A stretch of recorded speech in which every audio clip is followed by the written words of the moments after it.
My lovely, lovely, lovely, lovely imps. How are you doing today? Nuts, Zygote, Metroplex, Asylum, A-Pillow, Lady Kelgana, It's Not a Cookie, Mika, Meow, EB the Purple Mothman, Curiously Morbid, Zadoki, Emerald Queen, Acelaces, Yasmin, Virtual Girl, Gayfesh, Jamie, or Joey Ravioli, sorry, Carbon Coal, Sky is Boring, The Posadas John, Trans Girl Lily, Luxander, Pan Nestmane, Castrix, HGB Guy, Susie Clem says BLM, Kush Milk, This Person, Canoon, Like a Fae, Fancy Shrimp, Psychosocialism, Punky Gal 90, Eddie, JW, Iron Mage, Sassy Jax, Aska, Hyun, and from the YouTube chat, we have David, Lori, and Anarcho Compact Dick, Shay, Anna Lynn, Brittles, Paula of John, Sky, Muerke, Biggs, Steppy, Dark Canuck, Falmer Flamingo, Mother of Mudkips, and Neb.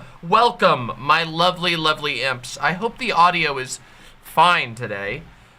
Thank you very much. This is a shirt by the artist. Oh, I did not see Intentions Nasty. Intentions Nasty, you are honored as well. Okay, there you go. Everybody's been honored. Nobody gets sad. Okay, there you go. Don't ask for any more. Okay, I won't give you them. Thank you very much. This is a shirt by the artist Canis Ovis. They're very easy to find. Canis Ovis is the name of the artist. And in fact, actually, there's a piece of art by them that is going to be, I know why you can hear the fan. Hold on a minute. Wait a minute. There's something wrong here. I know why. One moment. Fix it. Okay.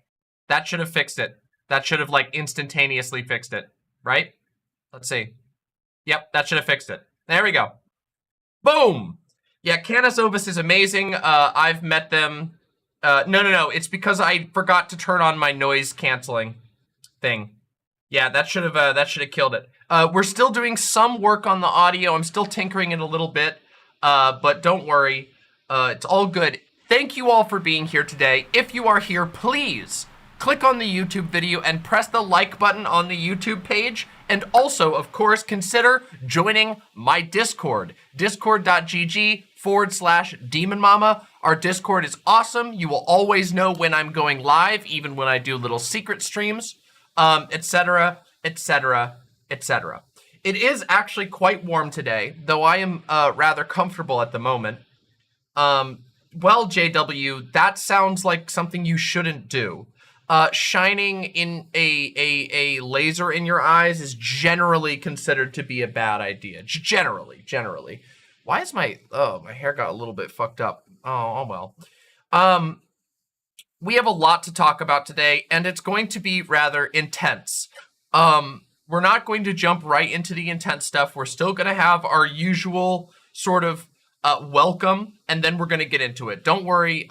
For those of you who are here who don't usually watch my stream, at the beginning of every stream, I usually take about 30 minutes to warm everybody up, to get my voice warmed up, to, you know, talk about chill things before we jump into the heavy news, and that's what we're going to be doing right now. Dylan Burns got a White Leaf site? Well, that's exciting. That's a good idea. White Leaf sites are fucking pog. Hey, Corey Clayton, happy to have you here live. Very, very happy. Consider coming over to the website, too. If you want to chat with all the people that are on the screen over here, you want to do demonmama.com/live, which will bring you to the chat. So, it's about as intense as the heat wave. We have a lot of intense stuff to talk about today. We're actually going to talk about two things. Two pretty major topics today. It might be I always say this, might be a slightly shorter stream than usual today. To be completely honest, I don't know. I've been kind of bummed, lately. Last stream was fun. I had a lot of fun last stream, but also it was like 7 hours of diving headfirst into the most toxic masculinity you can imagine. And of course, this news has been very upsetting. Allium asks, did you enjoy Paradise Killer? I did. I beat Paradise Killer in approximately 1 day, basically a night, and then I went to sleep, and then I woke up and beat it the next day. Paradise Killer was very fun. It's not a very hard game, so don't go to it if you're looking for like a super challenging game. Great soundtrack, really fun character designs, and a very satisfying mystery. So there you go. I should talk about the stuff that's been happening with Bridget from Guilty Gear. Maybe. I don't know much about fighting games. I have heard about the Bridget Guilty Gear stuff. I've heard a lot of people mad about it for some reason. Apparently, transphobia, most likely. But yeah. Yeah. Boy, oh boy. So yeah, we're going to talk, maybe we'll talk about that another day. We're not going to talk about that today. Today we have to talk about some more serious topics.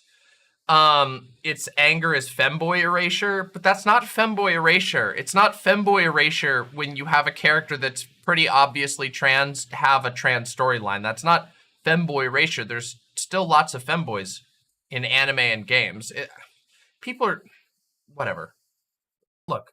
We're not here to argue about femboy erasure, okay? Have you watched They Them? It's a really good movie, and I would like to hear your thoughts. I'm gonna be completely honest. I kind of don't want to see it in the sense that like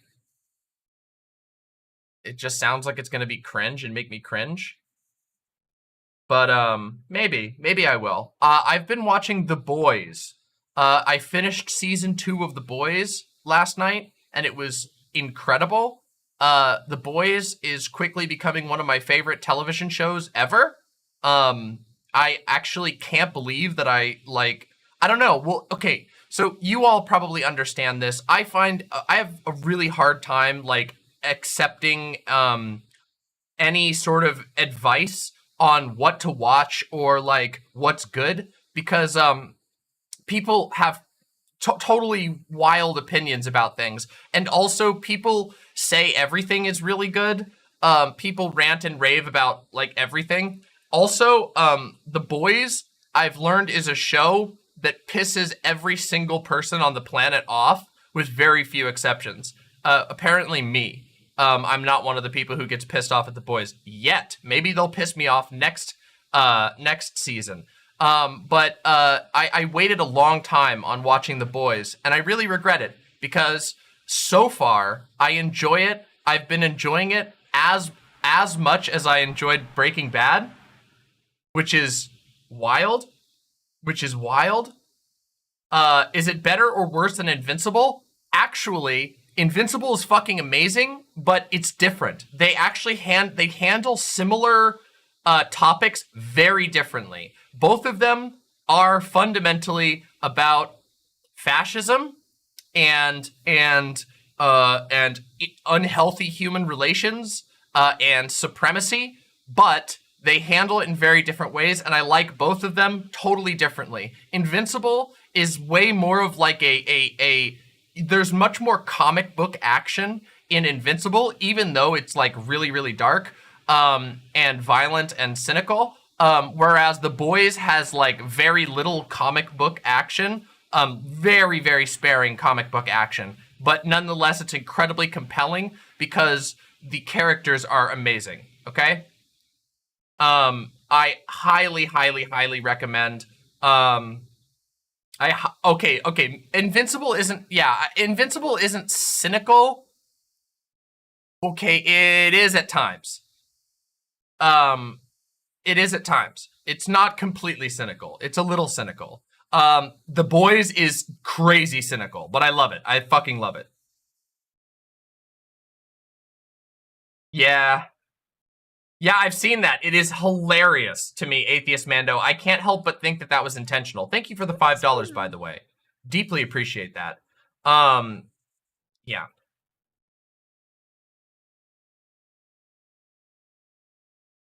I think part of The Boys' MO is that it's about parasocial relationships of celebrities. It's definitely about Hollywood. It's definitely about celebrity and spectacle culture.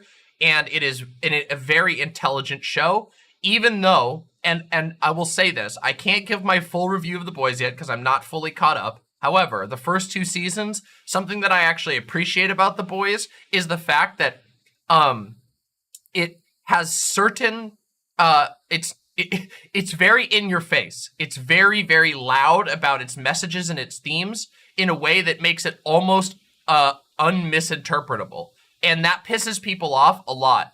And I actually like it because I think that TV has to do that kind of, especially TV that knows that it's going to be seen by a lot of people who will disagree with it. It needs to make its message very clear. Oh, Aska, that would be White Nervosa, the amazing White Nervosa. That's funny because conservatives are still acting like Homelander is the good guy. I genuinely do not understand how you could come to that conclusion. Like, outside of severe brainworms. Like, I don't know. Whatever, I guess. Yeah, I've heard some people, but that's, I mean, yes, being a fascist. But it's funny because, like, Homelander doesn't even get the treatment that, like, well, look, I don't want to spoil anything. So no spoilers right now. No spoilers right now.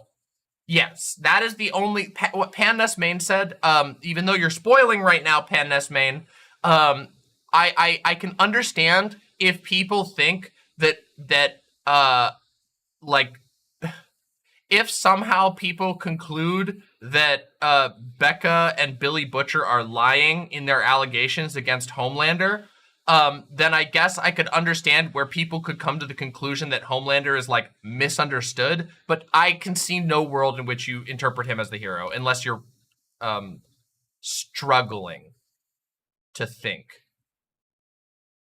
Yeah, I guess. Yeah, I don't know.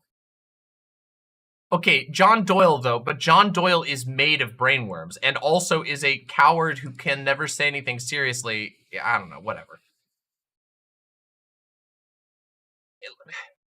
Ableism dodged? A little bit.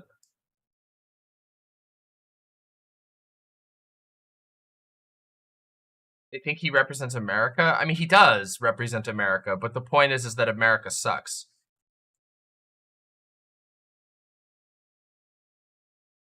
Oh, well. Okay. Yeah, so anyway, I've been enjoying The Boys. The Boys is a really fun show with incredible acting. Carl Urban is so good. Every actor in the show is really good. They all play their roles very well. Especially, I would say, especially the villains. But like, it's interesting because, like, even the side performances are incredibly passionate and they fill the role really well. Like, Queen Maeve is like, I think I can imagine a lot of people seeing Queen Maeve as, like, a character they don't like, but I think, like, Queen Maeve's, the way that the actress portrays Queen Maeve is, like, perfect. Yes, Frenchie is also my favorite. I waffle back and forth between liking Frenchie and Billy Butcher the most, and I know a lot of people are going to be like, you like Billy Butcher? Yeah, I do, actually. I think Billy Butcher is one of the most developed and interesting characters in the entire show. And yeah, and there's a number of reasons why I think that he's interesting, even though he's kind of the obvious character that some people want to latch onto. And part of the reason for that is because they don't ever. The thing about The Boys is they don't let anyone's way of doing things go uninterrogated. I know that's kind of a mouthful of what I just said, but what I mean by that is that the show takes time to make you confront the good and the bad in basically every single character's way of approaching things. All of the heroes and the villains alike. Frenchie, Mother's Milk, Billy Butcher, Huey, all of them, even though Huey is, like, largely considered to be the, like, sort of protagonist and the everyman insert, the way that he does things is heavily interrogated throughout the show. And I think it's really impressive. Yeah. I highly recommend the show. By the way, for those of you, this is one other little note that I wanted to make sure we touch on. Some of you were probably here for my review of Aniara. We're not going to do it today, but in a couple of days, I'm actually going to post, I'm going to do a community post on YouTube, and I'm going to specifically ask any of you who went and watched Aniara, I'm going to ask you to post your thoughts and whether you liked it or whether you watched it and liked it, and comment, and then I'm going to do a segment during the beginning of stream just like this, where I'm going to read your comments and your reviews and stuff, because something I'm really interested in doing more on this channel is reviewing media, and I really want to hear what people think about the stuff that I recommend, and to get a feel for like whether my recommendations are like vibing with people, and I also want to just hear what other people think of the movies that I watch. So yeah. I'm gonna, it's not gonna be today. That's gonna be probably next stream. I'm gonna do that, and because I'm really interested. So if you didn't hear the Aniara review, please go. It was in the last stream that I did, and it should be timestamped. Go watch it, or don't even bother listening to my review and just go watch the movie Aniara from 2018. It's fucking amazing. Okay, it's really amazing. Will I be doing a review of Better Call Saul soon? Not soon, but eventually. I am going to begin, after we finish The Boys, then we're going to start Better Call Saul. So, yeah. Not super soon, but soon TM. Floofy Momo, I'm really, really sorry to hear that. Please stay safe. Oh, I need to do the His Dark Materials review. Ooh. I might do a rewatch. His Dark Materials, the TV show, the like HBO special or whatever, Showtime or whoever did it, that is so good. I can't recommend that enough. It's really, really good. Yeah.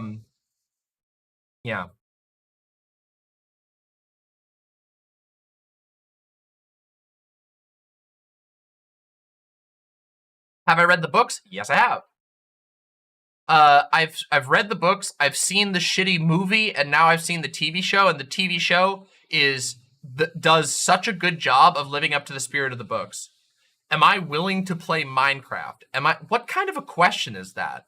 Pen S made, what the fuck kind of a question is that? Am I willing to play Minecraft?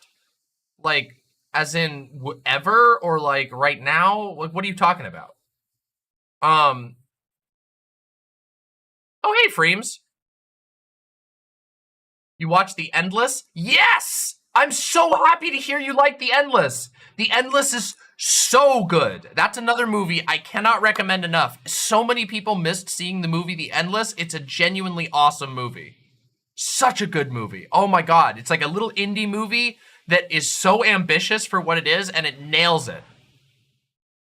How do I feel about the Huey and Starlight romance? It feels forced. I don't think it feels forced at all. I think Huey and Starlight are the same type of person. And then they diverge. Because, well, actually, I don't even know that they diverge. Starlight, the difference between Huey and Starlight is that Starlight, is their childhoods, literally. But other than that, they're basically the same type of person. They are somewhat naive, very naive in some cases.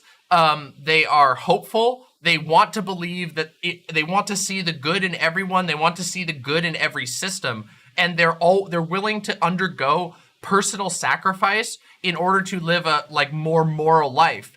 But they have to confront this. So I don't think it feels forced at all, personally.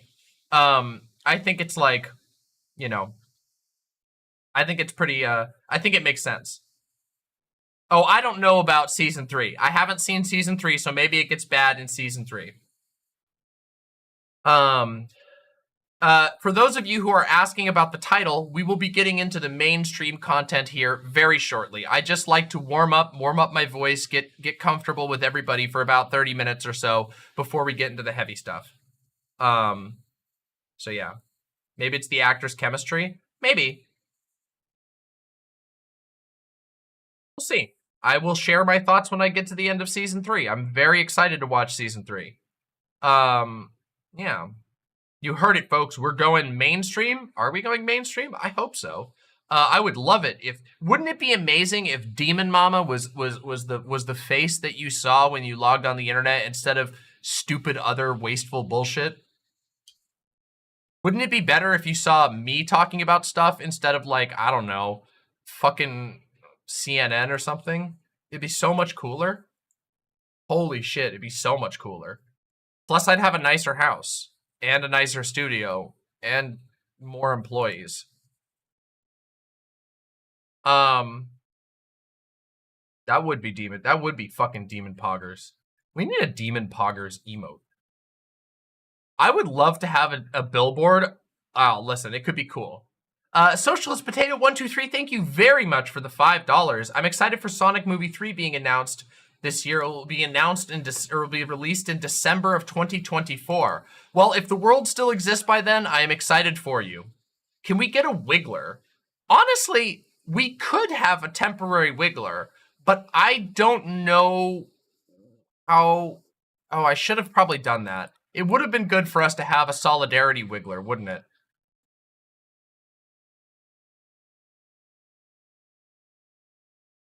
I will literally, listen, Frightman, I'm not kidding you, okay? Listen, I would literally...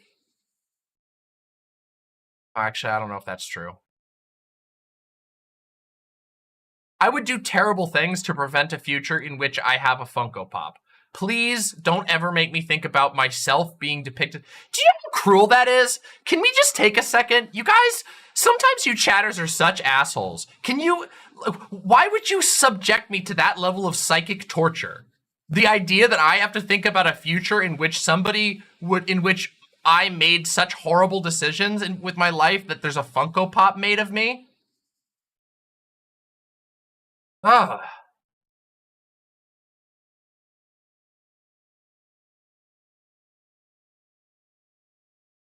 Okay, if it's a custom Funko Pop that somebody made that there's one of, that's okay.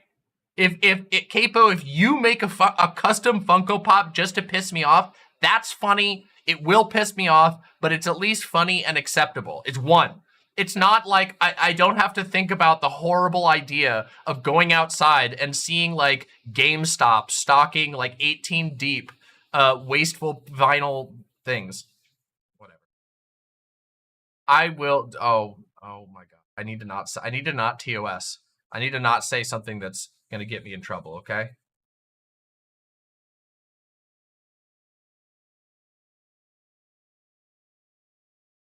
Oh, marketable plushies are great. Okay, listen, plushies are cool. To say it with spoiler tags. Yeah, I love saying spoiler tags. Incredible. Fucking amazing. Okay, hold on a second. 40K is actually less bad than Funko Pop, okay? I know this is really, really off topic, and I know I rant about fucking Funko Pops way too much, but 40K is less bad. And here's the reason why. Because there's actual artistry that goes into 40K. At least it is a wasteful object of artistic expression, okay? Do I have a blow high? Maybe. Maybe. I'll have to find out.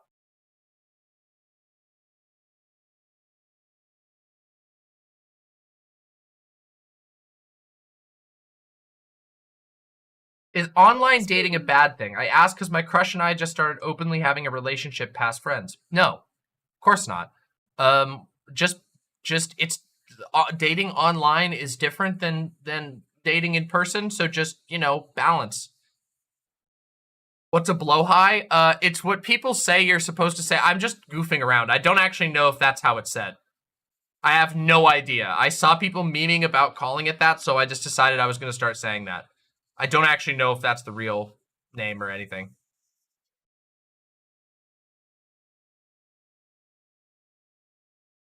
That is its pronunciation?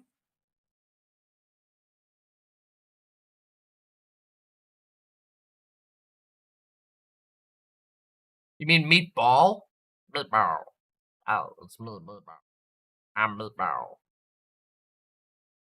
Guys, I can't believe we're doing this again. Okay, but what about Junkelskog? Did I say that right? Junkelskog?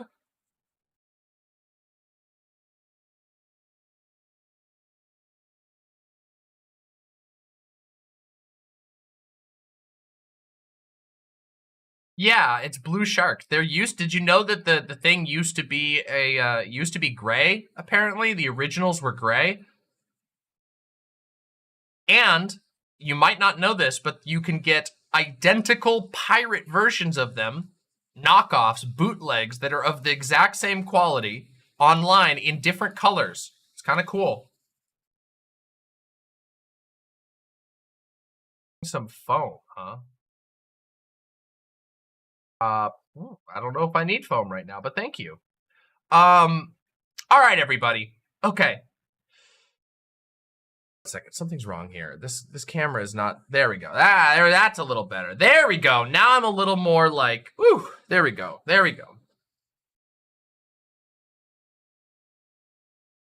Stretch real quick.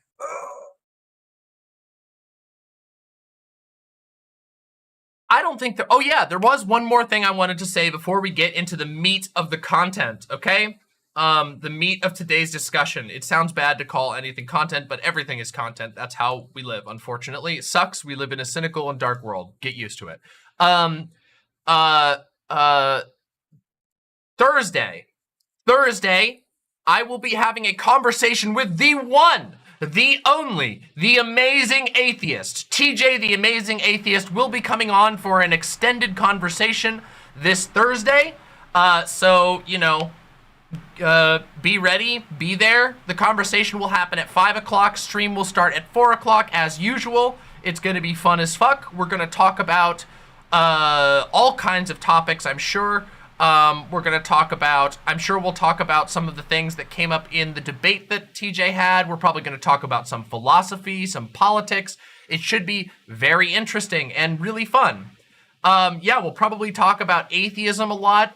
We'll probably talk about Christians a lot, which is going to be fun and interesting. So, yeah, that should be good.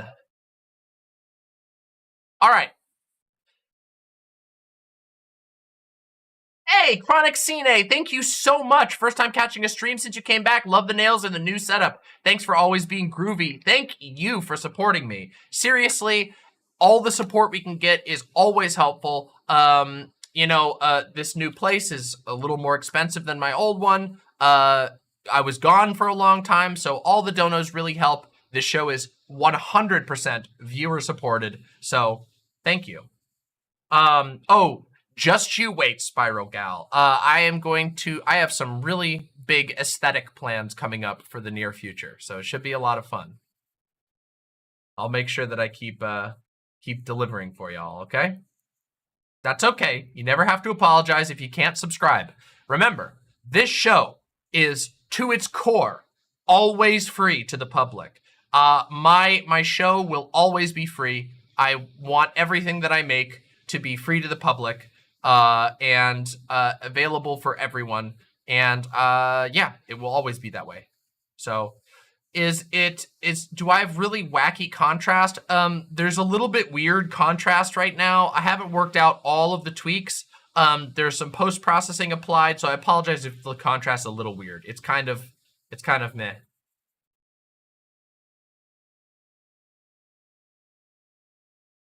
Also, excuse me. Are you calling me fucking ham sandwich? Are you calling me the ham sandwich race? Is that what you're calling me?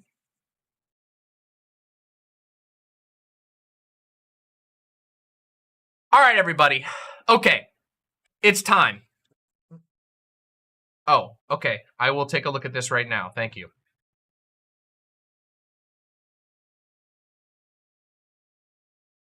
Talk about that afterwards, Capo. Thank you.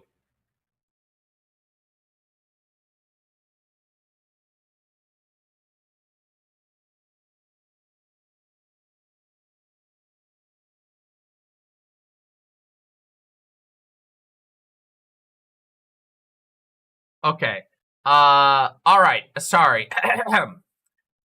This is the last, for the time being, until we're done for the next segment, this is the last little, you know, self-promo thing I'm going to do, because we're going to talk about something really serious, and I will not be interrupting it with any sort of self-promos or anything. So, if you're here right now, please press subscribe to the channel, subscribe, ring the bell, and please press like. We want to get as many eyes on this as possible. We're about to talk about a very important issue, but of course, this is still my job, so I still have to ask you to like the stream and press subscribe. So please do that. It helps a lot. It will make sure that I can keep making episodes, and it ensures that we have more friends to hang out with and talk about. Okay, everybody?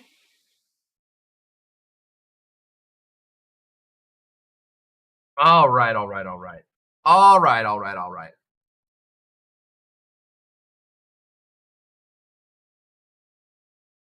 Woo! K-Dash Prime. Oh my God, yes. I am still slow on that. I need to contact the artist again because we were gonna make a card. We still need to do that. Ian Crone, thank you very, very much. Ian Crone with the $10 says, hey, Demon Mama, reminder to you and your fans to drink water and exercise if you can. Friendly message from a Horizon Walker who thinks the imps are based. Hey, thank you so much. Deeply, deeply appreciate that. And everybody drink some damn water. I have some soda and I've had plenty of water today so far. And I will have more. All right, everybody, it's fucking time, okay? It's fucking time. Wait, what happened to Keffals? Lies, Mouge, or Mouj, whatever your name is. Sorry about that. My pronunciation is not always good. You are about to find out because that's what we are talking about, okay? Yes. All right, everybody.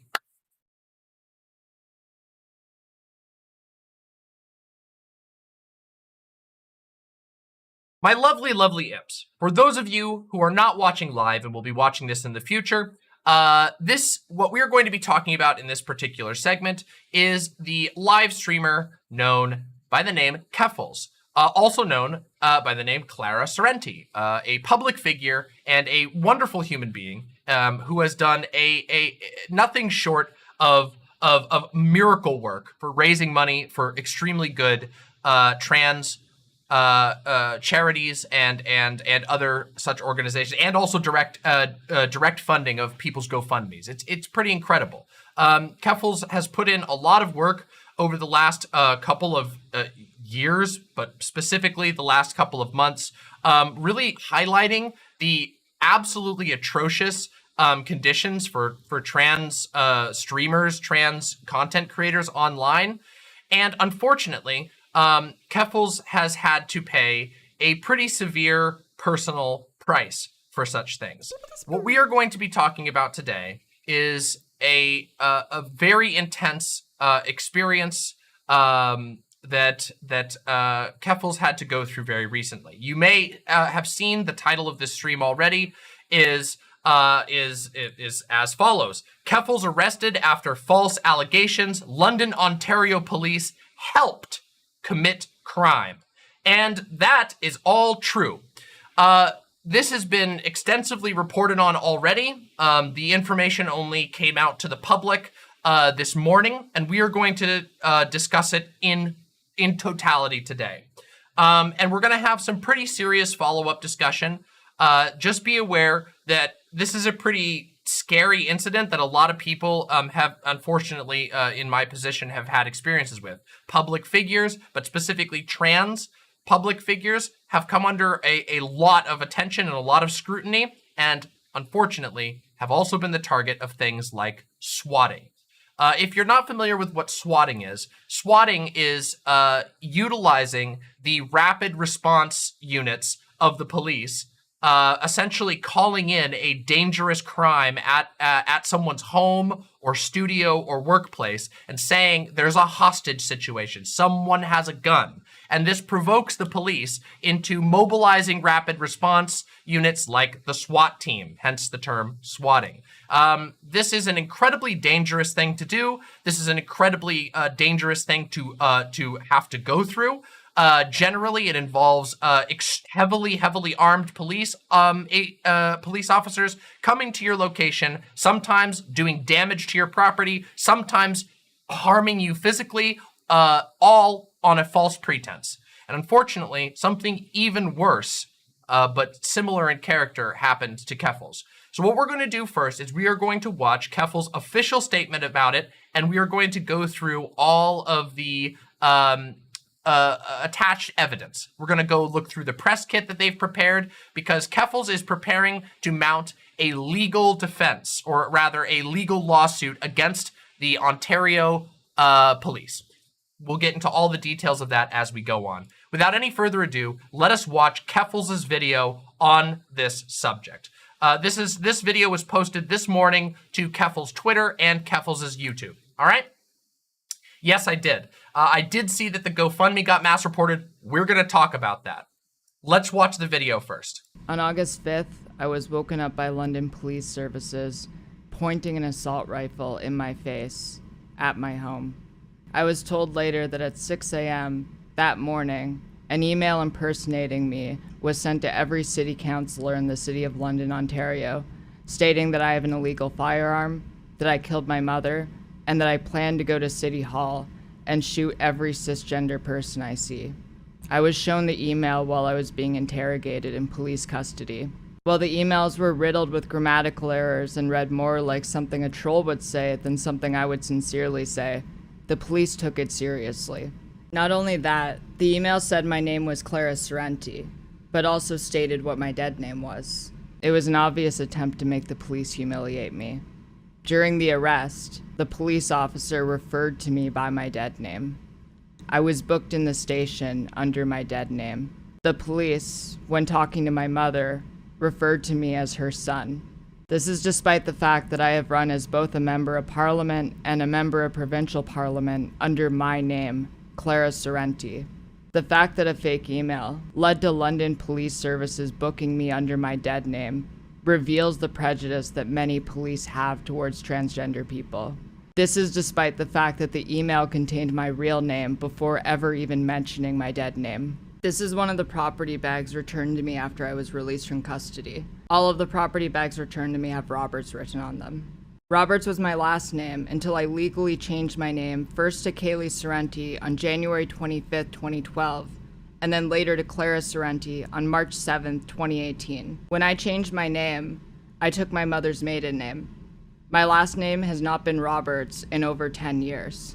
The only reason that Roberts is on the property bags is because I was booked under my dead name. A search warrant was issued, which I have a copy of here. They were looking for a handgun, ammunition, cartridges, cleaning tools, a gun case, cell phones, and computers. They seized both my personal and work phone, as well as the work computer that I broadcast on Twitch from. Not only that, but the police seized my fiance's cell phones and laptop, as well as their external drive, which contained the only copy of their PhD thesis and other important university documents. Because of the negligence of the police, we were both left functionally unemployed, and I have spent thousands of dollars replacing our computers and cell phones so our lives aren't completely destroyed by what happened to us. After the police interrogated me and realized this is a situation that has happened to me before, I was released with no charges. Without my devices, I could not let people close to me know what had happened to me, and they were in the dark for hours.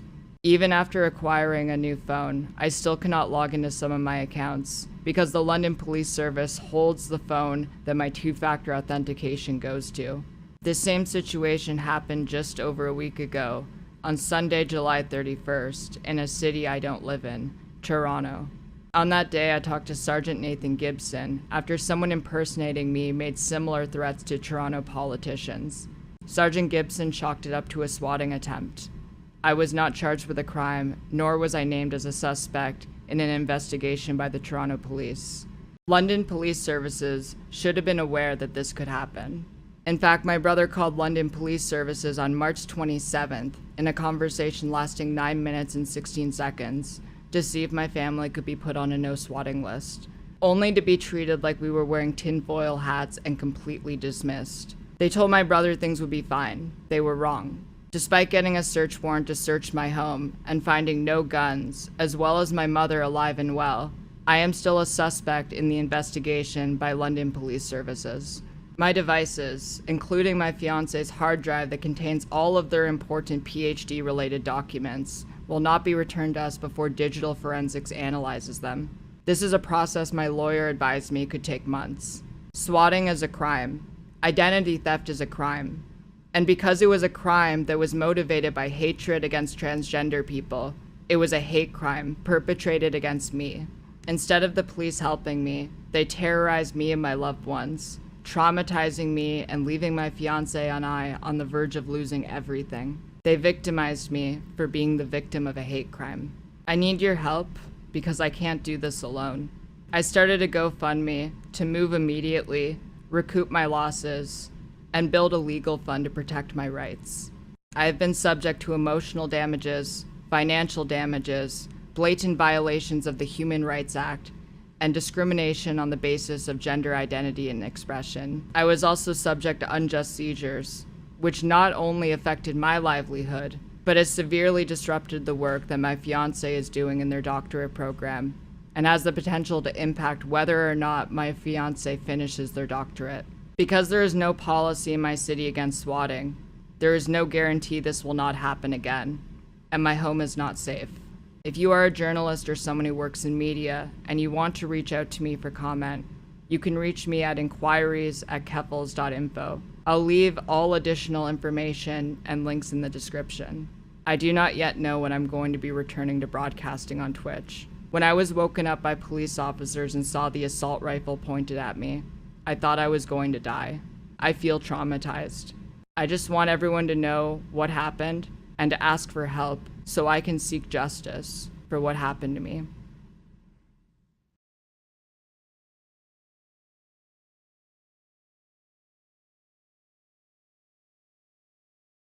That explains it pretty straightforwardly, huh? Sorry, autoplay. That explains it pretty straightforwardly. Keffals on August 5th was swatted functionally. The police forced their way. By the way, the London, Ontario police, let's be serious because there's some things we need to discuss on top of this particular incident. The response that the police have given to the righteous outrage at this situation. London, Ontario police barged in, seized Keffals' possessions, threatened her family, and then imprisoned her. The situation it's almost unbelievable how wrong everything went in this situation. Everything from this having already occurred once, the police knowing about this, the fact that Keffals has been a public figure for preceding her time on Twitch, having run for parliament, all of this was ignored in the name of expediency, in the name of what? What we've seen now is perhaps the most obvious and drastic and wrongful use of swatting against a trans streamer in memory. Now, there may be other events that I'm not aware of, but I have certainly in my time streaming not seen anything this severe, nor this obviously motivated by hate. Everything from the beginning of this entire event has been a serious misstep, a negligent misstep on behalf of the London, Ontario police, who chose to act on obviously flawed information with extreme force. And we're going to talk about this as a greater topic as we go on. But first, yes, I was going to talk about that article as well that was just shown in chat. Vice has published an article talking about this, which we are going to look at in just a moment. But I also wanted to take some time to show exactly what was provided by Keffals and Keffals' team for us to look at. For those of us who are here, like myself, with a position in some form of media. I'm no journalist, by the way. For those of you who don't know, I do an entertainment show where I talk about politics, I talk about media, I talk about drama sometimes. But when there is no one else stepping up to the task, I will always step up and say what needs to be said when I can. And this is one of those times. What we have here is not only the contact information available, this link is going to be provided in chat. There you go. There you are. If anyone in my audience happens to be a member of the press with a greater platform than myself, please follow that link. All that you need and all the addresses you need to contact Keffals is available at this link that we are looking at right now. And what we have here in this is primarily a copy of the search warrant that was brought to the location that justified I should say, the search and seizure of Keffals' belongings, Keffals and Keffals' family's belongings, and we also have evidence of the property bags that were used to contain phones and other valuable possessions here that all have references to the case number. There is essentially everything that you need to show exactly what happened when in this kit. So once again, if you're a member of the press, if you are a journalist, if you are somebody who has access to a larger platform than I or my lovely imps, if you happen to be out there listening, please pick this up, please look for it and see if you can get it to where you can, because what we have here is a disgusting mishandling of justice and the police assisting in the accomplishment of a hate crime. Now, many of you who are in my community know that I am somebody who has been very critical of the way that the police handle interactions with gender and sexual minorities, with racial minorities, with the way that the police engages with technology. And this is pretty much a prime example of nearly every aspect of that. What we have here is a police station that is totally behind the times, that is unable to keep up with changing technology, and this has resulted in an innocent person being terrorized and harmed both financially and physically. It's disgusting. It's unacceptable. No one should be willing to stand by and accept this sort of behavior, and it's very interesting to me that stuff like this happens right alongside what we see here in the United States. Of course, we see everyone, an enormous discourse going on right now over FBI raids on somebody who was involved with Epstein and somebody who was the former president of the United States. All of these people who are currently engaging in this discourse about police raids, about FBI raids, literally are blind to the amount of times that people who do not have that access to power, who do not have that position in society, are terrorized by the police. Yeah, it's very interesting. We're about to look at that. As Gayfesh in chat mentions, they don't know what swatting is, but they certainly know how to hide and prevent replies on their Twitter. You guys want to see something interesting? See, it's funny.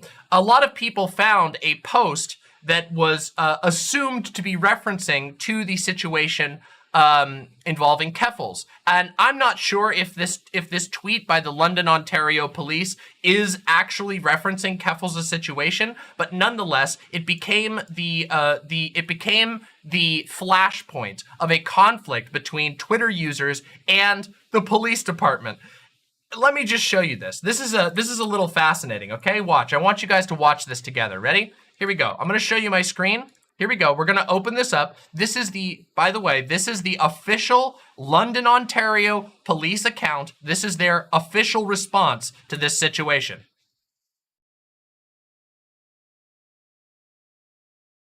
Do you see this? Do you see this endless loading? This is the number of replies that the police social media account has hidden, referencing specifically the unjust arrest, the wrongful arrest based on false evidence, false and weak evidence. This is the response that the police has. It's still going. Still going. Hundreds and hundreds and hundreds of replies hidden. They don't want anybody to know what happened in this situation. Because what happened is the police, through a total lack of meaningful responsibility, through a total lack of oversight, through a total lack of due diligence, has ended up assisting in a hate crime. Keep in mind that we don't know yet. We don't know yet who sent the original false email accusing Keffals of the crime. We may never know. We may never get to know who made the fake email, who prompted this. but we do know who carried out the raid. We do know who didn't do the due diligence, and we do know who wrongfully arrested Keffals. And that is none other than the London, Ontario police. Now, this is their official account right here, LPS Media Office. Now, I'm an American, so there's not a whole lot I can do when it comes to holding, a Canadian police accountable. However, some of you may be, and if you have it in you to send a message to the LPS Media Office, letting them know what you think about the unlawful, unfair, unjust arrest of Keffals, there you go. At LPS Media Office, you have it right here. Go ahead and check it out. They provide plenty of ways which you can contact them and let them know. And keep in mind, this is their job. Their job is to listen to the public. There you have it if you want to contact them through Twitter, but also they have linked there their website where you can contact them by email, by phone, and hell, if you even want, you can contact them by mail. Let me just see right here. We've got their mailing. Let's see here. I can get this for you right here. There we go. There you go. If you're interested in contacting them by mail, London Police Service, 601 Dundas Street, London, Ontario, N6B 1X1. So yeah, there you go. Here's the email if you want, phone number if you want it, and also their address. If you're interested in letting them know exactly what you feel about the unlawful and unjust arrest of the very popular streamer, Clara Sorrenti, aka Keffals. Is Keffals in jail? No, Keffals has been released. Keffals was held, as I understand it, for approximately 12 hours, which is an incredible amount of time to have to spend in jail. The fact that Keffals was taken to jail at all is beyond the pale. Not only was no firearms found in Keffals' place, but there was no evidence that any of the claims in the false email that was sent framing Keffals for a crime that did not even happen, that none of that, there was no evidence of that crime even occurring. The arrest was totally bunk from the bottom to the top. And it is very interesting, of course, on top of all of this, that the police, the London, Ontario police, were willing to not only operate off of false information attained by an anonymous email, but also that they went so far as to use names that Keffals has not even gone by, a dead name. For those of you who are watching who don't know what the term dead name means, when a trans person transitions, they often will change their name. And your old name, the name that you don't go by anymore, the name that you might have legally had changed, which many trans people do, which Keffals has done, that is a dead name. Your old name that you no longer go by is the term dead name. Keffals' dead name was used against her throughout this entire experience, all the way down to even marking the official paperwork. A name that Keffals has not used in over 10 years. So not only is there the disgusting aspect of somebody attempting to frame Keffals for a crime that she did not commit, not only is there the disgusting aspect of the police acting on this fucking terrible information to do a completely unjustified violent raid on Keffals and to seize Keffals' belongings, but on top of that, the police were unwilling to even honor her identity.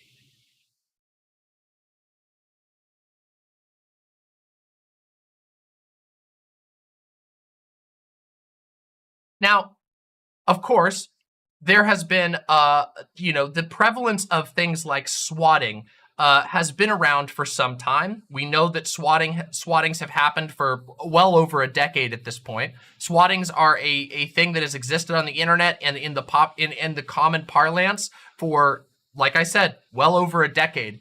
But most places, most police departments and cities have yet to adopt anything seriously addressing the risk of swatting, even though it's something that has happened to so many content creators that I know, especially marginalized content creators. The police are weaponized by hateful people because it is a common trend that police will act on flawed information and take violent action.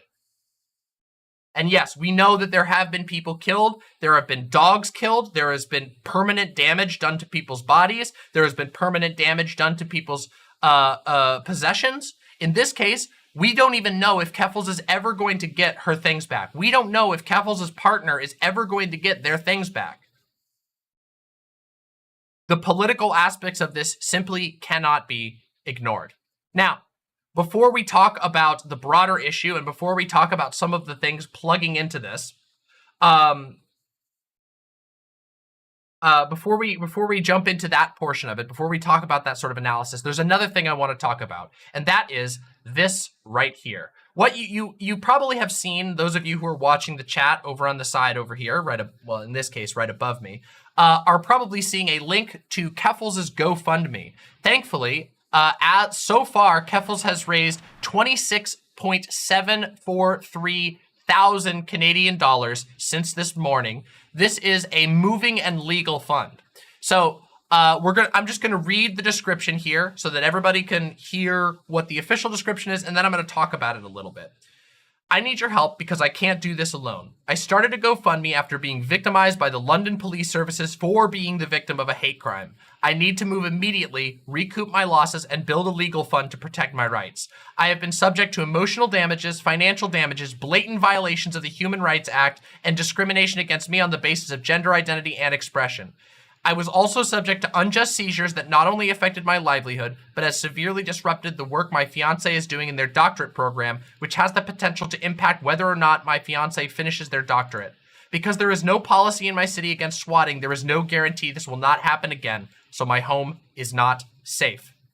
Oh, is that an old amount? Hold on, let me refresh the amount. Oh, I'm sorry. The amount has been updated to 46.668 Canadian dollars, which is significantly better.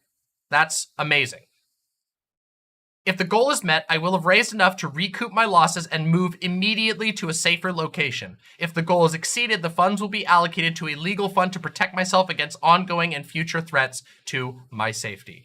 Of course, if anyone here is willing to donate, please, we have the link flying by in the chat. Many of you have probably already donated. Please consider donating. If you can't donate, if you don't have any money or whatever, that's fine. You don't have to feel bad about not being able to give right now, but please consider throwing this a share. It is proven, statistically proven, that sharing GoFundMes does lead to them being funded. YouTube is fucking up bad? Oh. I've been informed that my YouTube is having issues. Please try refreshing. I'm hoping it's not my website, but yeah. Try checking it. Apologies if it goes down. I'm doing the best that I can.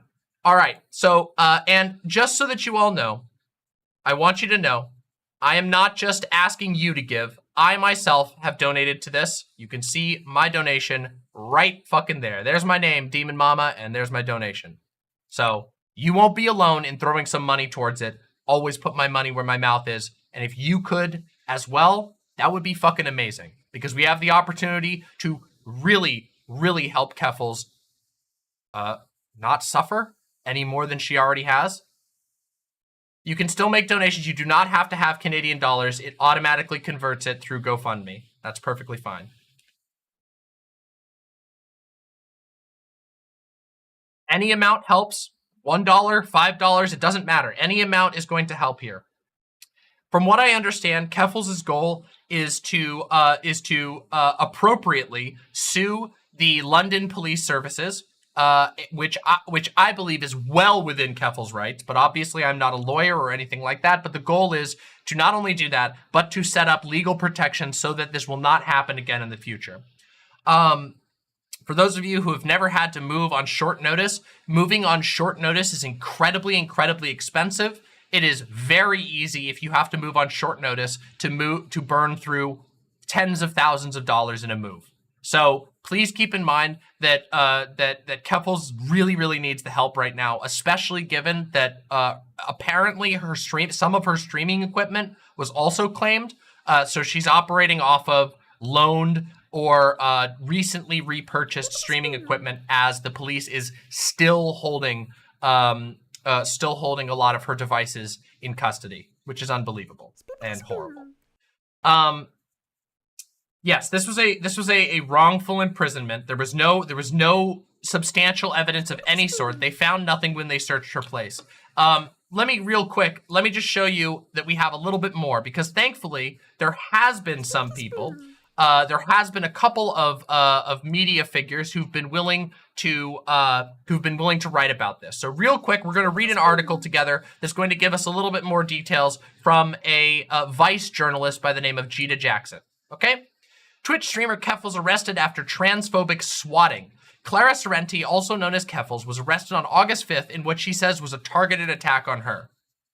Streamer Clara Sorrenti, also known as Keffals, was arrested on August 5th after a fraudulent email was sent to every city councillor in London, Ontario, saying that she intended to harm her family and then members of the London Parliament. The raid resulted in her computers being seized by the police and happened amidst a wave of transphobic harassment against the streamer, which she says was further perpetrated by the police themselves. Hence why I titled my stream "Assist in committing a crime." The police. Clara is an outspoken trans streamer who has gained tens of thousands of followers on Twitch for aggressively debunking anti-trans talking points, as well as for her ability to ratio notable anti-trans activists on Twitter. A ratio on Twitter is when a reply to a tweet gets more likes than the tweet itself. Most famously, Clara ratioed former children's book author and current transphobe J.K. Rowling. Based, by the way. In addition to being arrested, Clara said that the police booked her under her dead name, which has not been her legal name in more than 10 years, and that the police referred to her by her dead name when she was arrested. In a YouTube video about the incident, Clara attributed this to the fraudulent emails sent to city councilors, which she said included her dead name in an obvious attempt to make the police humiliate me. On August 5th, Clara says that the police went to perform a wellness check on her mother, Catherine Sorrenti. Catherine says the police asked for her son, which confused her. They said that they came because they wanted to check on my welfare because, oh God, I can't remember, something about my son? And I said, my nephew? Catherine said, according to a transcript Clara provided to Motherboard. And I said, you mean my nephew? And then they said Clara Sorrenti. So I knew it was you, being Keffals. I then said, my daughter. Oh, my daughter. The police informed her they'd received an email saying that Clara was threatening her mother as well as members of the London Parliament.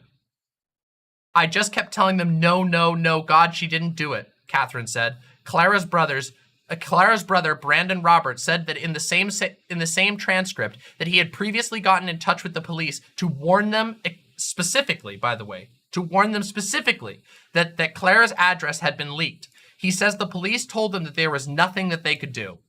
I just mentioned it was a possibility of happening. And they said, what are they saying on there? And they found the address and they were like, here's her address. Have fun, guys, Robert said. And he's like, that's not threatening or anything. He said, if they're wishing harm to you, that's not a problem either. It's when they say that they're going to, that's when it starts to get into harassment territory. So basically, I can apparently wish bodily harm on someone, but I can't say that I'm going to do bodily harm is the message that he gave me, he being the police representative. Clara said today that after being interviewed by the police, she was released with no charges. Last month, Clara was also banned from Twitch for a month for repeated hateful slurs or symbols. However, the slurs in question were screenshots of the abuse Clara herself received for being transgender. She said on Twitter that her account was mass reported. So again, thank you very much to Vice and Gita Jackson who wrote up this article. Very informative, summarizes basically everything we needed to know about the situation, and also has the added testimonies of Keffals' family members who were also brought in by the police. So yeah, there's a lot to talk about with regard to this really, really upsetting situation. As those of you who've watched my show for a while, you all know that I've said for a long time that I believe that we never left Gamergate. If you don't know what Gamergate is, it's a thing that happened just before the Trump era, around 2014. It was a enormous explosion in targeted harassment against specifically women and specifically trans women in the games industry.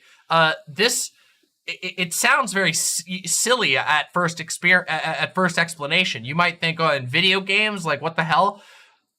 but the level of harassment got so bad that multiple death threats were made against figures in games, women in gaming. And additionally, if I remember correctly, at least 2 separate congressional hearings were made on the incident known as Gamergate.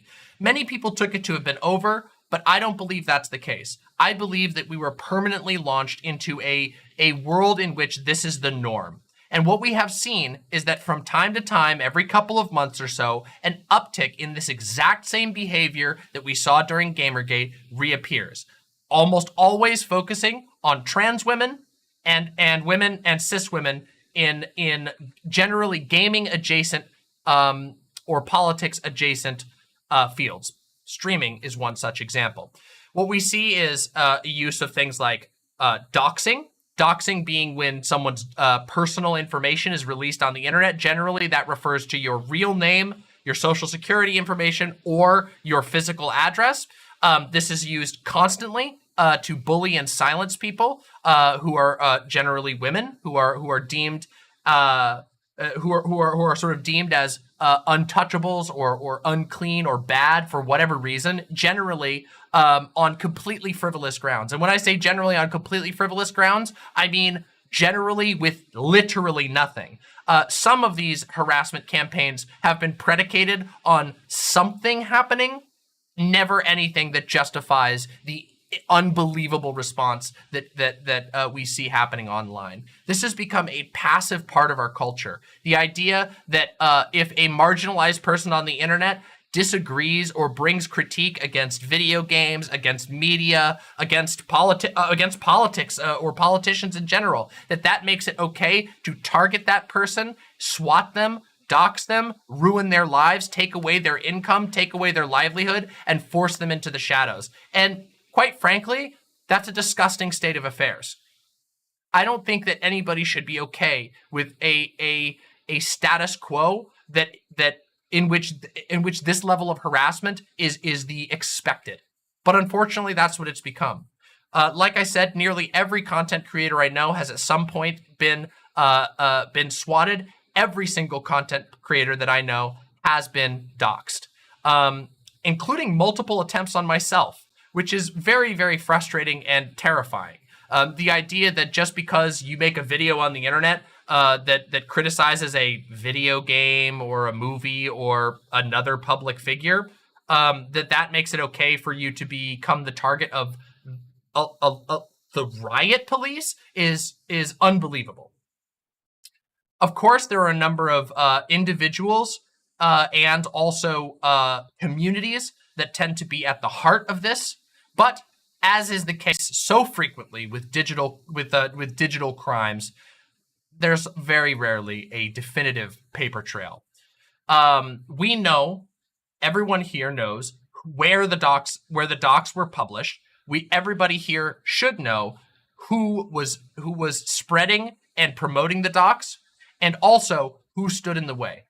But what everyone here should also pay attention to is who did the action, who did the violence acting on those docs. And that was, of course, the London, Ontario police. It was the London, Ontario police who chose to act on bad information. It was the London, Ontario police who chose to imprison someone on false information, on false and flimsy information. It was the London, Ontario police that decided to engage in dead naming, in misgendering. For what purpose? It's literally a failure of basic research, a failure of basic due diligence, and none of that was done.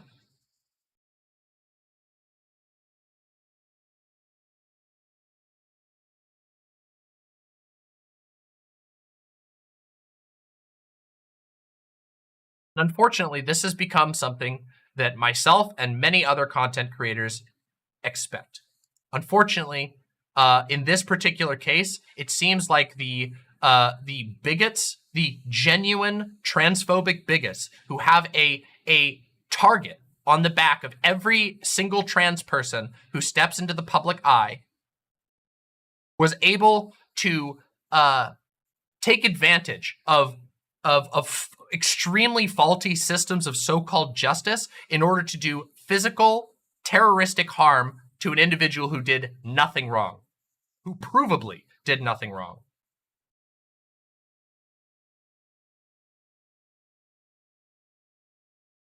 There's a massive apathy and bigotry problem in Canada, especially here in Ontario and the GTA. Yeah, unfortunately, we live in the middle of a time of extreme moral panic. There are people every single day churning out hateful misinformation about trans people, accusing trans people on a daily basis of crimes they never committed, with no evidence whatsoever, just making them up. My source is, I made it the fuck up. That's literally what happened in this situation. The source was made the fuck up. None of it was real. None of it was even based on reality. They went in looking for weapons that Keffals does not own.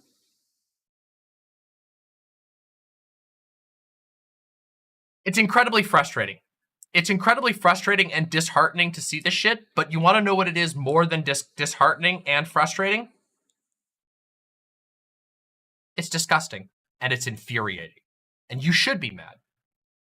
Everyone who hears this story should be fucking mad. Because what we have here is, like I said, especially, you know, I'm going to go one step further, especially if you're American listening to me. I'm an American streamer, so most of my audience tends to be American. But if you're listening right now, and if you go and watch the news right now, everybody, every news station on the planet is having a discourse about whether or not it was right for the FBI to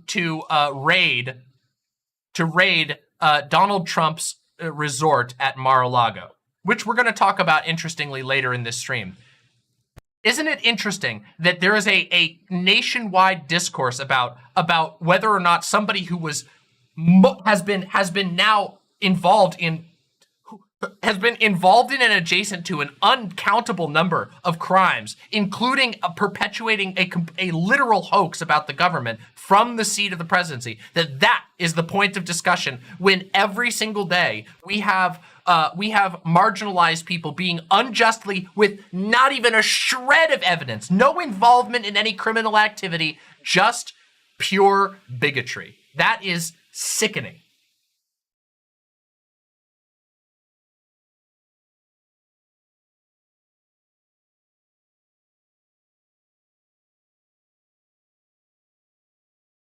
But unfortunately, this is, again, like I said, unfortunately, this is something that people like myself, that trans content creators, that women online in general have had to get used to. We've had to adjust to this as a unfortunate fact of existence. Because it seems like, to me, the only thing that could lead this to be such a continual issue is that there is a bias, that there is a tendency for the police to, you know, just err on the side of the hateful people who send completely fabricated emails. I can't imagine anyone else, any other situation in which this type of behavior would be justified, and yet so many people are going to roll their eyes because, oh, public figure, because, oh, trans. It's weird. It's almost like if you had a gigantic organization of heavily armed right-wing people who statistically listen to the very sources that put out the hateful information that fuels this type of bigotry, that those people, you know, they might just happen to decide to take it seriously when a totally fraudulent email targets a popular trans person who's been known for, you know, criticizing transphobia. It's a bit odd. It's a little bit sussy to me. And, you know, there's never going to be any hard evidence for anything like that. We have to exist in a world where we don't get to ever have that type of hard evidence. But we know, and we know how convenient it is. We know how convenient it is that there are enormous overlaps between police and hate groups. We know how convenient it is that there are enormous overlaps between police and election deniers. Police and COVID deniers. These same organizations that are putting out this hate, that are putting out this mass disinformation, have a whole lot of allies in the police, and the police sure seem hesitant to do their due diligence when it comes time to investigate a false claim against a marginalized person.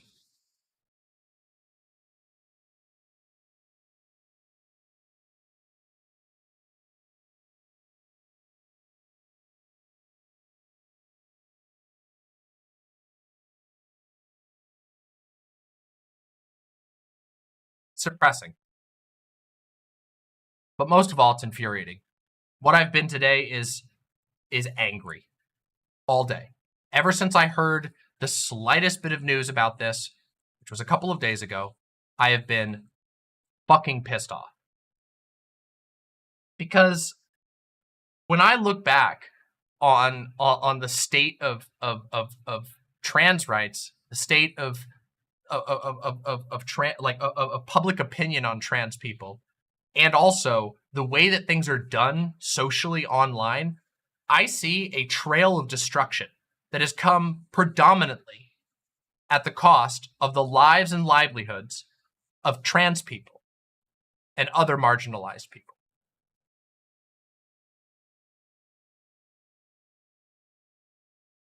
And I can't help but think that nothing is ever going to change unless people get really mad about this type of stuff. And you should be. You're right to be mad about it. You are right to be up in arms about this. You are right to be screaming about this. Because this is unjust. It's not just mildly unjust. It's disgustingly unjust. It's so out of step with even the slightest proper function of anything. There's nothing about this situation that is correct. Nothing from the sending of the email, which was a fabrication and an attempt at identity theft to frame somebody for a crime that didn't even happen, to the final moments of holding someone's stuff endlessly. They're extremely expensive and vital technology, seemingly endlessly, without any knowledge of when you're going to get it back. Everything about this circumstance is completely fucked from top to bottom. And it should make everyone fucking pissed off.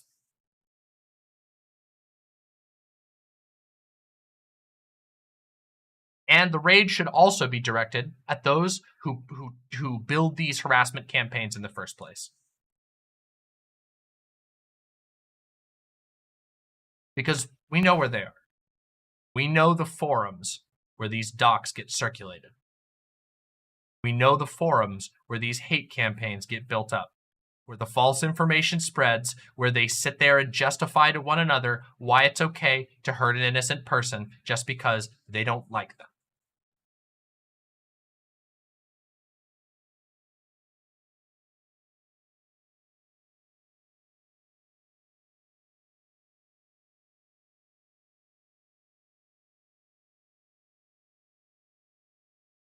Yeah, he can go to hell, Posadas John. He can go to hell.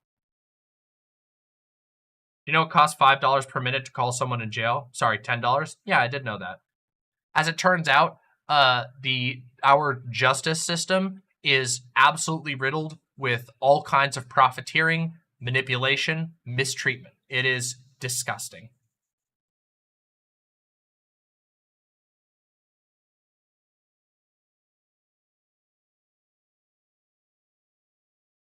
And what we're seeing now is how easy it is how easy the police make it to hurt someone who did nothing wrong. And also, let's be real, to hurt someone who is at the cusp of being able to crawl out of their position of marginalization of some level, to crawl out to some level from their position of marginalization. Every single time a trans woman manages to have even a modicum of success, an enormous mountain of the most vile and disgusting and out-of-step harassment you can possibly imagine comes their way. I've felt it. Keffals has felt it. Countless others have felt it. Some of us saw this stuff happen live. Some of us saw when ferociously Steph was driven off of Twitter. And it was not just driven off of Twitter, driven off of Twitch, driven off of Twitter, driven entirely out of public life by the unbelievable and unending To this day, unending levels of harassment. Myself, I experience the same amount. And look, I'm a little bit more aggressive than your average content creator. I'll tell people to fuck themselves. I get pretty up in arms. I'm willing to call people out when I think someone's being an asshole. So I get why some people get mad about me. But there's a whole lot of other people who've been hurt way worse than I have so far, who've done not even close to anything that justifies it. We see is a society that hates trans people, a society that hates marginalized people, a society that hates any type of deviance, a society that hates anything other than white racist gamer guys. That's what we see. We see a society that is unwilling to stop the horrific bigotry directed at people. And, you know, in this conversation, I've obviously been a little fixated on trans women, and take that with a grain of salt. It's my perspective. It's also the perspective of the person who was just targeted. But if you're wondering why, part of the reason why trans women are so severely affected by this, it's because in the world that we live in, many trans women are forced to do jobs that require them to be a public figure. I am one of those people. I have never had any level of success compared to what I have with this stream. A stream which requires me to be a public face, which requires me to be seen, which requires me to be active on social media, and this is utilized to target not just me, but like I said, other people, other trans women who also have to do the same. Whether you're a musician, whether you're an artist, whether you're a filmmaker, whatever. These are all positions that require trans people to step into the public eye. And the moment you step into the public eye, the entire hateful rage of a broken society, of a broken world is directed at you in a way that no one else or very few other people have to deal with. And obviously, this does apply to all kinds of other marginalizations as well. I'm not trying to be exclusive here in that regard, but what I am trying to point out is how this uniquely affects trans feminine people.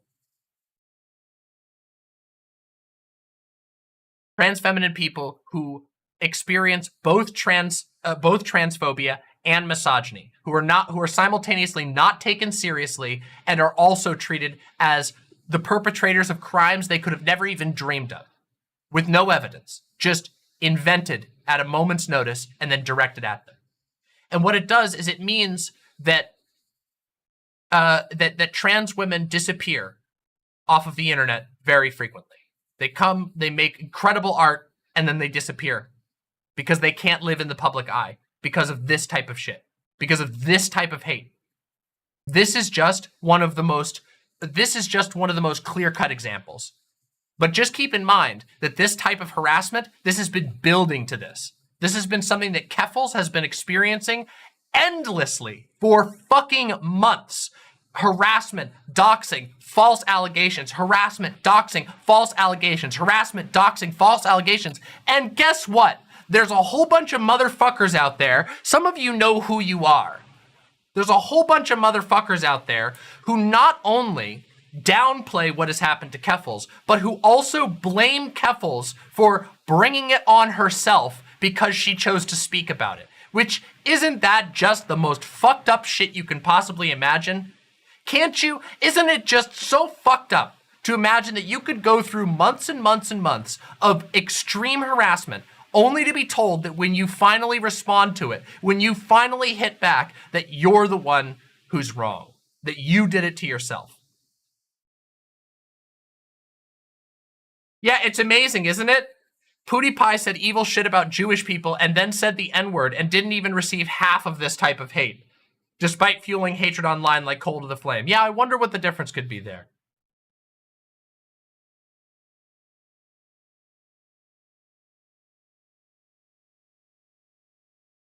It's endless victim blaming. It is maddening. And quite frankly, it's untenable. The reason why you don't see many trans content creators isn't because there aren't a whole lot of trans content creators. It's because trans content creators are treated with such an unbelievable amount of scrutiny, such an unbelievable amount of cruelty, that it becomes untenable. It becomes unlivable and unworkable. And to get a little personal for a little bit, because after all, this is my stream. It dements you. It changes your brain forever. It changes the way that you live your life. It changes the way that you think. It changes the way that you act. When I first started streaming, I could have never imagined the sheer amount of hatred that I would receive. And I mean, it's daily. I barely ever look at my YouTube comments anymore, even though that's a part of my job, even though that's actually the thing you're supposed to do as a YouTube streamer, is go look at your comments and engage with your community, because most of it is not my community. I get daily messages saying that I should die. I get daily messages saying that I'm a disgusting pedophile man. I get messages saying that trans people are evil. I get messages calling me a degenerate. Daily. Every single motherfucking day. And it changes you. It necessarily changes how you engage with the world. Being subject to that type of hatred, that type of pointless vitriol, so consistently. And it's funny because it's not even like it's something you can prepare for. Like I said, doesn't matter if you're somebody like me who talks about politics, who's necessarily treading on some feelings. I offend people. I am unafraid to offend people. I knew that I was going to expect some level of hatred and anger, but I could never have imagined how unhinged it gets. I've had people literally devote their entire fan page with hundreds of thousands of followers on it to specifically harassing me. As in, literally had a former multi-million follower TikToker change their social media profiles to list my information and direct their fans to go attack me.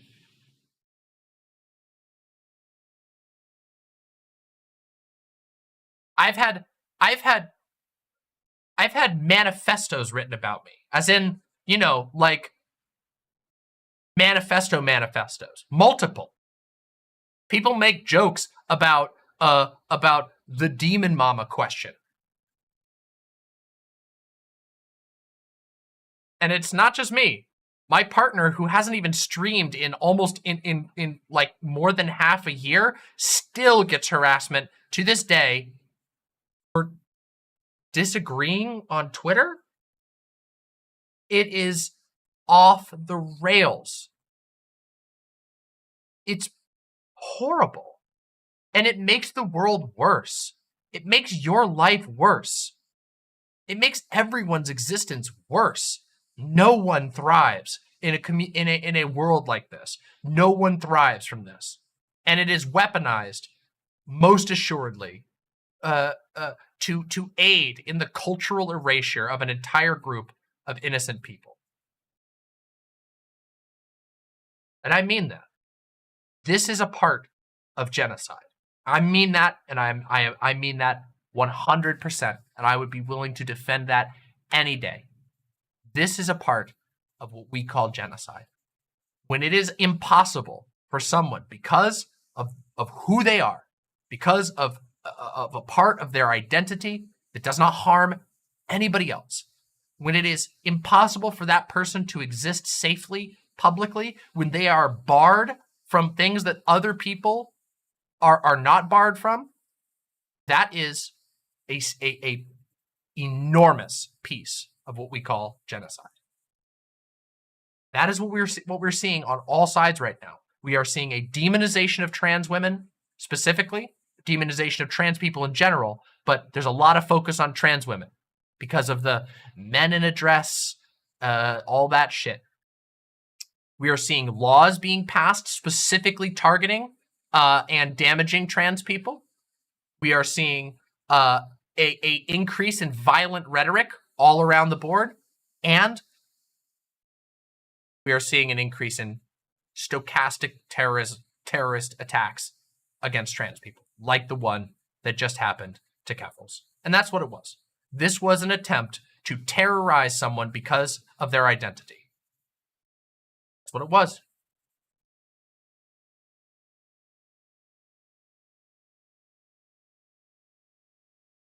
So,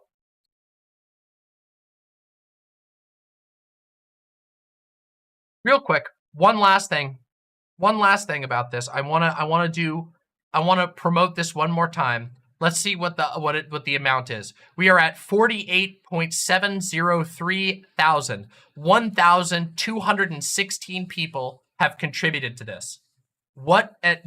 This right here, this shows what we're able to do when we come together, by the way. This shows that there is a thriving resistance to bigotry, that there is a thriving desire to fight back against this shit. Because the unfortunate truth is that that an undue amount of damage can be done to a single individual who steps forward into the public eye. When you step forward into the public eye, you make yourself a target.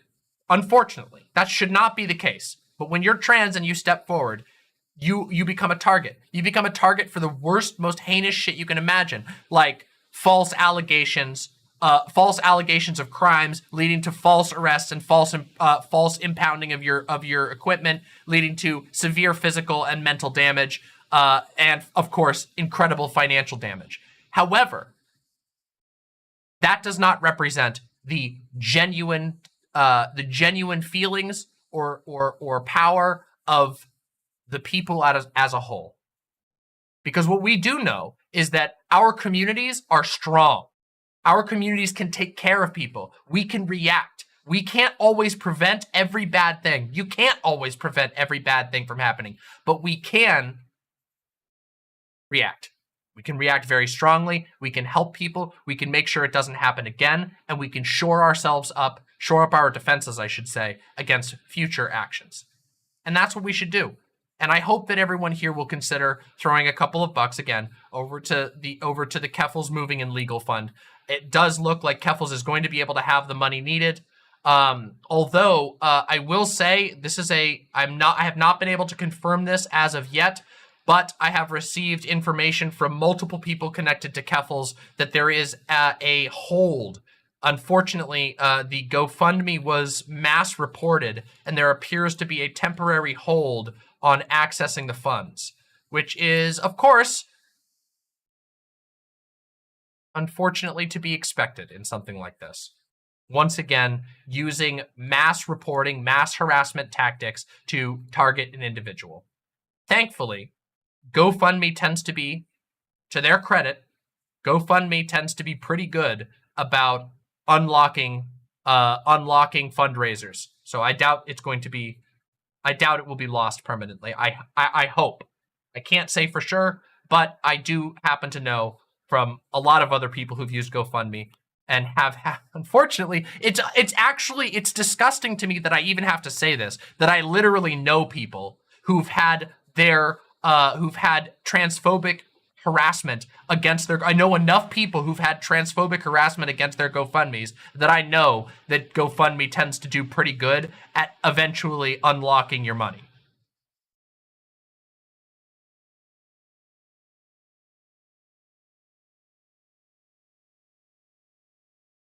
But I mean, surely you all can see how out of step the hate is that a trans streamer who manages to gain a modicum of fame is targeted like this. I don't know. Like, I don't know. Again, it just feels demented. I've grown to expect this type of hate, and I know that it shouldn't be that way.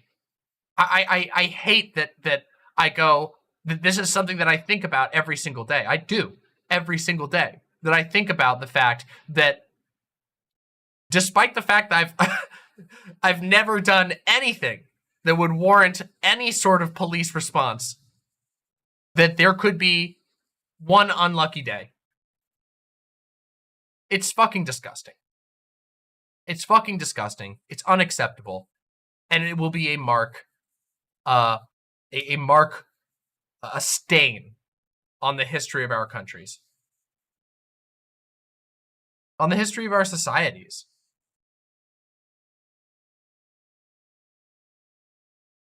See, that's the thing. Somebody here says, why don't people swat the swatters? And the answer is, because you can't. Because the people who do these swattings are anonymous. And it should be the responsibility of the police. They should do due diligence. But they don't have to. We live in a paranoid society. We live in a society that is so terrified of not only just of trans people, but in general, a society that is built on fear, that people are willing to literally give up. People encourage the cops to do more. It's unbelievable, the level to which people are willing to let the cops do literally anything. And there's nothing you can do. There's very little you can do. There's not nothing you can do, but there's very little as an individual that you can do if your local police department does not recognize the existence of swatting, does not live in the modern day, and then decides, like, do you understand what I'm saying? This is a structural problem. This is a problem. You can't just, it is a problem that random anonymous people on the internet can trick the police into a violent response off of nothing. Why is it normalized in our society that the police barge into people's homes with guns? And we're not even talking like suspected, like we're not talking about somebody who's suspected to be running like arms or weapons. We're talking about the homes of random citizens, random people, well within their rights, just living their fucking lives. People who have no record, people who have no actual evidence against them, that this is just normalized, and it is normalized. Swatting happens all the time. Hyper-militarized police that are fooled by anonymous posters on the internet. Anonymous posters on the internet who are enabled by large content creators with slave-like followings who tell them to go jump in on every harassment campaign for every personal enemy they have, and their personal enemies just always happen to be trans people. Isn't that weird?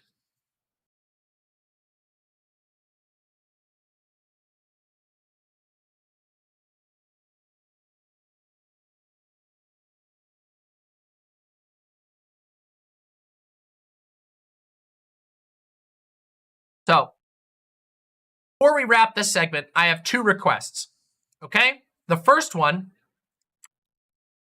is all of my lovely, lovely imps. First of all, please, I'm going to drop this link in the chat. I would like every single person, please click that link. Please click that link and go here, leave a like, and leave a comment. Okay, actually, I don't know. Wait, are comments disabled right now? Hold on, are comments disabled? I don't know. No, comments are not disabled. Go leave a comment. Say love from the imps, say much love to you, whatever. We want to get this as many eyes as possible. So I would like all of you to follow that link, pop over, any comment, just leave a heart, leave a smiley, whatever you put. You can say love from the imps if you want to. You can say nothing. I don't care what you say. Leave a comment, press like, please. We want to get as much algorithm attention onto this as possible. Keffals needs all the help she can get. I don't know Keffals very well. Which community was the one harassing her? For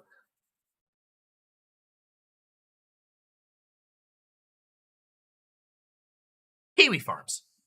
It's fucking Kiwi Farms. We all know this. We know who did the fucking docs. We know where the docs came from. And other communities who promoted it, including former streamers.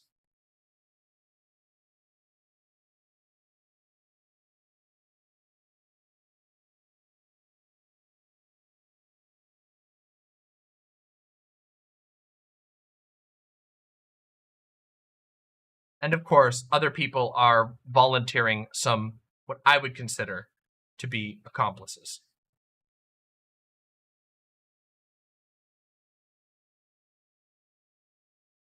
That is amazing, Max Sips. I will show that on stream as soon as I can.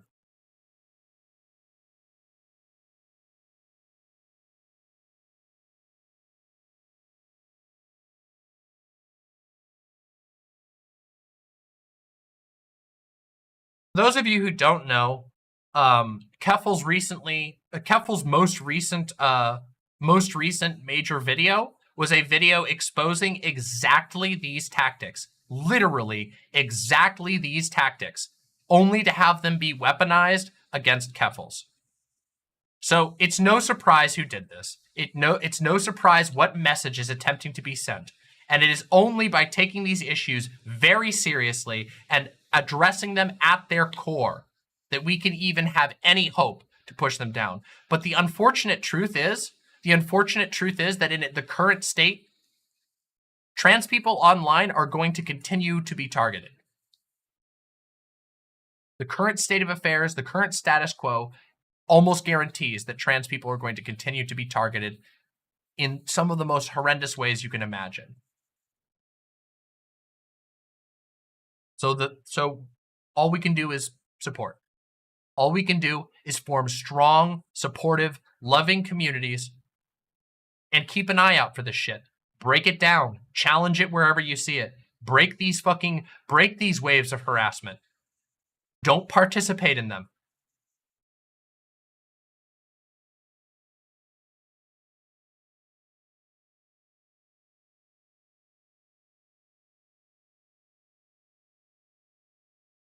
There's like, I don't know.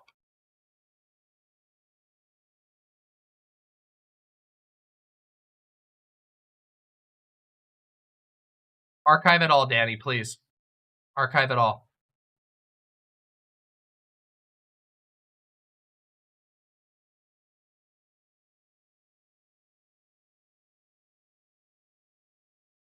Yeah, it's wild, right? People say this, like, you can't even imagine doing this shit to even people you really hate. I can't imagine. The only people I can ever think tactics like this being justified against is people who genuinely, violently hurt other people.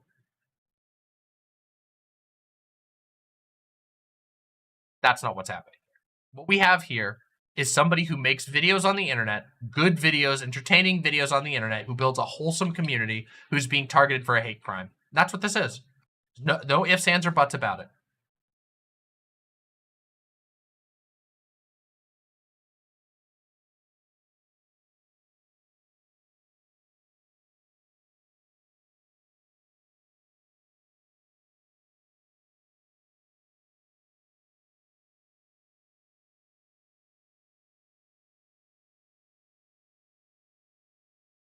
We don't know who specifically did it. We know who propagated the docs. We know where the docs was posted. We know who viewed the docs. We know who shared the docs on their stream. We know who shared the direct links to the docs in their chats. We don't know who did it. We might never know who did it because it was done by an anonymous email.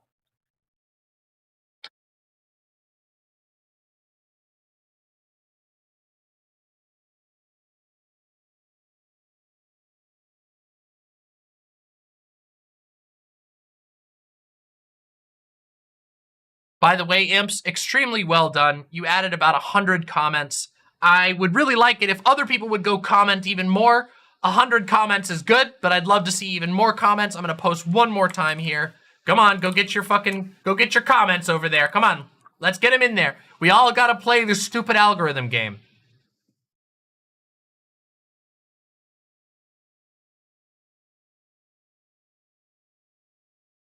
Damn, it looks like some other people are covering it right now. Looks like TJ's talking about it too. That's great. It's great to hear about. I'm hoping Keffals gets all the eyes that she can because she deserves as much attention for this as possible. She deserves to get all the money that she needs to levy a possibly the most justified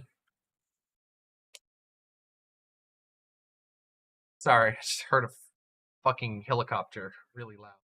DeFranco covered it? Wait, really? Can we see the DeFranco video? Does anybody have the link to the DeFranco video? I would love to see DeFranco's video. I didn't know DeFranco covered it. That's awesome to hear. TJ is the Amazing Atheist. The Amazing Atheist is sharing it as well right now, which is great to hear.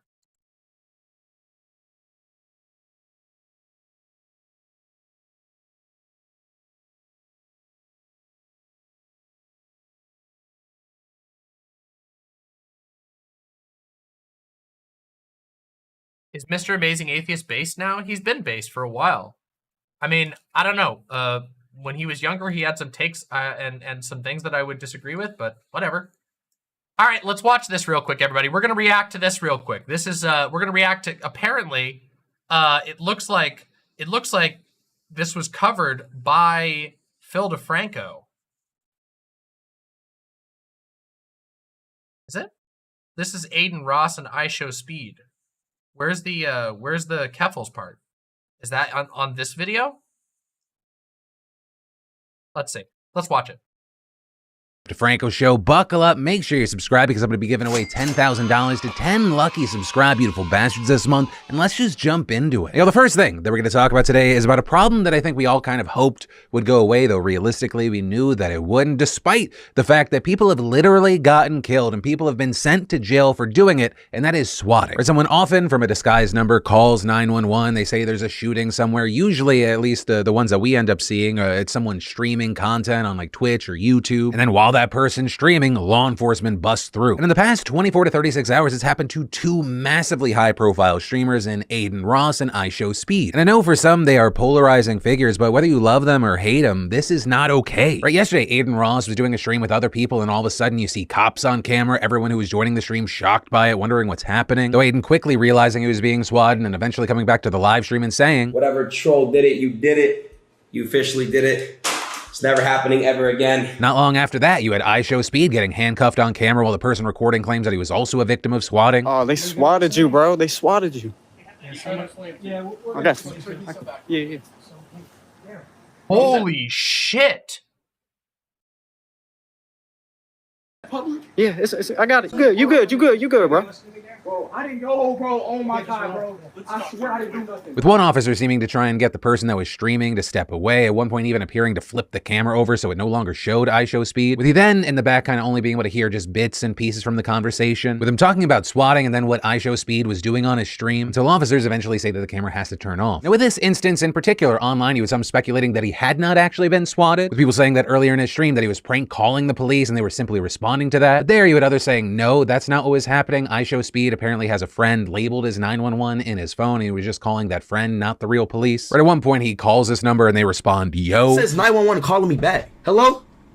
Yo. And while it seemed like everyone agreed that this is wrong, it shouldn't happen, this is incredibly fucking dangerous, you did have some people wondering, is it the same person that's responsible for both of these incidents? We also saw Ross talking about the swatting after the incident on social media. Traumatizing, man. It's scary. It's what comes with being in this position. But it shouldn't. But it fucking shouldn't. But it fucking shouldn't.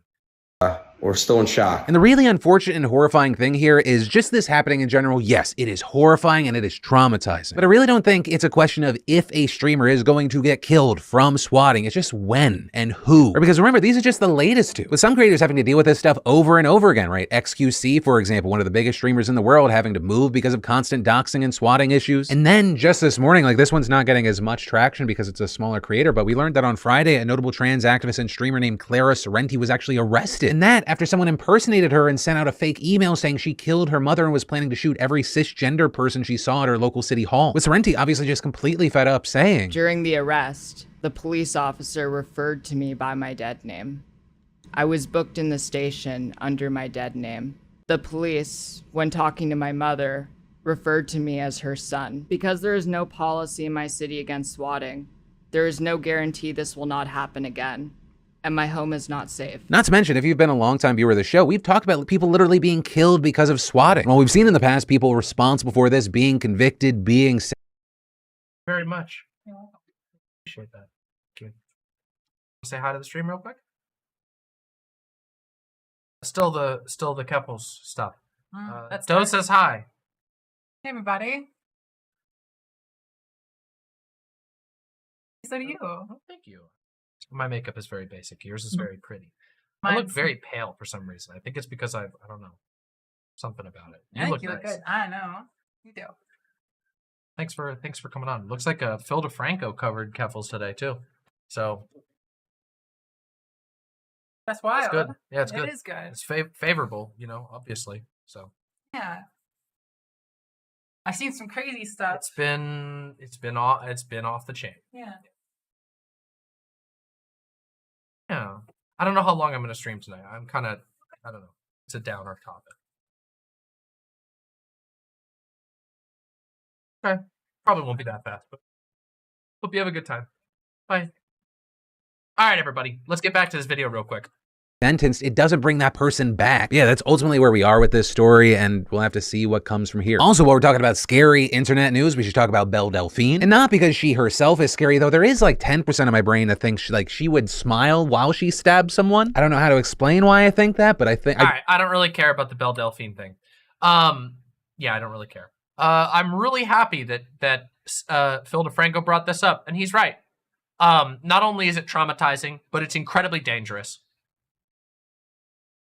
85D2D Derek says, this is just an updated online version of the intimidation tactics used against civil rights activists back in the day. And once again, those that work forces are the same that burn crosses. Yep.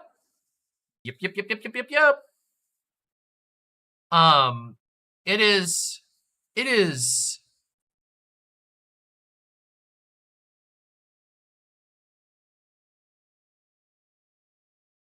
it's depressing.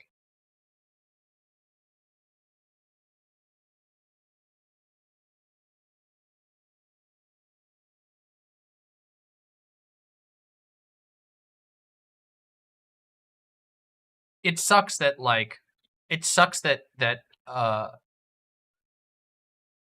remember earlier how I said that like the swatting thing it affects literally everyone, not just trans people, but that trans people get hit the hardest by it. Trans people and marginalized people. These videos we saw is a pretty good example. Because hell, Aiden Ross is not like a marginalized person, and he still gets hit by swatting. The atmosphere, the status quo is so fucked up. But we know who's most at danger. We know who's most likely to be mistreated by the police. And we've seen it now. We've fucking seen it.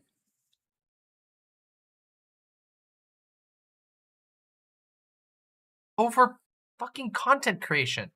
People take advantage. People take advantage of the fact that police stations and the government have not and probably won't catch up to the age of the internet.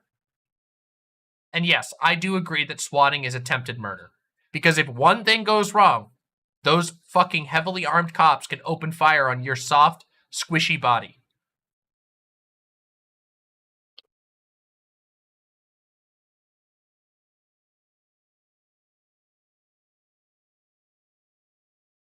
Unless we force it to catch up.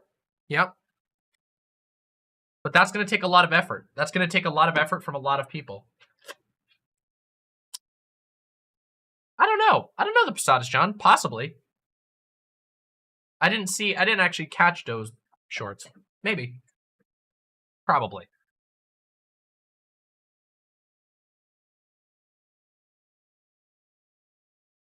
Yeah, fuck, Tim Pool's been swatted a million times. Fucking Tim Pool has been swatted a million times. Isn't it wild? Yeah, isn't it wild there's no-knock warrants? That's fucking off the rails. But hell, even if it's not a no-knock warrant, what if you're sleeping and like your partner or your kid opens the door and the cops just fucking filter in with fucking heavy weapons?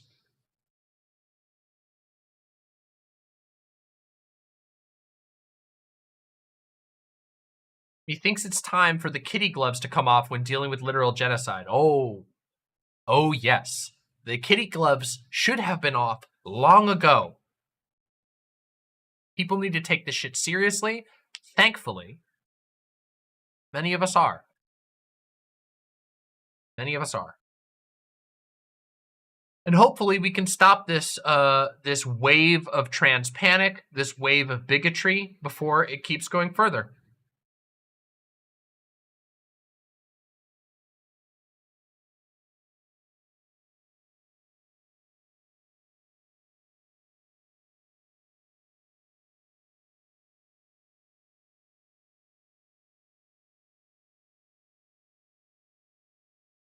I wonder if we're ever gonna see a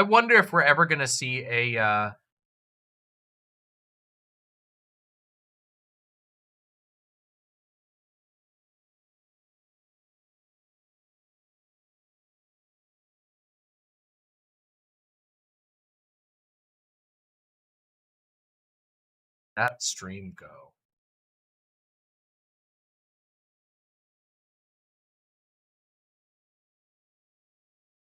You know, I've been thinking maybe we should watch the whole video. Maybe it would be good for us to react to that. We got a lot of viewers here right now. Maybe you've already seen it. Maybe it wouldn't be helpful. Watch Keffals' whole video about the tactics that are employed here.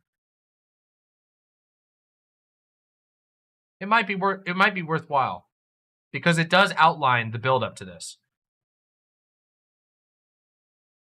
It's a long video and it's very dark, but it does outline exactly how this shit works. And I bet a lot of people in my audience haven't seen it yet.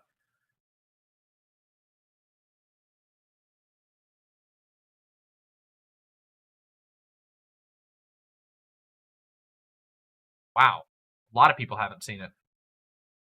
Okay, I guess we should watch it. So for those of you all who don't know, Keffals made a video recently, or made a stream, in which she talked about the unbelievable amount of harassment and how the harassment actually unfolds. And this was focused, of course, on a couple of key events, outlining Kiwi Farms and Destiny. The video was suppressed by the algorithm. Yeah, it really was. But I think it's because I don't know if it got fully edited. So let me see real quick. Hold on one second. I think we can do this. We never watched it. We never ended up watching it here. So maybe it would be good.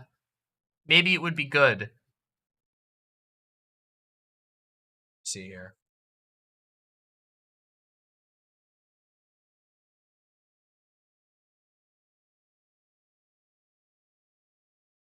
Yeah, you know what? We'll do it. Let's do it.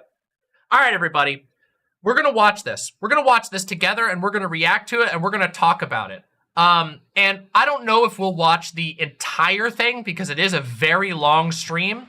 However, I think it's educational for us to understand how this shit builds up, and Keffals put a lot of work into it. Keffals literally hired researchers to help put this together. So you know what?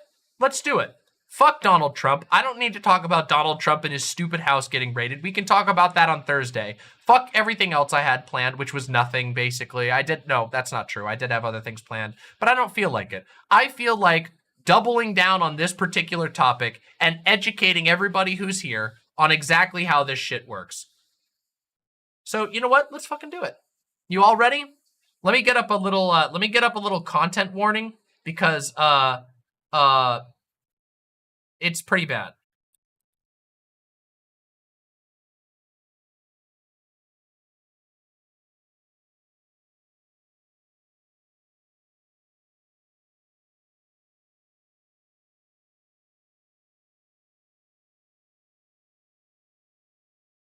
There we go. Okay. Yeah, everyone's talked about Mar-a-Lago. We've never watched this. This stream happened while I was on break, so I never got to watch it with you all, so we are going to watch this together. All right? Let's I would say enjoy, but this is not something really to be enjoyed. It's something to be respected for the amount of work it took to put together. But yeah. Let's do it. Oh, by the way, this right here is the image that Keffals got banned off of Twitch for, just so you know. It was this image that has words like the F slur, the T slur. These are all comments that were directed directly at Keffals. We're not watching the whole thing. The whole thing isn't the stream. I know approximately where it begins. So we're gonna start when it begins, which is right about here.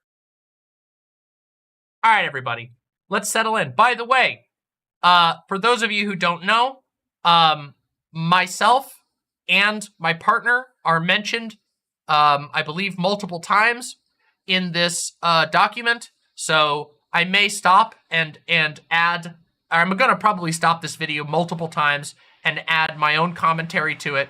But this is a video discussing the connections between online harassment, swatting, Kiwi Farms, and Destiny. So let's, without any further ado, let's take a look directly at the machine that produced the bullshit that we witnessed today. Let's go. I've never streamed on YouTube, and now I'm banned on Twitch, which is hilarious.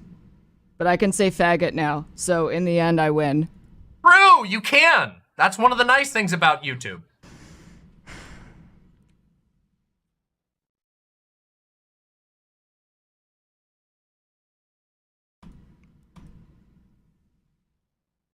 By the way, the reason you can do that on YouTube is because YouTube actually has a sensical policy about slurs. You don't get in trouble for reclaiming a slur. If you use a slur against somebody else, you can get in trouble. But if you use it self-referentially, you don't get in trouble, which is a sensical policy. I should be able to call myself whatever self-referential slurs I want. Anyway, let's continue. Let's watch together.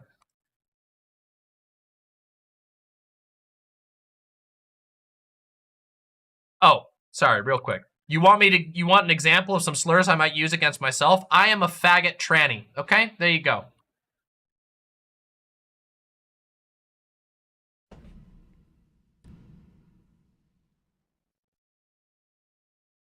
Okay. All right, let's see.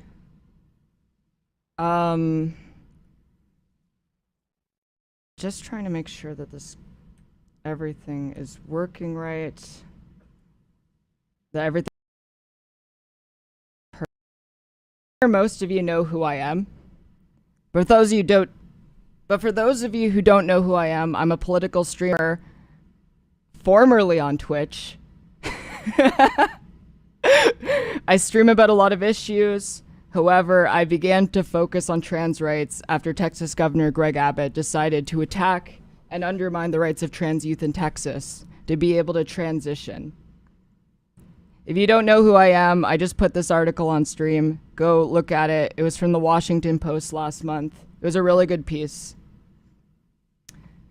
As a trans woman, and especially as a trans woman who transitioned as a minor, the topic was very important to me, which is why I ended up focusing so much on it. And as you can probably guess, in the midst of the culture war currently going on about trans people, it embroiled me in a lot of controversy. Things that happened to me that I never would have expected, nor could I have expected them.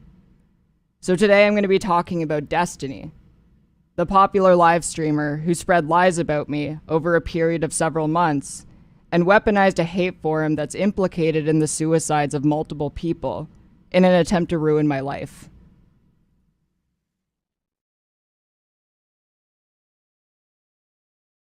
So, just like, to start off,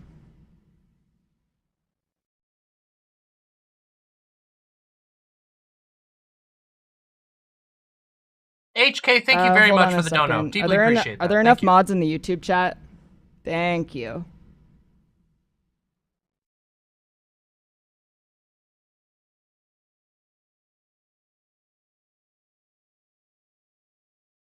Sorry, there are a lot of fucking A-logs who absolutely hate me. They have the worst mental illness I've ever seen. I really hope one day they Maya get Major. help. Thank you very much. Part of the reason that I'm a socialist is because I believe everyone should have access to healthcare. And you can really see from a lot of the people that go after me, they don't have that, and I feel bad for them. So anyway, to talk about this topic, I need to let you all know that on this stream, I'm going to be covering the topics of self-harm, transphobia, stalking, sexual assault, drug abuse, and suicide. If these are topics that... Real quick, before we get any further, this was streamed on July 18th, less than a month ago. This was just before Keffals was banned and then took a break from streaming, understandably, after the ban, just so that we're all aware what the time frame is here. So, 1 month ago, less than a month before the transphobic hate crime was perpetrated against Keffals. You are not comfortable with, you don't think that you could handle, you should probably leave. I'm sure you're going to end up hearing the most juicy bits of this stream anyway.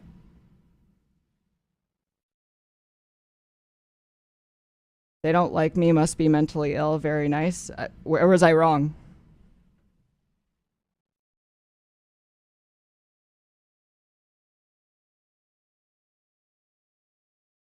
Okay, let's see.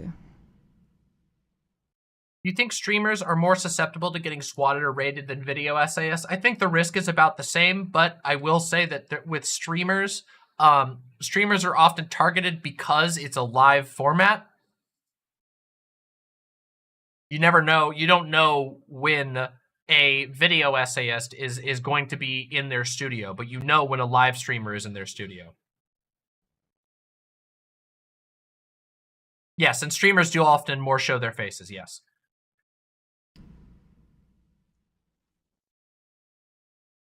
Just trying to see where chat went. Let me skip ahead here for a second. I need to start at the very beginning because I know that there's probably a lot of people who are unfamiliar with this topic, who don't really know who Destiny is. I'm guessing like 60-80% of the people who watch do, but I know that there are a lot of people who follow me who have no idea who he is or anything about political live streaming. So for those of you who aren't aware, Destiny, whose real name is Stephen Bonnell II, was a notable StarCraft 2 live streamer and player, having begun playing during the beta. He started streaming his games in 2011, competing in tournaments and streaming his gameplay to Justin TV, which was Twitch's predecessor. Very early into his career, he was known for being abrasive and confrontational with other players. In 2012, he would change over to playing League of Legends. However, his most notable shift in content would come a few years later when he entered politics. Destiny has said he's always had an interest in politics, and in 2016, he put that interest, along with his abrasive attitude, together when he began doing online debates. He would gain a reputation for being a combative voice against the right-wing political zeitgeist brought on by Gamergate and the alt-right. One debate in particular brought him no... Remember how I mentioned Gamergate before? Yeah. The Gamergate never ended. Gamergate never went away. It changed the paradigm for how life is lived online. It was Gamergate in which this type of harassment against primarily women was normalized. ...notoriety when he debated former gay... Magos Vren says, Hi chat, just got here. Demon Mama, do you blame Hunter Avalone at all for what happened, seeing as he super recently reminded his much more centrist, quote-unquote, audience of the Keffals docs? I think Hunter Avalone was disgustingly out of line, and it's very obvious to me what he was doing when he showed literally the direct page upon which Keffals' docs were located. He literally gave it directly to his enormous audience in a segment in which he was shitting on Keffals. I think that Hunter Avalone, I have nothing but disrespect for Hunter Avalone at this point in time. At one point, I was on good terms with Hunter Avalone before he really randomly started insulting me on Twitter. which is unfortunate because I wanted to believe that he was trying to take a turn for the better. I've talked about this many times. I don't think he has. I gave him the benefit of the doubt, and I almost regret giving him the benefit of the doubt. It was not just reckless, but very clear what the intent was. So yeah, Hunter Avallone fucked up. Not just fucked up. That's the wrong word for it. Hunter Avallone was negligent, beyond negligent. Game Grumps host JonTron. Through the I think he sees what his actions have caused, and I don't think he cares. debate, he managed to force JonTron to reveal his racist beliefs. Let me bring up the clip.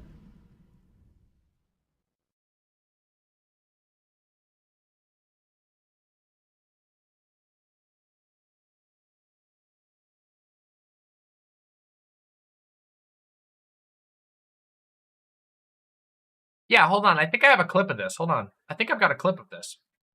For those of you who don't know what I'm talking about, just so that I can substantiate, I believe, yeah, I got it right here. Here you go. Here, you want it? Here you go. Let's watch this real quick. Here you go. Just so that people understand that I'm yeah. And here's the clip from the live stream that he deleted. Actually find the docs. Just now. It was posted. But, I mean, I'll scroll through this really fast. I don't want to show the docs or anything, but on stream is shows the posted page here containing the and docs. then down below as well. I don't see flamenco anywhere on the this page number. People are asking what page this is on also. The docs was on page. There's over. Literally just tells people which page to find them on. Yeah, I think it's pretty fair, pretty obvious what Hunter Avallone was doing here. Pretty obvious what he was doing here, in my opinion. I think it's an open and shut case.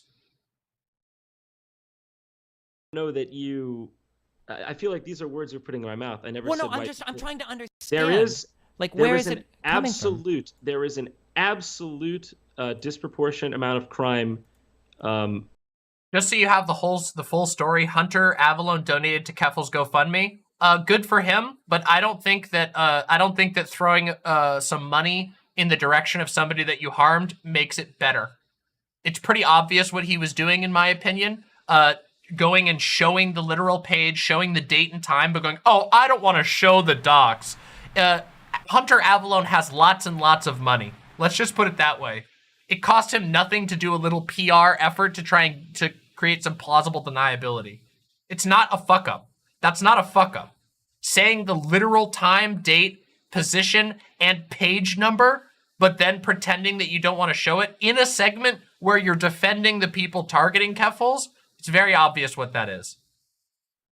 It's literally, guys, that's like somebody being like, hey, it'd be a shame if something happened to your nice little house. It's the same fucking shit. Going, you know, the docs are located on this page. It'd be a shame if somebody shared them. And then it happens. Committed to whites by non-whites. That's there's no arguing that. That's just FBI statistics. So in that sense, you could say, well, why shouldn't the white people be able to address this? But they're not allowed to because they're called racist by people like you. If you wanted to fix crime in the United States, the best way to do it would be to deport all of the poor people, because poor whites commit a lot of crime too, disproportionately compared to wealthier whites. That's just not true. But okay, wait, hold on, wait. You don't think that? Okay, so you got the point. This is like where he started as a political content creator. This was his big moment. And following this debate, Destiny solidified his position in power in the new growing left-leaning debate sphere as essentially the figurehead of edgy Twitch politics. Throughout 2017 and 2018, he would continue to build both his reputation and influence within the sphere, gaining an orbit of live streamers who would defend him in exchange for boosts in viewership and donations from his audience. As Destiny is a liberal uninterested in systemic change, there was a demand within his audience for him to debate people with left-leaning political beliefs. In late 2018, a community member named Irish Laddie would begin to show up in Destiny's streams as the token communist voice before launching his own separate identity, now under the name Vosh, in early 2019. Speak.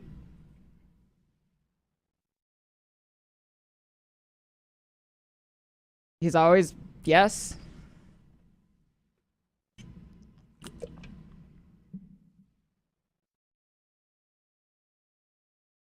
All right, hold on one second. I want to see if there's anything we can do about the chat.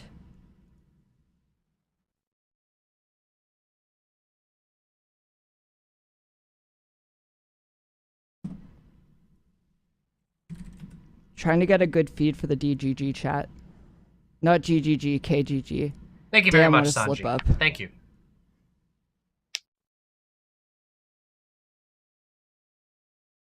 The name of Hassan.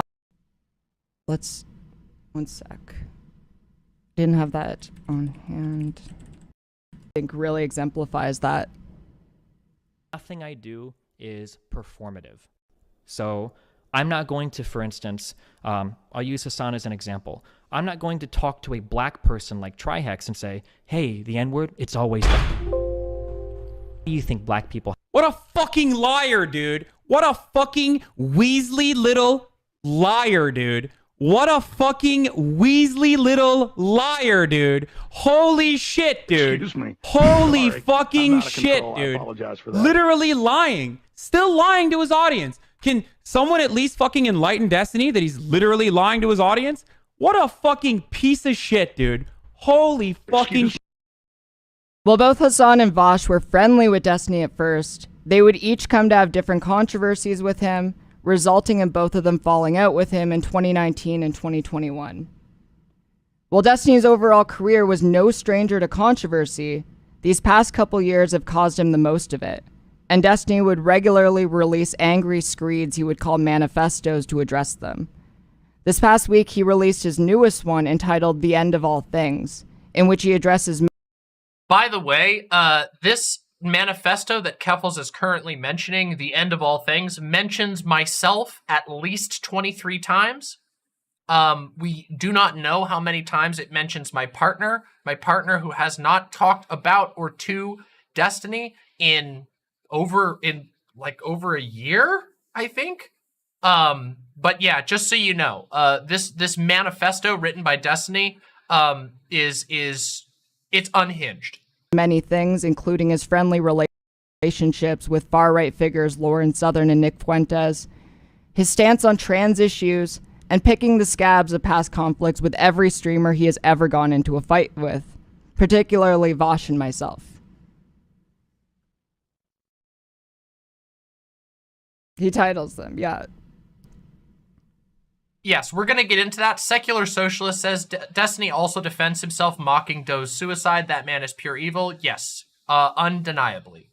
I do not have positive feelings about that, but this will be explained here, and it will be tied into the bigger picture. Because, like I said, this doesn't have to do with just one content creator, though one content creator certainly does have a suspicious amount of connection to all of these events.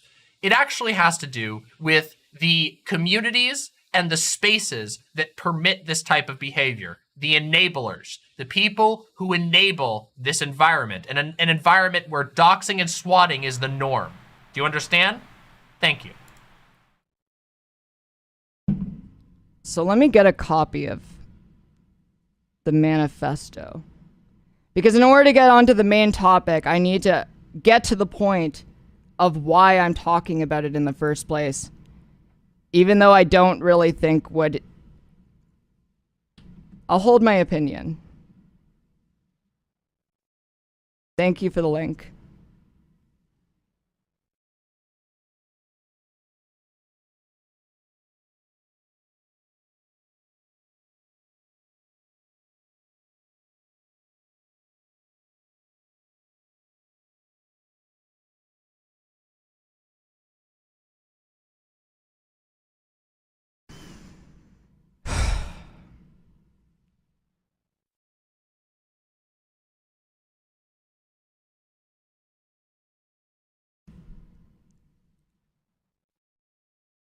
Jesus, the doc. I know, right?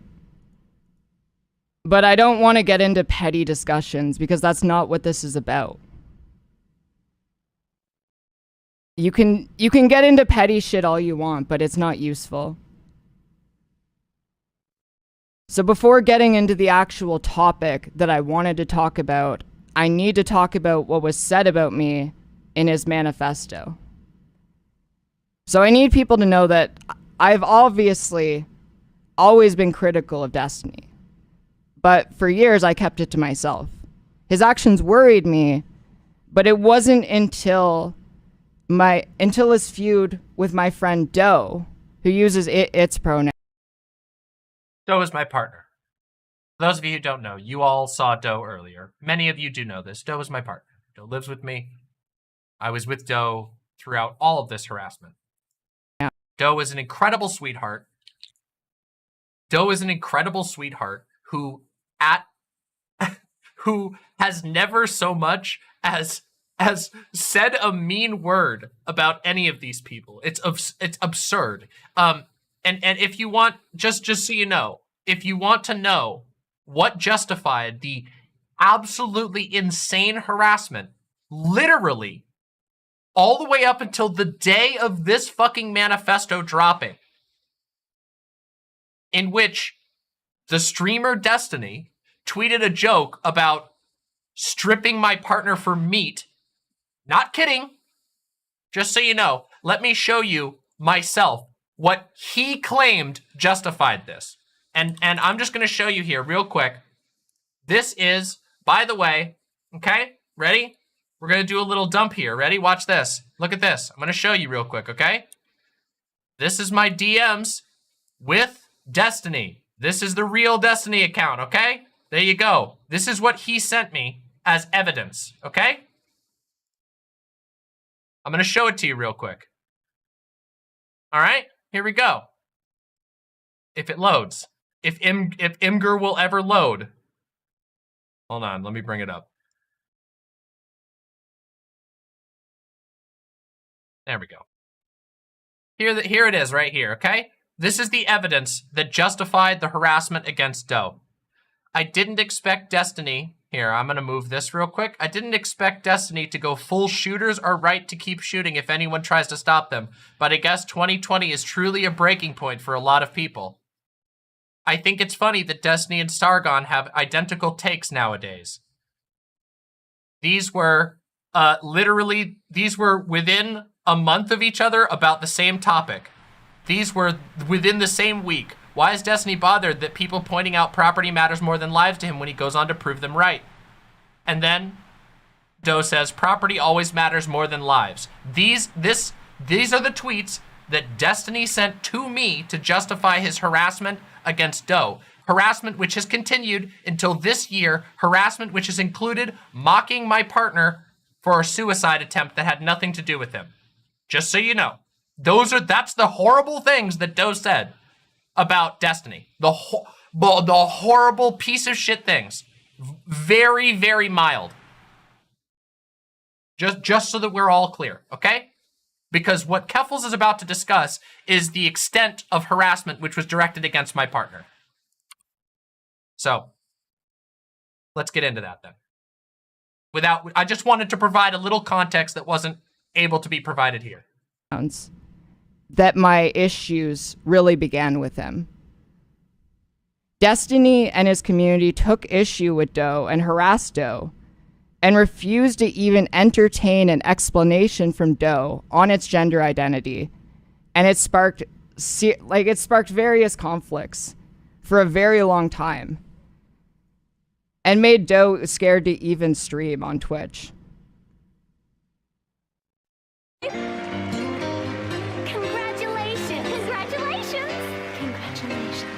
Hold on a second. Congratulations. No alert box.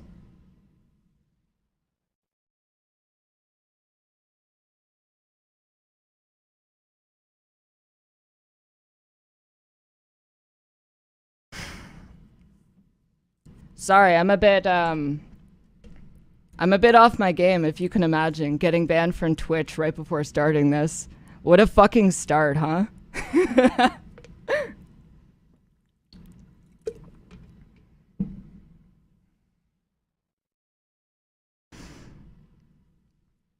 But to get back into it,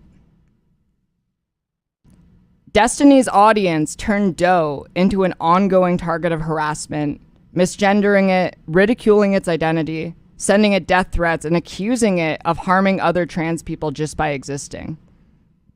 This was on top of all of the transphobia coming from other internet communities at the same time. To this day, Destiny refuses to engage with Doe's identity in good faith and continually misgenders it. I got you, Baphomet. Go However, ahead. Have a great day. That's only the beginning. On October 13th, 2021, Doe attempted to end its life using all the diphenhydramine it had on hand. It posted a document detailing the attempt and near brush with death, saved from death only by the fact it wasn't alone. After learning this, Destiny decided to mock Doe to his audience of hundreds of thousands of people.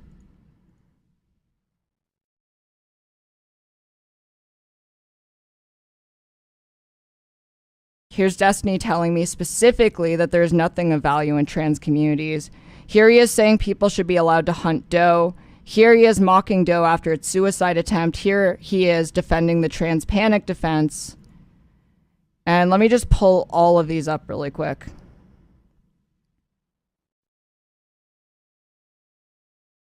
The reason I've started blocking all trans people on Twitter, trying to get away from that discourse, is because there's literally nothing of value in these communities. Thank you, Ada Stardust. And this is a Gami parody account saying if they want to be a deer, we should be able to allow to. This is not the Gammy parody account. This is the real Gammy account, just so you know. That was a mistake on Keffals' part. This is not the Gammy parody account. We should be allowed to hunt like in real life.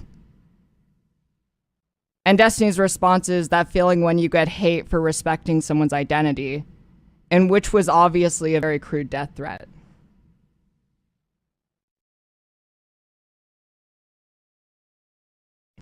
And this is Destiny mocking Doe's suicide attempt. Why the fuck would you attempt suicide and then write a letter to your fans on Twitter? What even is this world? Get me out of here, holy shit. The dear lady attempted suicide and then wrote like a poem or something afterwards to people on Twitter. You think with all this...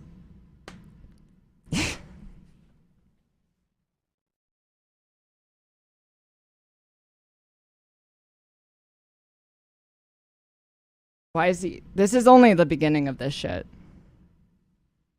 But one second. Before I continue, I just want to send out a message to the moderator team.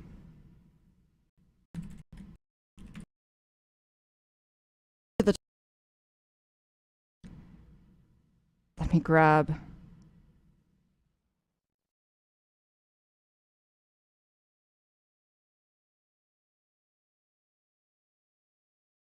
Let me grab the links.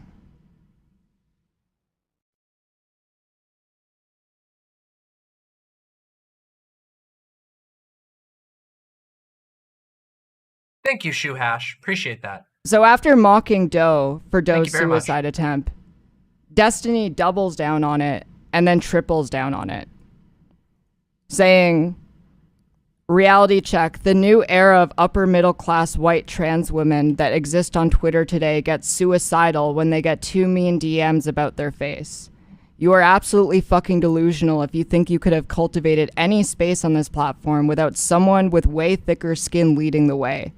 You're only here to leech off of the communities others built before you, both figuratively in terms of shaping the social conditions and literally in terms of copying the code for my site.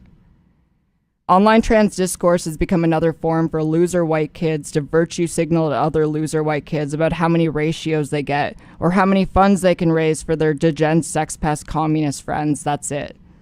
You guys brag about how many rainbows you put in your profile and how many stupid flags you create while conservatives in the real world are tearing down trans people legislatively. None of that affects you all, though, because you're too rich and too white for it to affect you.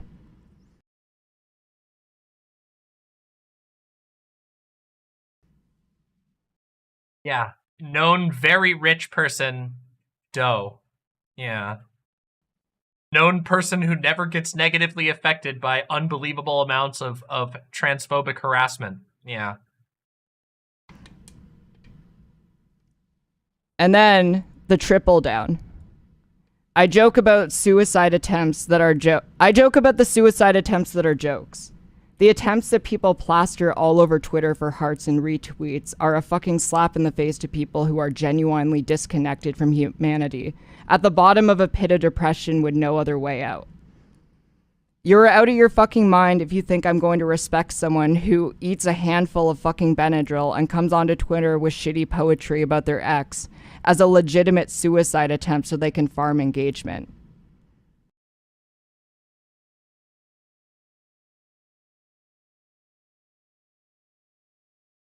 That's a joke about my partners. Unrelated to anything related to him. This has nothing to do with Destiny. Just taking the time out of his day with his gigantic platform to make fun of my partner's suicide attempt. Remember how I said that the reason we're watching this is because it highlights the type of the type of communities that make this type of harassment, that make swatting, doxing, all of this normalized? There you have it.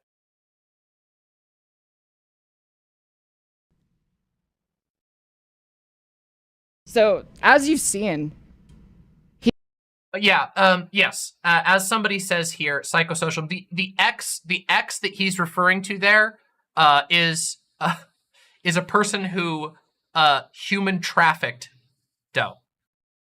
The X that he's making jokes about was somebody who human trafficked Doe. Okay?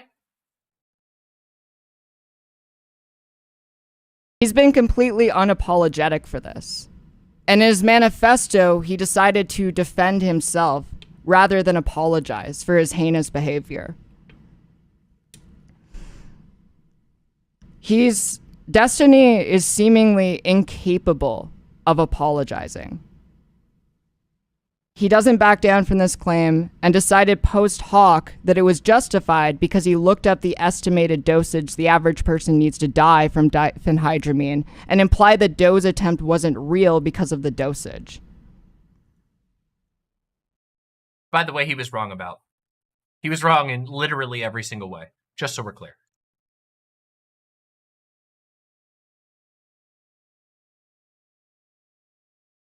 Let's see.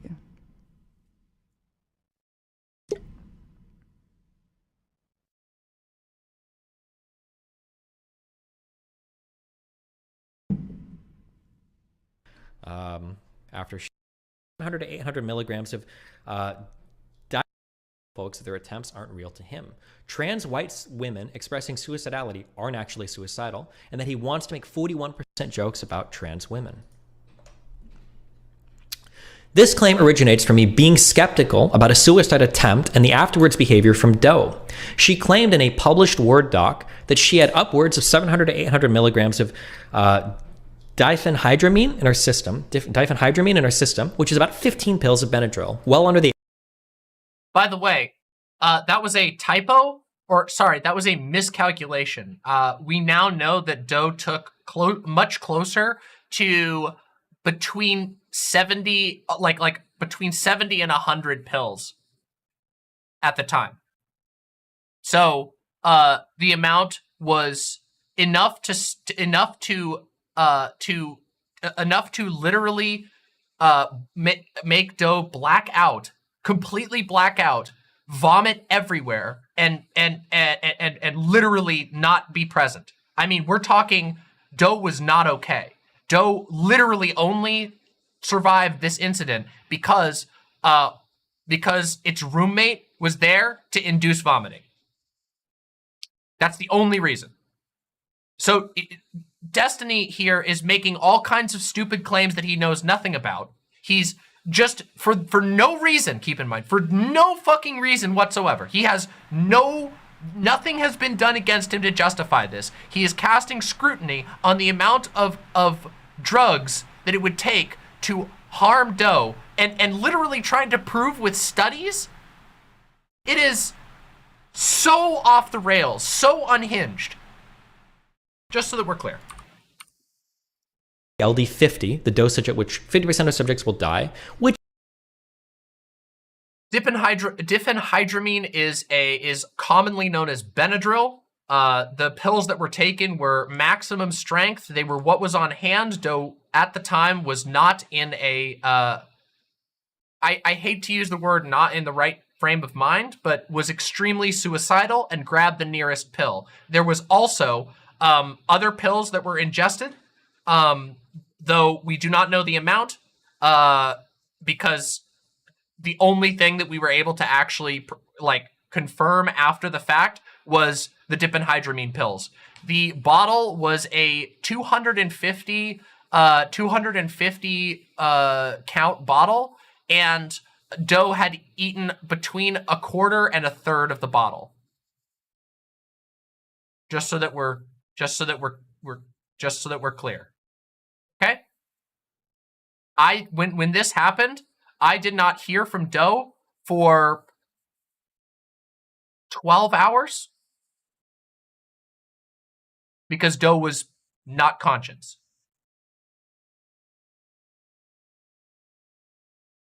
Polytacos, I completely understand. This is a day of heaviness.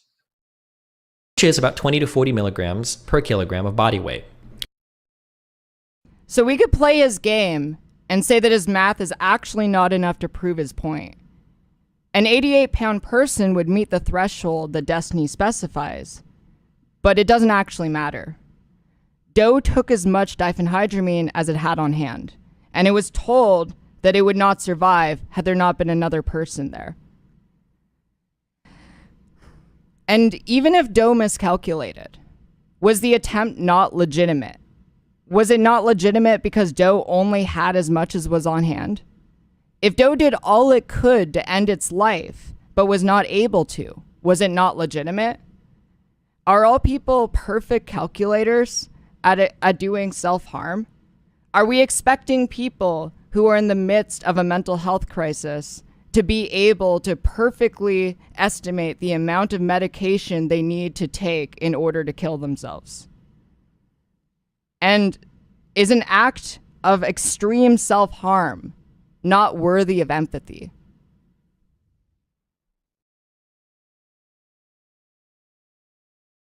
Hold on one sec while I grab the next clip.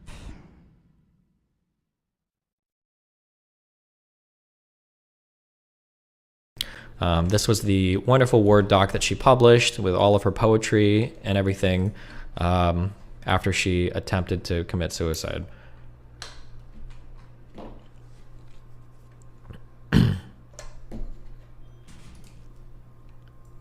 After her attempt, she immediately published some poetry, along with some vague posting about childhood trauma, and tweeted it to warm reception.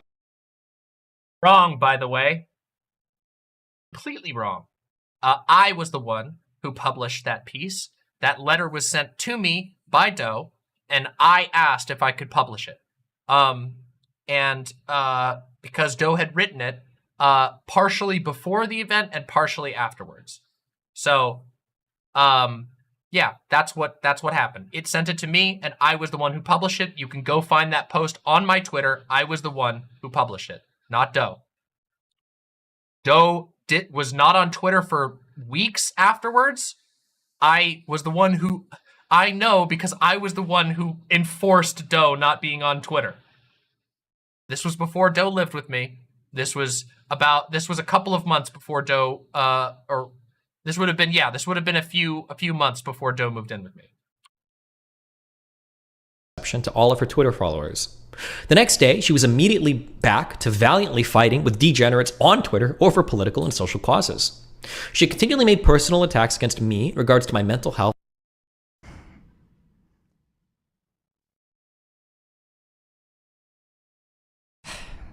I think the question really is, are you required to be specific about your trauma in order for someone to believe you that you attempted to take your own life?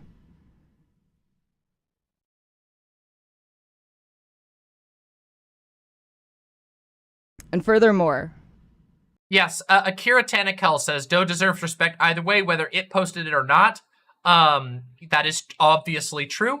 However, I feel the need to make corrections when there's information I can provide, just to show you how fucking Swiss cheese these factual claims are.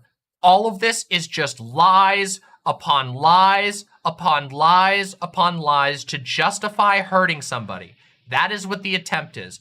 Making things up to try and provide cover for why someone was hurt. What is the correct way to act after a suicide attempt? Thank you, Mother Merced. How can one gatekeep how people act when they are mentally unwell? At the end of his manifesto stream, 7 hours into the live reading of his document, That's okay, Destiny Red Vibes. takes one sentence to acknowledge that maybe it's not my place to speculate on the validity of Doe's attempt, but neither walks back his statements from the time nor apologizes. And he can't. He went into great detail hours earlier into the stream on why he was justified in saying its attempt wasn't real. He can't authentically say it is not his place to speculate on the attempt in the same document where he speculates on it and justifies his actions. There's a lot more to say about Doe and Destiny, but we're going to return to that in a bit.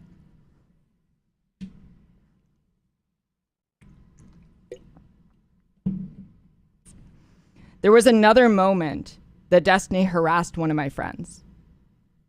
He called my good friend Chloe, also known as Bob Posting, a pedophile, merely because she provides access to necessary resources that are being denied to trans youth. A vitally important resource that has become even more important now that trans youth have been under constant attack from Republicans. The resources Chloe provided and now continues to provide with the DIY HRT Hub is critically essential for the trans community, and I am incredibly proud to sponsor it. In fact, everyone should go take... One moment. Just got to answer something real quick.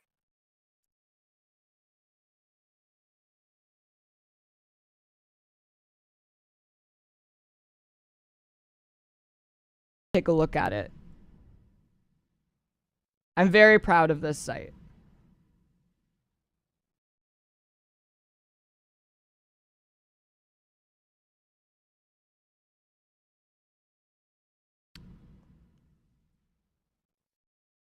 Let's see. Pulling up the next document.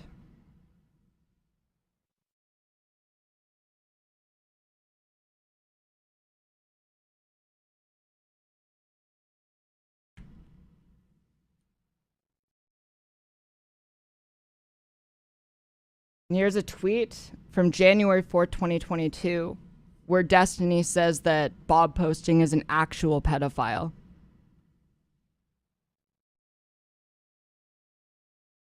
For someone who prides himself on precision of language and nuance, Destiny decides to pedo jacket Chloe and buy into the narrative that affirming trans youth is the same as being a sexual predator. And this language is dangerous. And as a result of his tweet, his fans started to harass Chloe, DMing her and flooding her replies, calling her a pedophile, saying she's indoctrinating people, calling her a groomer, and all sorts of other accusations. He knows that this is a common anti-trans narrative, and in the past he's lamented that these terms have lost meaning because conservatives have warped them.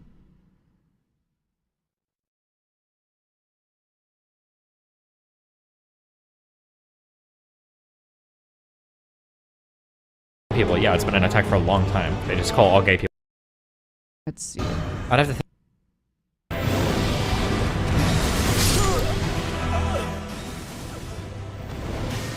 Conservatives have a problem in calling everyone who opposes them groomers, no? Not everybody, but for LGBT people, yeah, it's been an attack for a long time. They just call all gay people groomers or whatever. I don't think anybody even knows what a groomer means anymore. Groomer and pedophile are like the two most, like, stretched and abused words where nobody has any idea what those words mean anymore. So as you can see, even he knows what he's doing.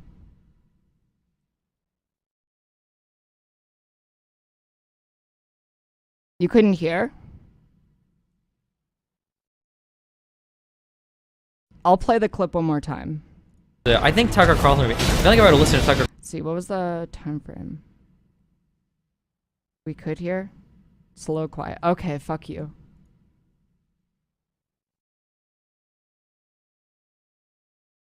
So he knows that it's wrong. And he knows that these words are getting warped by conservatives. But he's still using this rhetoric against trans people.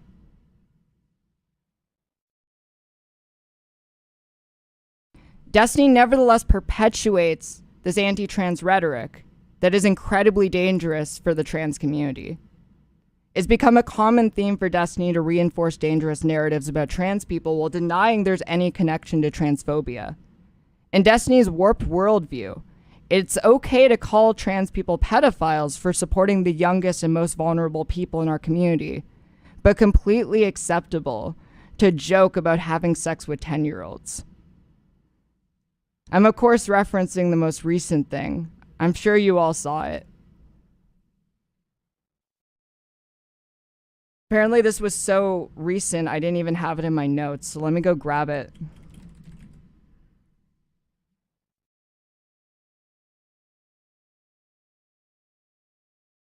Joke.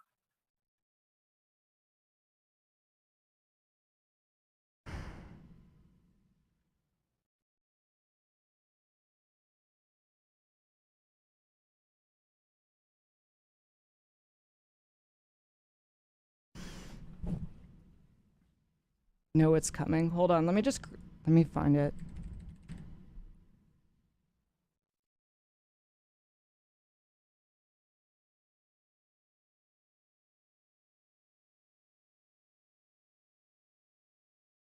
All right, I found it. This is what I was talking about.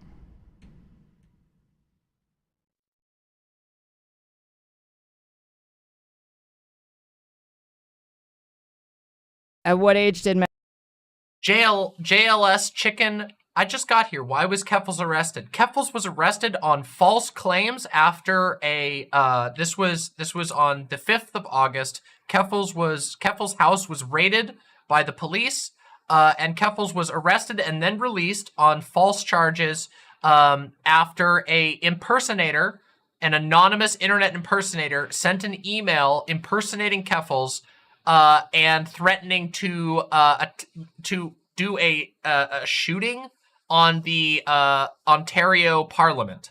The police responded based on the flimsiest evidence imaginable by raiding Keffals' house, confiscating Keffals' technology, and locking Keffals in jail until it was cleared. It was a unbelievable miscarriage of so-called justice, a violent hate attack that was enabled by a police force, the London, Ontario police force, that was unwilling to do due diligence. If you want to know more, if you want to know the full details, hop back to the beginning of the stream, rewind the VOD, and go watch it there. Literal false flag. Let's continue. and start ogling, flirting with? And for those who have come in since we started watching this segment, the reason we are watching this is a video that Keffals put out less than a month before the hate crime was perpetrated against her. This is a video detailing the connections between several large communities, including Destiny, Destiny.gg, aka the streamer Destiny's community, Kiwi Farms, and various other hate forums on the internet. This is a highly detailed video outlining and providing evidence for a perpetual wave of harassment being generated by these communities, whether intentional or otherwise. The harassment is intentional, but whether intentional or otherwise, the communities are working together and feeding each other information, justifications, even rhetoric. This video explains it all. That's why we're watching it. You 10. You were hot at 10. Any pics? Check DMs. And Destiny says, Jesus, I've never wanted to bend someone over the hood of their little tech so bad.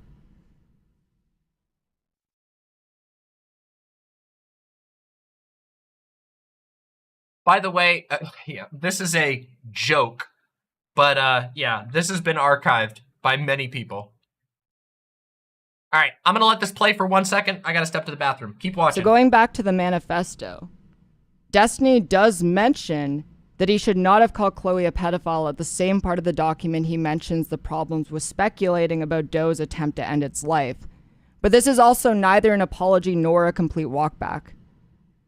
Not only should he explicitly say that Chloe is not a pedophile and that he had no reason to call her that, but he needs to apologize for all the harassment he sent her way and acknowledge that his actions have consequences. He should have also acknowledged that a software traction, 7 months later, buried at the end of a 7-hour-long stream and 31,000-word document, won't reach the same audience that his original accusations did. And these are only a few of the ways, between Chloe and Doe, how Destiny's interacted with my friends and sent harassment towards my friends and mocked my friends. His statement that he just started blocking all trans people on Twitter because there's no value in those communities is incredibly telling about how he views trans people in general. So with this in mind, this is the backdrop for what happened between us.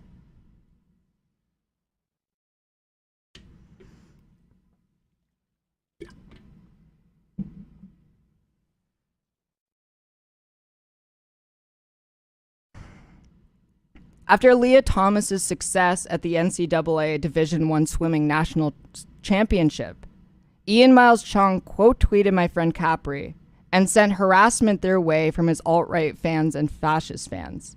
They privated their account to protect themselves, and I decided to ratio Ian Miles Chung. Capri said in a tweet that seeing pushback and support made them feel safer. A fairly innocuous statement about seeing people rally against those who wish to see you harm. It's cathartic, even though it's completely meaningless. Back, everybody.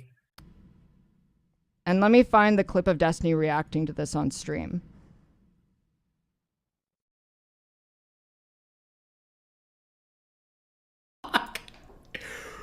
Like, trans people get like fucking raped and murdered. When you wrote up your thing in chat, you said, "Oh, hey, look, it's me."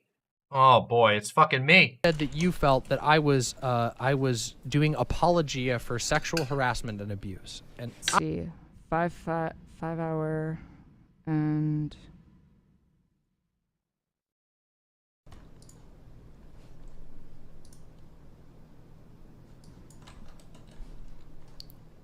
Obama.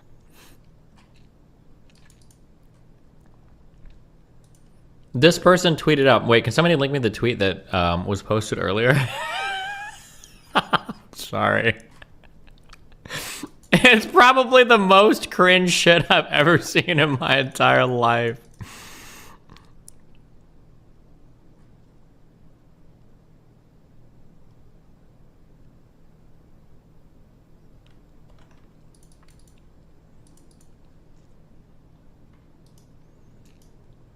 The flag one? No, somebody tweeted like, I was being harassed by transphobic people online. Wait, hold on. Oh, unprivating my account. The response to Ian Miles Chung quote tweeting me was better than I could have possibly imagined. I never thought Twitter ratios could make me feel so much safer as a trans person on the internet. Thank you so much, Keffals, and everyone that helped. What the fuck? Like, trans people get like fucking raped and murdered and the shit beat out of them and stuff in like areas of the South where people are still really fucking backwards on that. And then you have like, I'm safe on Twitter and soy because we ratioed these guys. Ah! Ah! Like, oh, he's actually watching the stream. I figured that he would be here.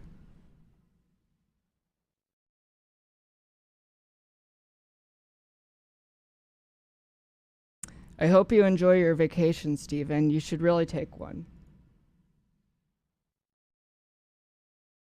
So, the biggest issue with this clip is that he's seemingly unable to understand that these are connected issues.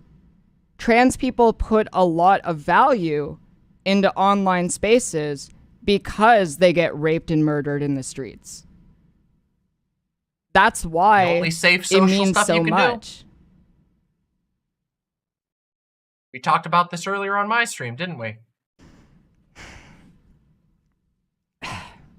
It's just like it's really sad that he wasn't able to figure this out, but it's something completely out of his experiences. There is no way that he could organically come to this himself. But his arrogance keeps him from actually learning and becoming a better person.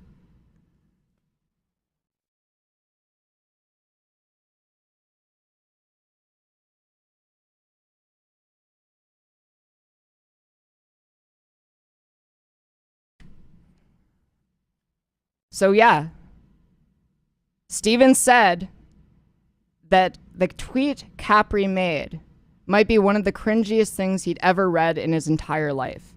A fairly harsh reaction to a completely harmless tweet. And after I saw it, I got upset. He had continued to attack my friends and my community, so I pointed out to Twitter support that he's been violating their terms of service for years by ban evading.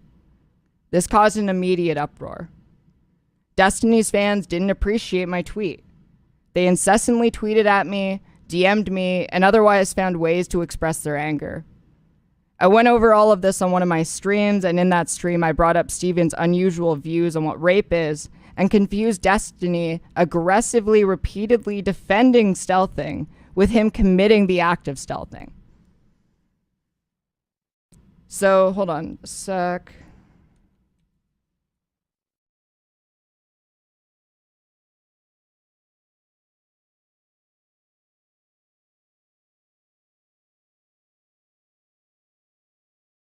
This is what I got confused on.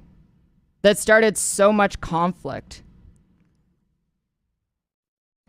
If you are noticing someone is taking a condom off and you can't say anything, you probably don't have the emotional maturity to engage in sex. You should just grab a caretaker or something and stick to masturbating to furry porn. Sorry.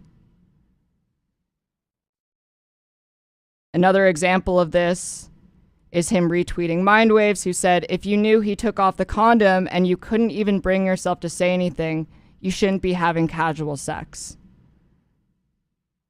Remember, there was no connection, no provocation, nothing. Destiny and Mindwaves just decided to pick this one lady who was talking about being raped and just blow her up. That was it. Just some random person with a tiny account.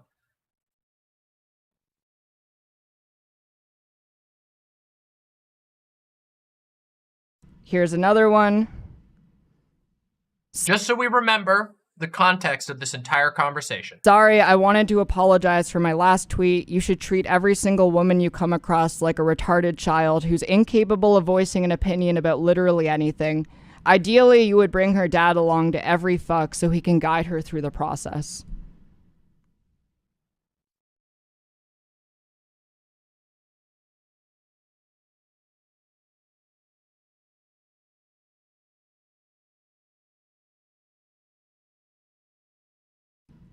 And here's another one. Destiny saying, she literally said it felt awkward to watch a guy stealth her. Just voice an opinion. Have a little bit of agency over your life. You don't have to be a victim all the time, and you sure as fuck can't expect to be treated like an adult if you won't act like one. The response, dude, I've actually been raped, and saying no just made him rape me harder. I noticed what had happened after he pulled out. It's not incomprehensible that I would rather just want to walk away from that situation than start a confrontation.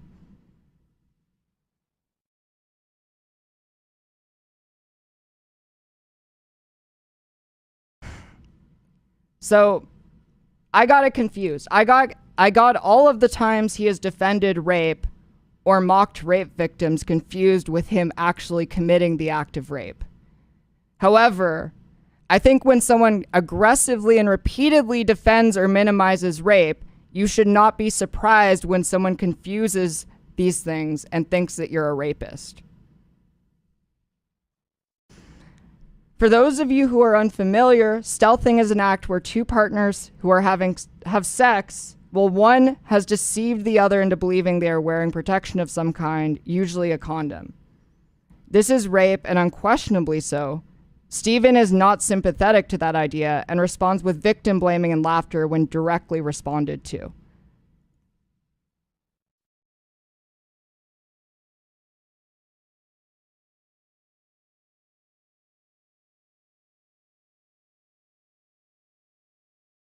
Times and you can't say anything ever when it's happening. If it happens 3 times and you can't say anything ever when it's happening and you're noticing it, then I mean, like, probably it's time to take a step back from casual sex. Like, Maybe she did. Maybe she did take steps, and then she like trained, and then she came back, and it happened again. well, maybe. Just a line full of stealthing dudes. It's just like a science at this point. I mean, like, I don't know, like I would say most people. Oh shit. I think this is from the person who is the retarded child. They said, I've actually been raped, and saying no just made him rape me harder. I know that's what happened after he pulled out. This is not incomprehensible that I would just walk away from that situation. His response to hearing that a woman was raped is laughter.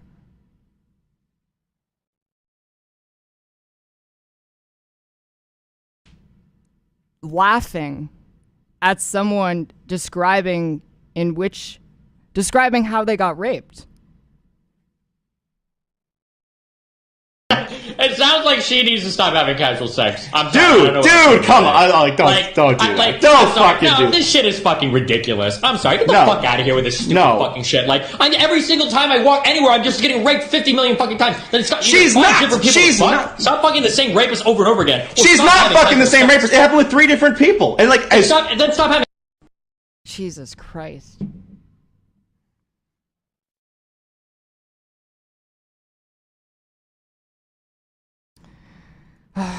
So his response, like, as you can see from all of the tweets and all of the clips, Stephen's response to sexual assault generally has been one of derision and dismissal.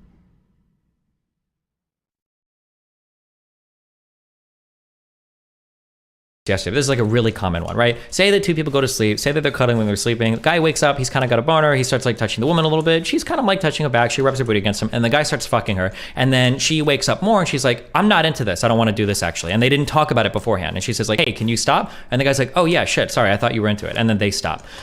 In that case, I think you could say that like the guy raped the woman.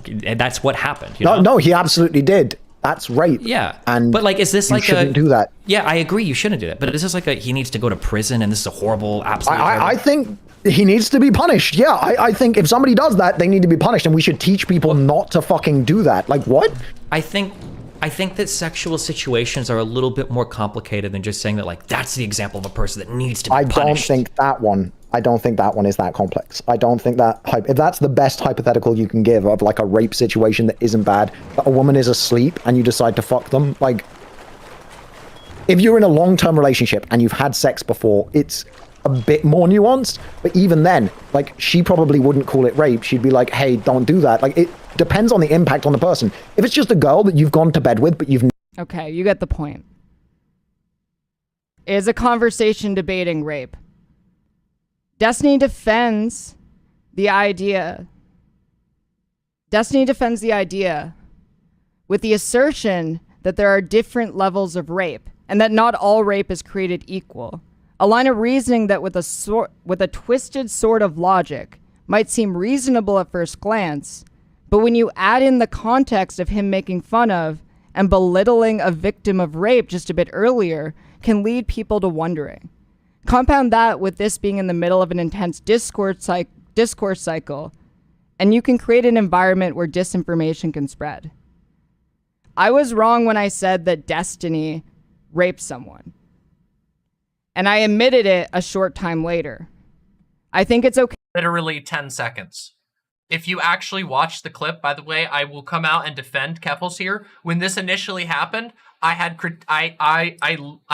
literally said, hey, you should be careful about those claims. But guess what? Keffals corrected it within 10 seconds on a live stream. So his allegation against Keffals is also bullshit. It was corrected within seconds. Literally a misspeak that was corrected within seconds. We're not even talking about a like standing bit of misinformation. We're talking about a misspeak that was corrected within 10 seconds. Stupid. Okay to be wrong, as long as you admit you are wrong when you make a mistake.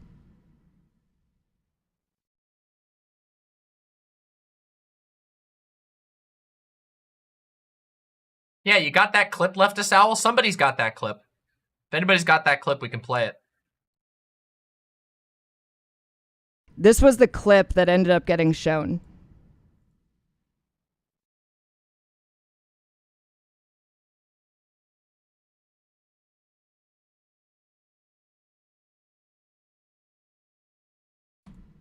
For some reason, its clips don't work on archive. God damn.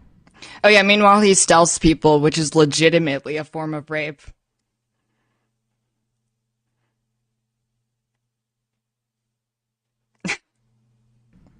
Insane. Insane shit.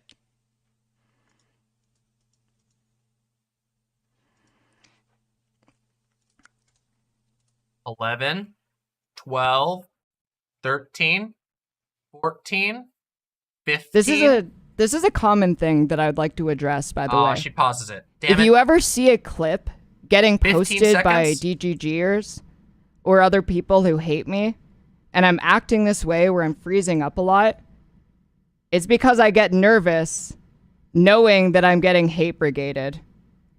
Doing the research on this. Oh, good to know, Gayfesh. I didn't know it was you who corrected the misinfo. It's funny. It's funny how even people who have been directly targeted by Destiny are still better faith than anyone in his community. Even when we have, even when we would have reason, even when we would have reason to not correct. Where they admit to hate brigading me. He's live tweeting the stream. I mean, he has the right to. It's fan behavior. I know he loves me. He's mad I don't reciprocate.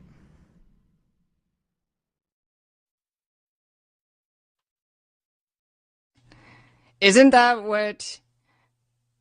Wait, I don't know if he did it. Wait, backing up, I don't actually know if he did it, but he argued that it is not a form of rape. Literally 15 seconds before Keffals corrected the misstatement. And on a live stream. 15 you shouldn't seconds. have sex with a woman who isn't mature enough to tell that someone would do that to them. So like literally. Okay. So at the same time, Destiny believes that it is sexual assault if a trans person does not out themselves prior to having sex. He has since clarified that his stance does not apply to those who have had bottom surgery, but this was a later clarification.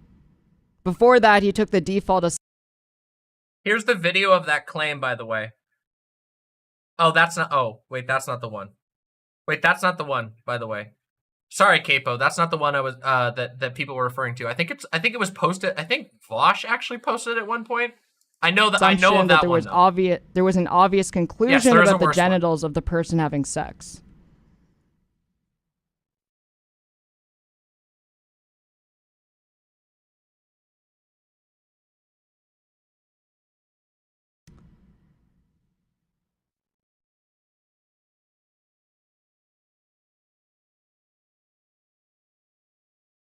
So in this tweet, he quote tweets someone, "Trans people should disclose that they're trans." No. If you mislead someone relating to sexual organs and they discover it, you're engaging in sexual activities that's tantamount to rape.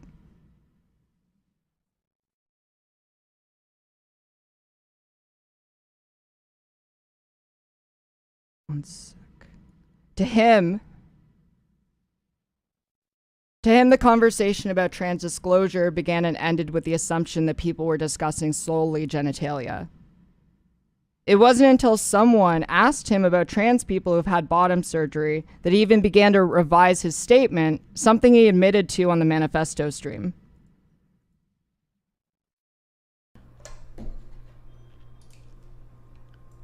Let me grab the timestamp.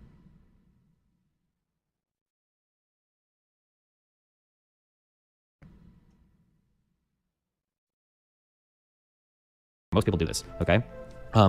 For the but for them to have a totally different sex organ is something that most people right now in society like don't sign up for, like don't know about, like they wouldn't expect that. Like if you go to fuck a girl or whatever, like there's varying amounts of vaginas they could have. That doesn't mean that you know but that doesn't mean that like they could also have a dick, right? That's like a way different thing. When you gotta have sex with a guy. Really good clip to have in here is I think somebody actually even specifically asked me, what if they had bottom surgery? And I said, oh yeah, it gets a lot shadier at that point. You probably don't have an obligation to say anything. I should have had that clip though, so you don't have to believe me if I said that. Despite Keffals' lack of sympathy. Okay. So as you can see, he just changes his argument and then he gets mad at me after he changes his argument. By the way, that's something that happens all the time. The changing the argument after stating the argument and then acting as if somebody is wrong or stupid for reacting to the argument as it was stated, directly as it was stated, and then changing it.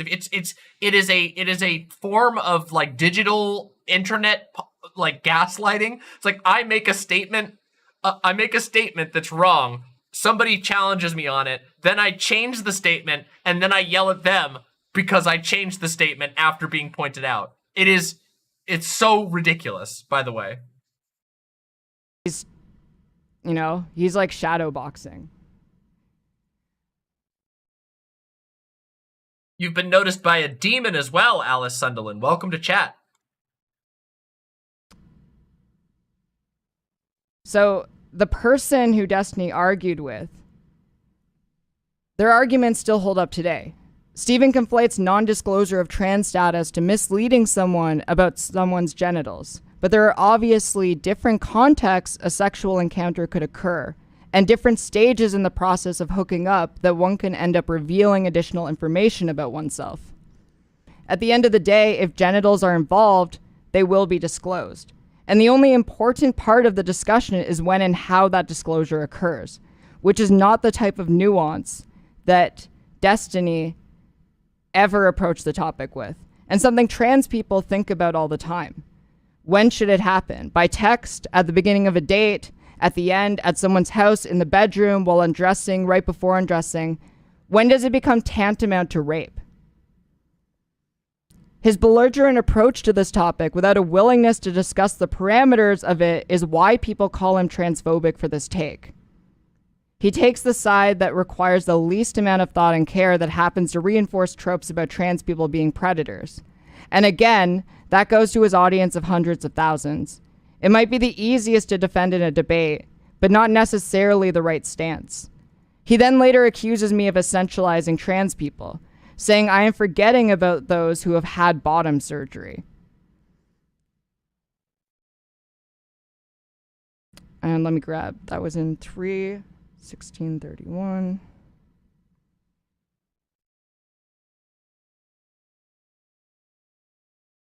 I don't care. Keffals' comments are ironically transphobic, however, as she is essentializing a trans person as having the genitals of their assigned sex at birth, which is not always the case, and I specify in my tweet... Wait, I want to see the clip he's reacting to. Clip chimping here. She does walk it back like 5 or 10 seconds later, softly. Not softly. There's a correction. Keffals claimed I stealth people, then softly walked it back later. She would go on to say that she would never apologize for it after horrendously misquoting and butchering positions I have relating to informing your potential sexual partner about your genitals.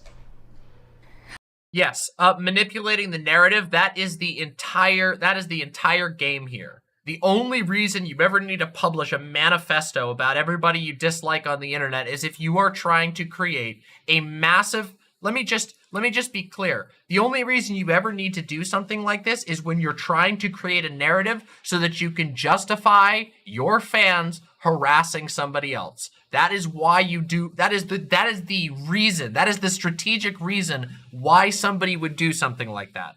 The reason why you write a manifesto which has a subtitle called The Trans Question, when you title your manifesto targeting a whole bunch of people that you've already been sending your fans at harassment, it is so that you can set a false narrative. It is the manufacturing of falsehoods, and it's put in a official documentation so that it grants credence, but it isn't. It's fucking false. I've already showed you evidence of that. But it goes so much deeper, and it is a way of providing justification to an audience for oncoming harassment.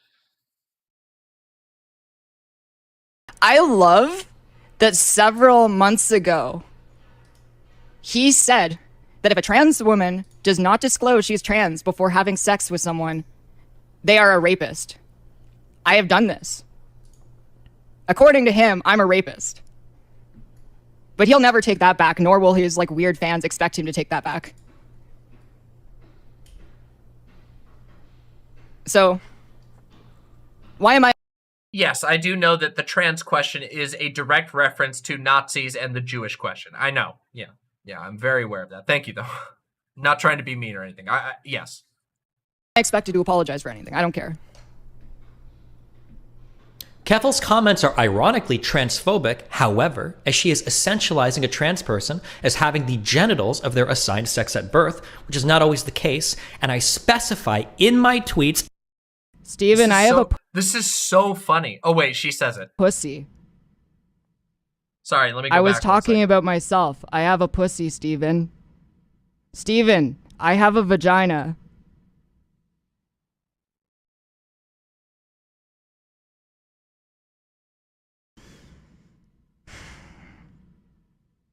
This is an especially hilarious fuck up from him because he actually does the thing that he's accusing Keffals of. That's the funniest thing. He doesn't even notice or care that he's doing it, but he literally does the thing that he accuses Keffals of, and Keffals wasn't doing the thing he's accusing Keffals of, but he was. He assumed Keffals has a dick, and then he accuses Keffals of projecting onto other people, even though it was only him ever doing it. It's like 10-dimensional idiot chess. So, despite... Yes, it is unironic gaslighting. That type of behavior right there is unironic gaslighting, especially when you take it in context with everything else. Destiny, ardently taking on stances that paint with a predatory brush millions of trans people. He expects apologies for statements that were walked back in seconds. As a reminder, he has also never walked back or apologized to Chloe, someone he has accused of being a pedophile. However, and I did say this earlier, he did a soft retraction that was never an apology. He never said, "I am sorry."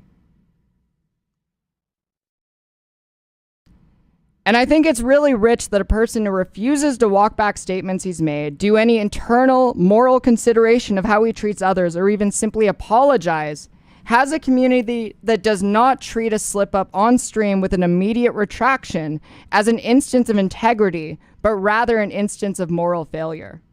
When addressing this in his manifesto, he played a short version of the clip from earlier, intentionally leaving the walk back out. He did this so he could call it a soft walk back and control his audience's reactions and narrative of the clip. You've seen him do this on multiple occasions, but that's This neither is here only nor really the tip of the iceberg between Steven and I. We've had many disagreements and many fights, all of them coming together recently in this manifesto that he wrote. But there's a lot more. So I'm going to get onto the part of his manifesto now where he talks about the trans question. There's no way he did not name it that intentionally. Obviously. Yeah, it's a direct reference to Nazi rhetoric. So Destiny, of course, calls his document a manifesto, a reference to his previous documents he's made detailing his previous controversies, but one that's not at all accurate. It doesn't read like a statement of beliefs and a call to action like the Communist Manifesto or a political party's manifesto. It's structured like an angsty diary, like the manifestos put together by an angry 8th grader who hates his classmates.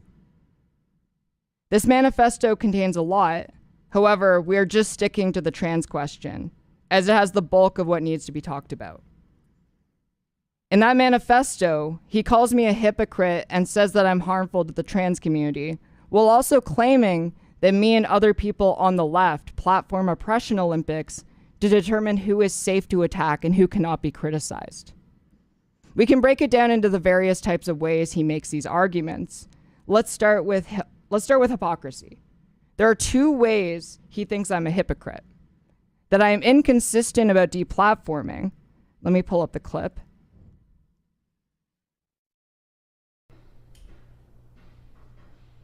So, let's see.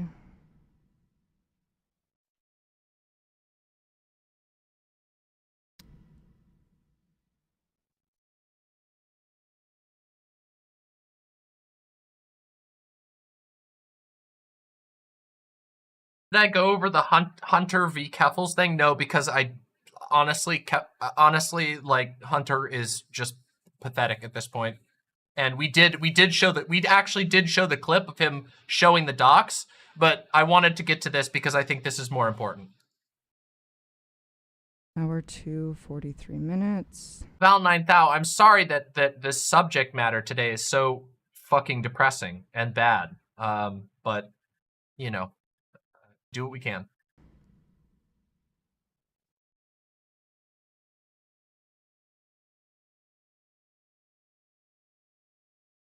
Hundred. It was a a bot, like 100 fucking accounts that came in here spamming some stupid shit. Was it a coincidence it came after I talked about Keffals? It is righteous and good when Keffals and friends take away the income of a... Notice that Destiny and his orbiters are perfectly fine to wildly speculate about a hate raid from Keffals, but they get mad when anybody else points to the literal direct connections, some of which we are about to see. Because let me tell you folks, this is just the wind-up. What we're about to see from Keffals is some of the most interesting and detailed research tying these 2 communities together, and I think you're gonna like seeing this. I was surprised to see that so many people hadn't seen this video yet, but I'm very glad we're watching it now. Perceived adversary.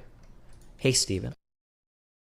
I'll get to this in a second. This is a very important thing that I need to address, finally. I've never addressed any of this bullshit before.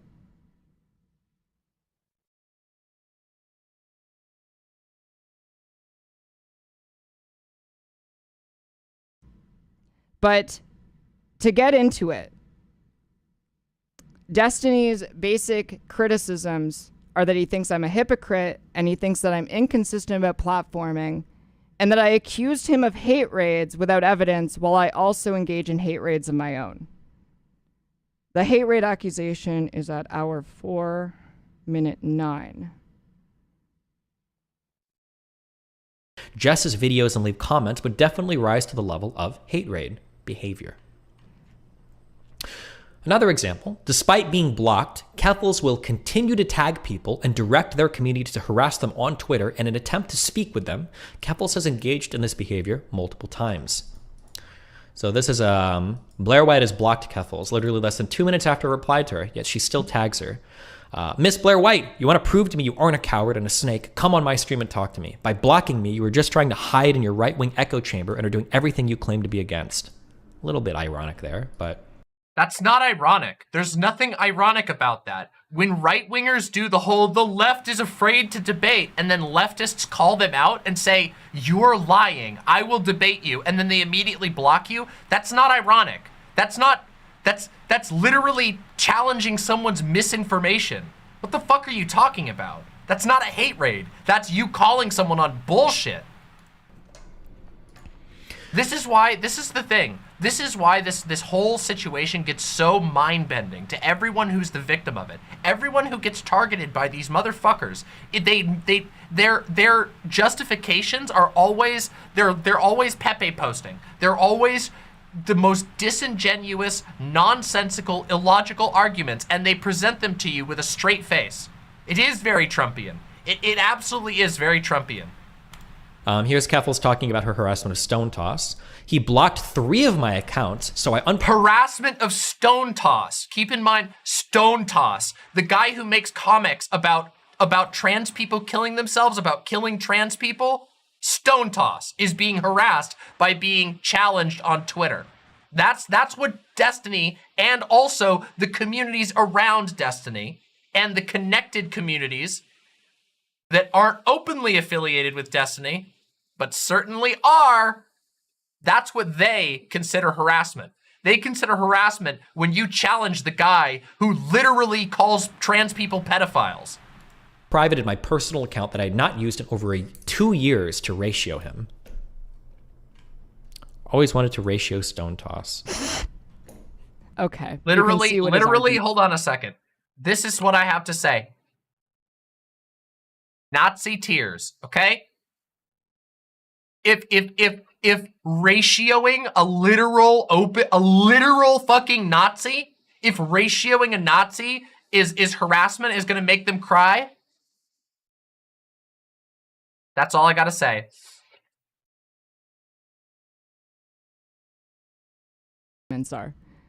However, I do not believe there is a single drop.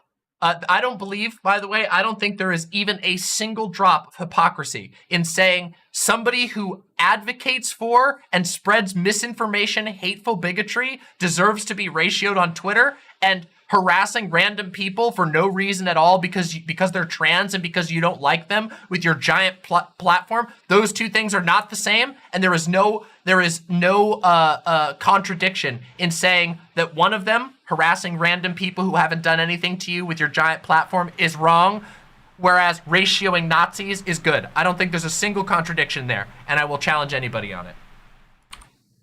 Destiny's arguments are stupid. I am not against deplatforming in the exact same way that Destiny is not against arrests. I think deplatforming chuds is justified. I think when I got deplatformed, it was not justified. I was auto-modded, and the reasons is that I made your mom jokes, and then I got my account back. However, if Steven got arrested on false charges, he would be upset. That does not make him a hypocrite for being in favor of the concept of arresting people. So when he says it's righteous and good when Keffals and friends take away the income of a perceived adversary, but if their platforms get reported as a tragedy, yes. Not because they are a perceived adversary, but because they use their platform to hurt people.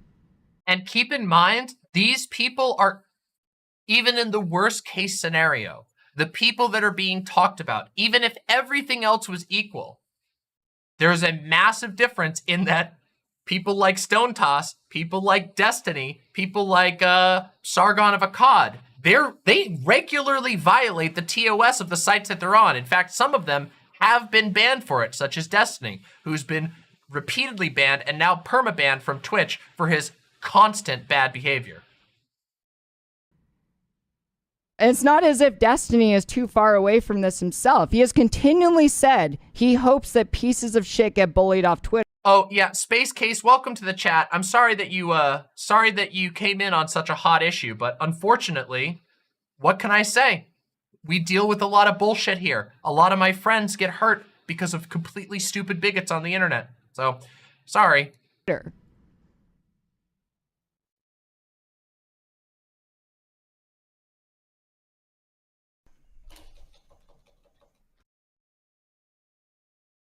see. And they bombard. Hey, wait a second. Who's that? Wait a minute. Who the hell's that? Is it me again? It's fucking me again. This person with even more hate. I mean, I can't say the things because you're on Twitch, so I can't say some of the things that your followers, where my Twitter was a nice peaceful haven, and then one interaction with you and I've got people dropping T-slurs on me, F-slurs, someone telling me I should be hung for being an F-slur. And yeah, so like, I don't know, there's just this pattern that keeps happening with your behavior. And it seems like what ends up happening is that you go, oh, well, you know, I've done a lot to fight against people. In fact, I think in a conversation with Vosh, you even said you believe that you're the last SJW around because BreadTube turned into some conspiracy about everybody being a class reductionist, which is absurd, and I debunked that in one of my own videos. But yeah, it's just very strange to me, and I feel like people should hold you to task for that in the same way that you have held Gamergator people to task in the past. All right, cool. All right, so number one, piece of shit on Twitter. Curious which takes I've given on Twitter you disagree with. Number two, cause a lot of harm. I hope against certain people that maybe they're bullied off Twitter because there are a lot of toxic fucks on this platform that make it a horrible fucking place to be around. Do you think Cyberwitch Lexi is one of those people who deserves to be trans? By the way, this is the moment. Cyberwitch Lexi is the name that Doe used to go by. So if you're confused, Cyberwitch Lexi is the name that Doe used to go by, and this is where he justifies. Remember the evidence I showed you earlier? That's the evidence he sent me during this conversation. Just so you know. The dates, I showed you all the DMs, the dates I'll check out. He sent me the most mildest critique imaginable, and then he says this about Doe. Let's listen. Platform that make it a horrible fucking place to be around. Do you think Cyberwitch Lexi is one of those people who deserves to be trans? Absolutely. Nice. Who deserves to be what? You said to be You said there deserves to be bullied off of Twitter. Her Twitter no longer exists. So you think Cyberwitch Lexi deserves? I just want to get you on record saying that because on record, yes, yeah. Twitter would be a much better place with a lot of these people who's gone forever. Amazing. Okay, and to tie this back in with what we were talking about earlier, Cyberwitch Lexi would later go on to rebrand as Doe. Well, I think it's actually just changed its name to Doe.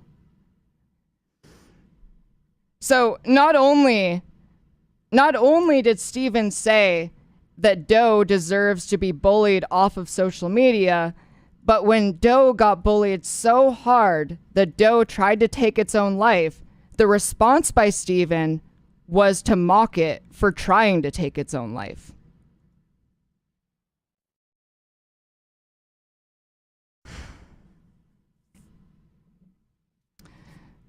Steven agrees that it's not morally inconsistent to believe that bad things should happen to bad people, but not to good people. People who use their platform to harm people do not deserve that platform. And people who believe companies have the right to set their terms of service probably should not violate their terms of service. This seeming contradiction is important to him and is the basis for him wishing ill will on me. He tried to defend himself, saying, I do not give a single fuck if Keffals gets doxxed or harassed. I have no care for her as a human being. And by arguing that I'm not worthy of regard because of my hateful demeanor. Remember, this stream, that Keffals did this stream on July 18th, 2022. On August 5th, 2022, Keffals was the victim of a hate crime motivated by online hate. A anonymous member of some audience that hates Keffals falsely accused Keffals of a crime, impersonated Keffals, and then tricked the police into raiding Keffals' house.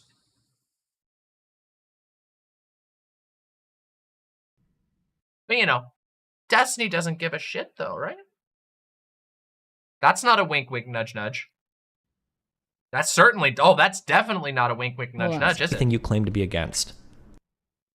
3-7. Yeah, I hope they find the person that did it too. And I hope they also look into the type of behavior that enables it. Sexual contact with them. Ask how that clip though, so you don't have to believe me if I said that. Despite Keffals' lack of sympathy for me and her willingness to make fake rape claims about me without even caring to apologize, she is bothered when I'm not sympathetic towards her getting doxxed. This is a quote from me. I absolutely do not give a single fuck if Keffals gets doxxed or harassed. I have no care for you as a human being. The omniliberal.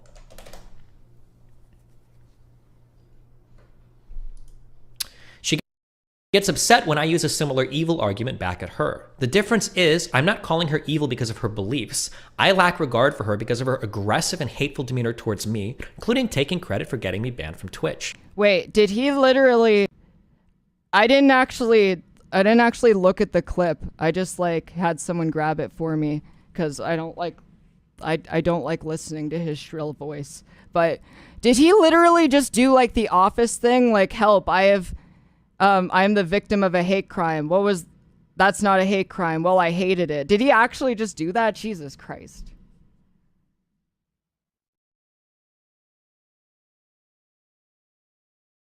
So anyway, my follow-up to this, which leaving ad hom.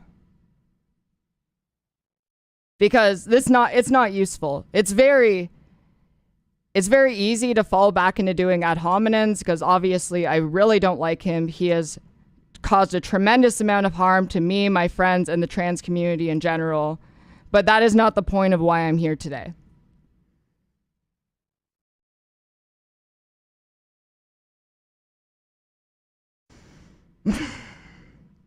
So he tried to defend himself, saying that he lacks regard for me because of my aggressive Yes, Keffals' family did also get doxxed. and hateful demeanor towards him.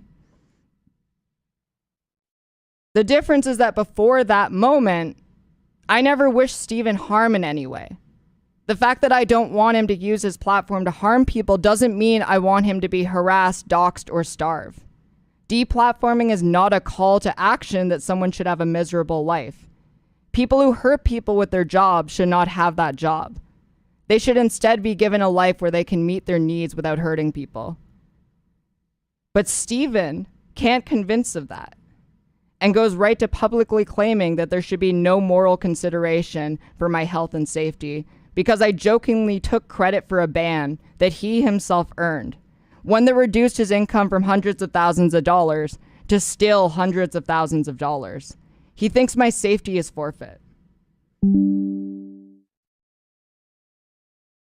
And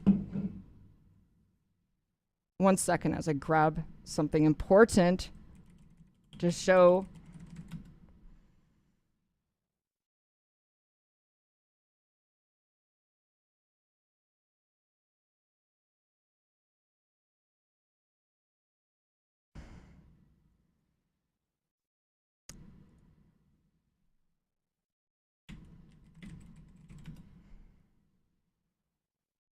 So this is the tweet that started all of it. He got banned on Twitch. Unlike my ban, which is 30 days, that I'm probably going to get back within the week because it was mass reported, this is an indefinite suspension. And I said, hey, Steven, I just took away your primary source of income. Please leave me alone and stop bullying trans people for content. I replied to that tweet. If you look at the time, 4:17 p.m., followed up in less than 3 minutes. His followers are going to get mad, so I'm going to clarify now that I didn't report anything and he did this to himself.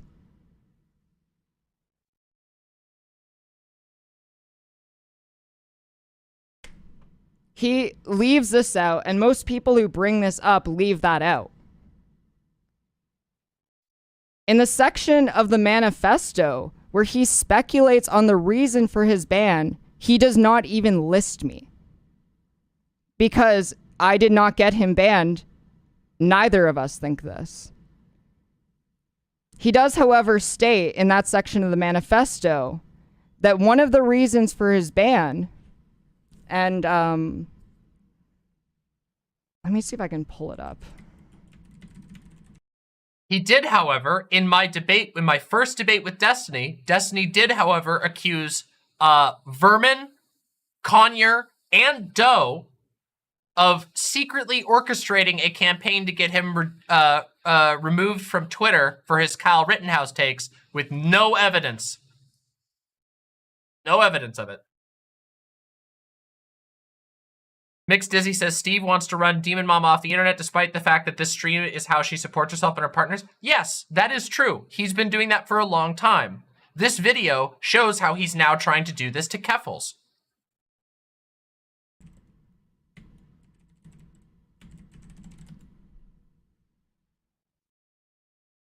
I lost the link. Does anyone have the manifesto link? I know someone in chat can drop it for me.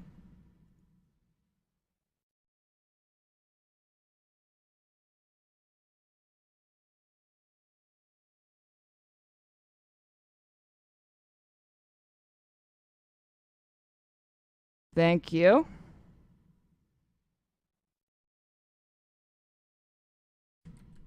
True, Alice.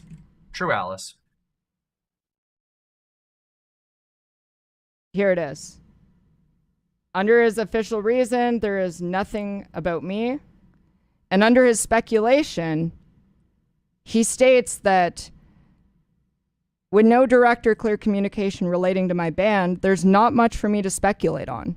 It's possible that my position that trans women ought to be excluded from the NCAA and professional athletic competitions against cis women fell in direct violation of Twitch's hateful conduct and harassment guidelines, which states calls for subjugation, segregation or exclusion, including political, economic, and social exclusion / segregation based on a protected characteristic, including age. We do, however, allow discussions on certain topics such as immigration policy, voting rights for non-citizens, and professional sports participation, as long as the content is not directly denigrating based on a protected characteristic. It's also possible that any number of comments I've made concerning certain individuals or online activist communities constituted hateful conduct. And I think that's important because Steven lost his Twitch partnership in 2020 for encouraging, in his own words, white redneck militia dudes to start mowing down protesters during the George Floyd protests. The rioting needs to fucking stop. And if that means like white redneck fucking militia dudes out there mowing down dipshit protesters that think that they could torch buildings at 10 p.m., then at this point they have my fucking blessing, because holy shit, this fucking shit needs to stop. It needed to stop a long time ago. So, as you can see, like, Destiny has a history of engaging in hateful conduct that would have resulted in him being deplatformed much sooner if it were not for the fact that he is a popular live streamer.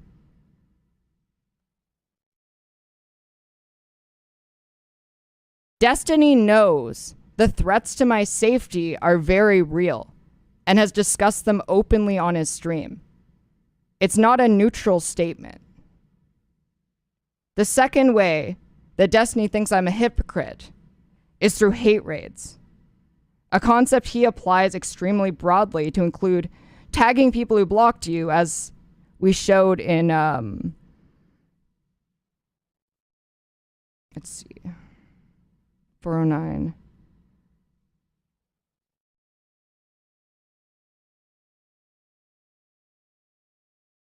Jess's videos and leave comments would definitely rise to the level of hate raid behavior.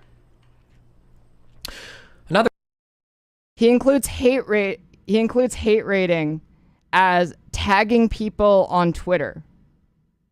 For example, despite being blocked, Keffals will continue to tag people and direct their community to harass them on Twitter in an attempt to speak with them. Keffals has engaged in this behavior multiple times. And this is funny for the reason that in his own manifesto, not even 5 minutes later, like a minute, 2 minutes later, 2 minutes earlier, I mean,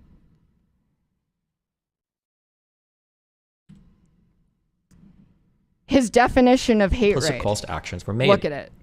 Let's look at a few examples. John attacks a much larger content creator, Nicole, in a YouTube video. Nicole views. Let's see.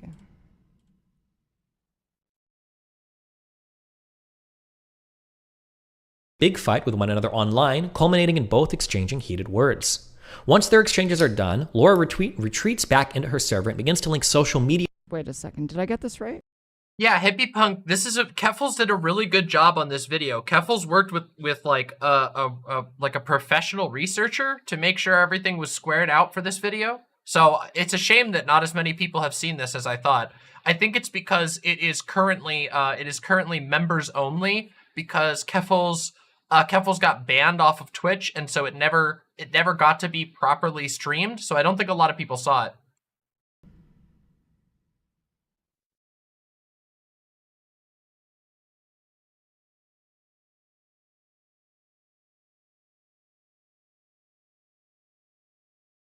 Bunch of people honking out in front of my house. What the hell?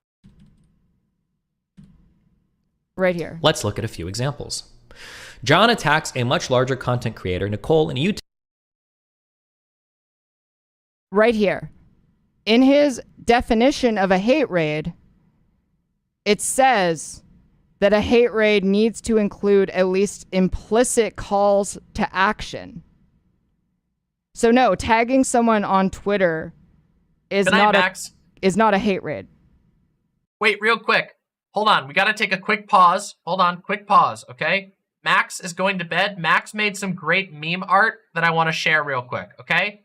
Max Sips from YouTube chat, our wonderful YouTube mod, made me as a Funko Pop.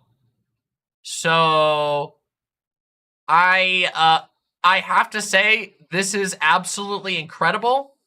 As always, Max is a absolute god of art. I love it, even though I hate it. So, Max, I hope you have a wonderful night. I hope you get as many sips in as you need. I've been Funkoed. It is indeed, I have been owned. I have been utterly destroyed. I hope you have a great night, Max, and thank you.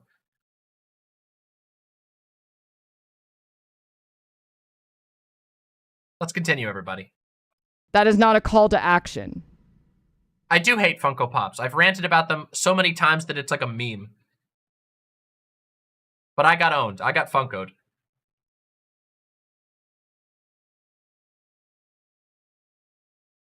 Whatever I do, don't close the tab with the VOD. All right, yeah, I'll keep it up.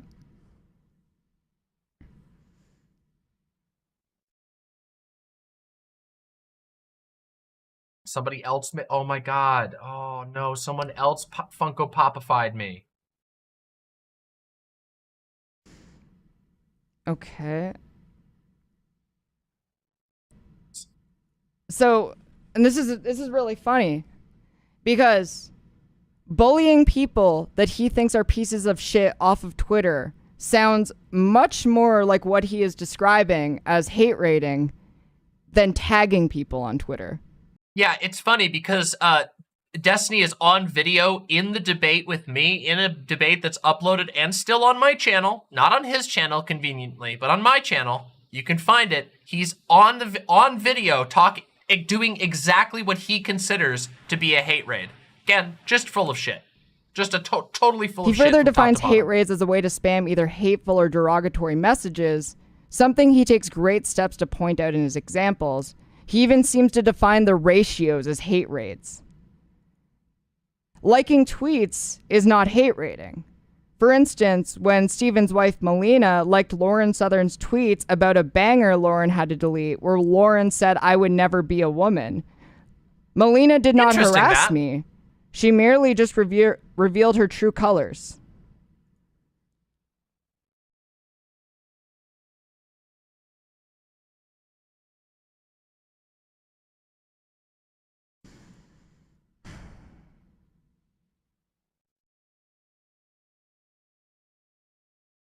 So during the bit about hate raiding, Destiny waffles around with his language, using two examples of me tagging people behind blocks as harassment, obviously.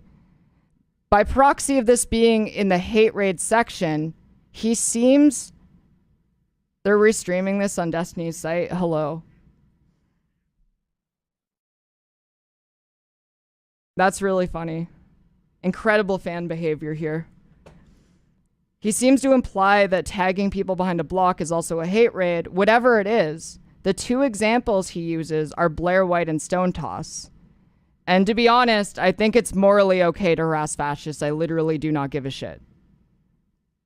Why would you complain about harassing fascists? Weird. Almost like Destiny literally likes fascists more than he likes trans people. That's more consideration than he's ever given for me, and that's really telling. He also seems to think that I'm fabricating hate raids. He takes a chart and wildly misinterprets. He also accused me of this multiple times. Destiny accused me of faking the 4chan hate raid that came my way when my 10K sub stream happened and we got absolutely flooded with the most putrid transphobia you can imagine. He accused me of not just of me faking it, but of me false flagging a hate raid. Even though I was streaming when the post went live, I was literally talking and moving my hands. There is no way I could have posted that, obviously, and there is no reason why I ever would. But literally, no evidence, just always accuses that. So, just so we know. Misinterprets it in order to get to his point.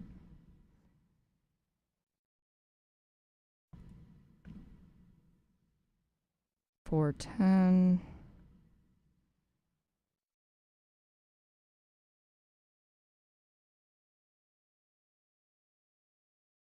Follows Destiny on Twitch. It's over a 13,000 like tweet. Sansa reviewed the hate raid and showed that Keffals was brigaded by another community before I even knew who she was. A post on my subreddit, John Locks, later summarized this in a post. It's these two. Cool. So this is Keffals' stream, okay? We can look at over the course of her stream, and we can look at all the clips. I'm just going to summarize it, send you a link. Okay, cool. I mean, I'll put it in chat for you. You can So the bars here are bands that she's done in her stream. compare and contrast. All right, you can review. Sansel makes a correct argument here that I was hate raided earlier by a non-Destiny community, and that my mods had to ban those hate raiders. That's not where my accusation comes from. My accusation comes from... View the first part of my stream where I go over all of this. Here's Destiny's from that same night. Hold on a second. I'm waiting for him to get to it. So those are both of theirs from the same night, okay? It's in UTC, so you just have to kind of compare and contrast the numbers. I can't motion if I point at the screen, you're not gonna see. But Oh my god, he takes longer sense. But essentially he goes through and points out that like, that's what our chat says in the clip. And by the time she'd called me out, she was already hours past whatever this hate raid was. Okay, here it is. My accusation comes from this bump here and then the drop off in viewers. This line is showing total viewers, and you can see that after my interaction with Destiny at 7:17 p.m. Eastern, or 11:17 p.m. Universal Standard Time, that my viewership climbs. After we institute the bot that bans people who also follow Destiny, the viewership drops sharply.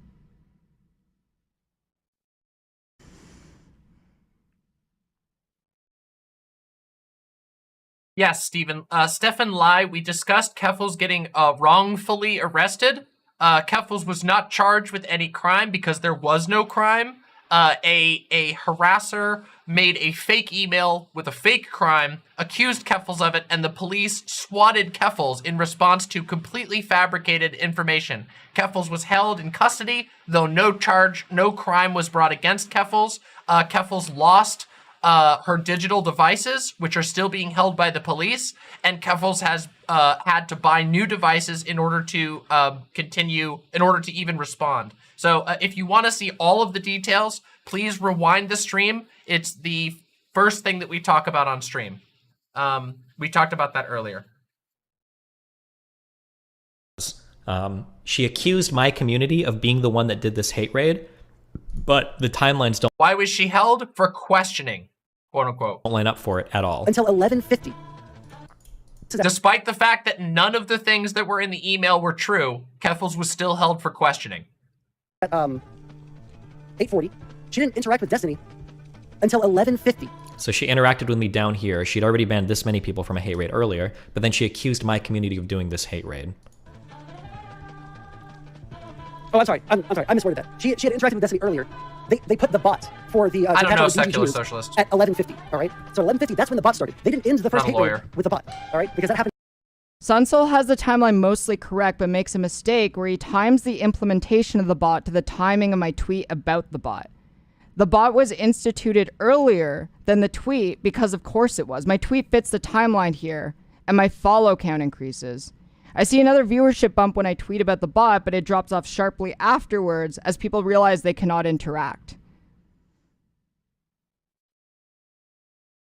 Yeah, I saw this as well. Sonsol just got the facts wrong. He made a claim that was correct earlier, but then he got the rest of the timeline completely wrong, which is typical, to be honest. Okay, I gotta pull up some logs now for the first time. I haven't had to do this yet. Okay,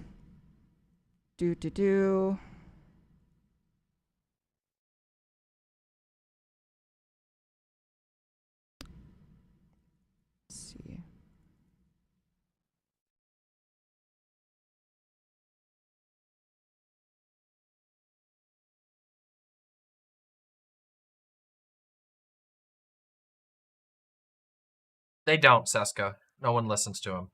He just occasionally gets picked up when it's convenient by bigger streamers.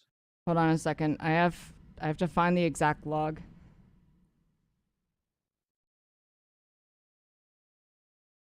Here's the... Hold on a second.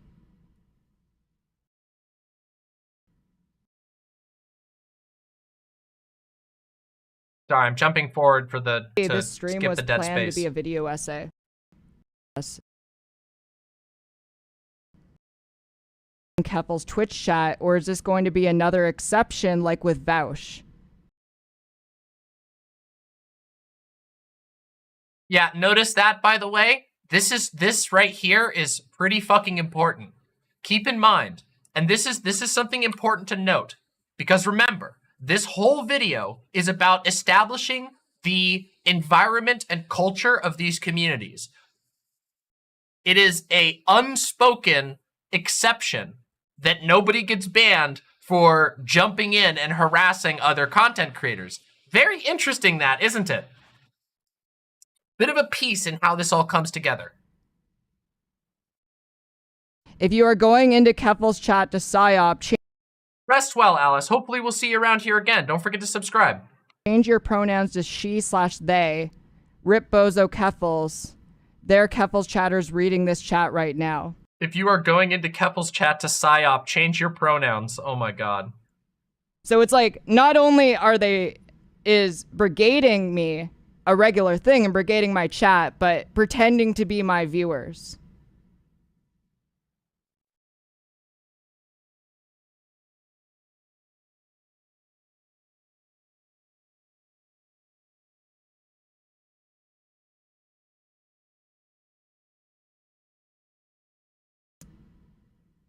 Think that is it for that one. We'll be going back to the logs later.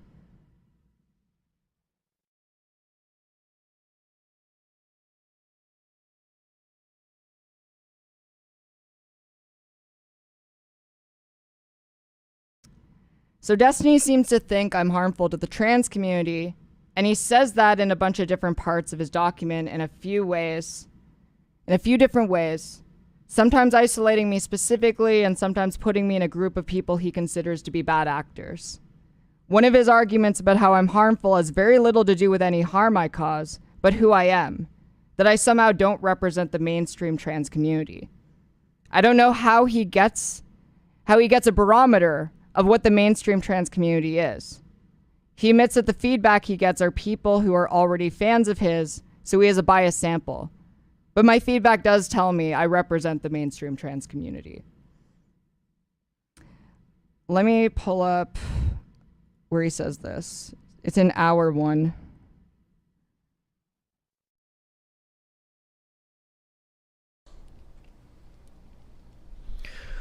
Trans supporters, along with many other supporters of issues that are considered left on the internet, like sex workers, seem to be ubiquitously tied to extremist left.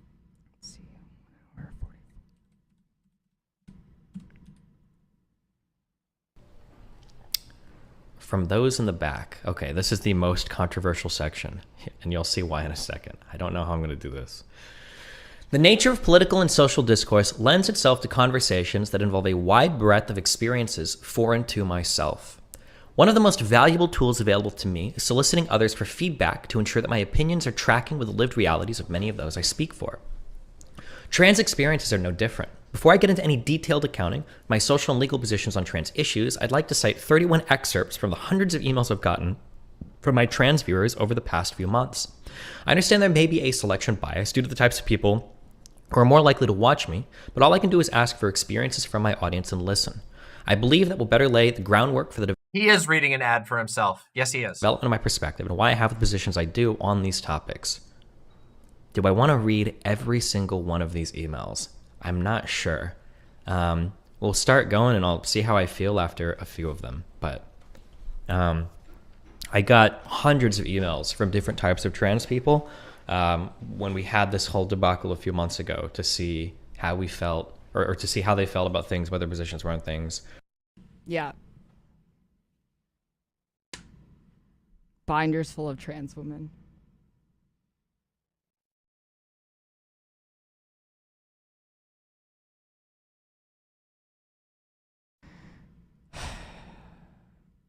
Okay, 1 second. So, some people disagree with me. They disagree with how I go about with activism and advocacy for the trans community. And that's fine. People are allowed to disagree with me, but it's my job to protect trans people in the way that is most effective, and I'm going to disagree with other trans people and how it happens. There is no universal agreed upon things in the trans community. We are not a monolith. And like every activist, I have courage in my convictions, but I'm also open to critique and ready to respond to it. Sometimes what I do means arguing with chuds on Twitter or on stream. Sometimes it means raising money for charitable organizations. I receive criticism constantly for what I do and how I do it from the right and the left. That's fine. But the notion that I'm not representative of the mainstream isn't just false, it's irrelevant. One of the ways that I apparently do not represent that community is that I'm a socialist. Destiny seems confused about why so many trans political figures are leftists, unaware of why some of the most marginalized people in society might take exception to the structure of society. And that's 10409.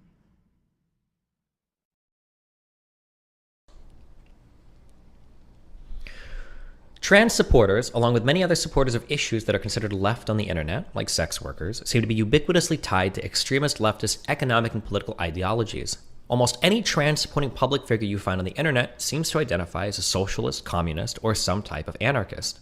I think it's positive to show that a moderately positioned person can be... I also think it's very strange, because you look at the history of the civil rights movement, and most of the most iconic leaders of the civil rights movement were socialists. I don't understand how someone who's so dedicated to politics seemingly doesn't understand this.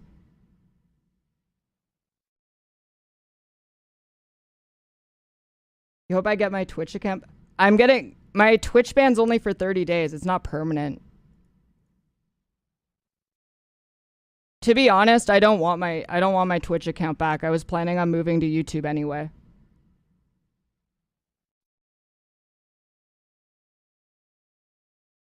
Okay, everybody. So, at this point in time, we are going to jump forward in the stream. What Keffals does here is go through a significant amount of other things that Destiny has made claims against Keffals. However, what we're going to jump forward to is what I believe to be slightly more important given the context of today's subject. So what we are going to be talking about, what we are going to be jumping forward to is the portion of this stream where Keffals talks about kiwi farms, the harassment that is, the type of harassment that is curated and encouraged on kiwi farms, and the connections from this community, Destiny's community, to the kiwi farms community. We are going to jump forward to that right now. Hold on a second. Sorry about that. Let me just jump forward.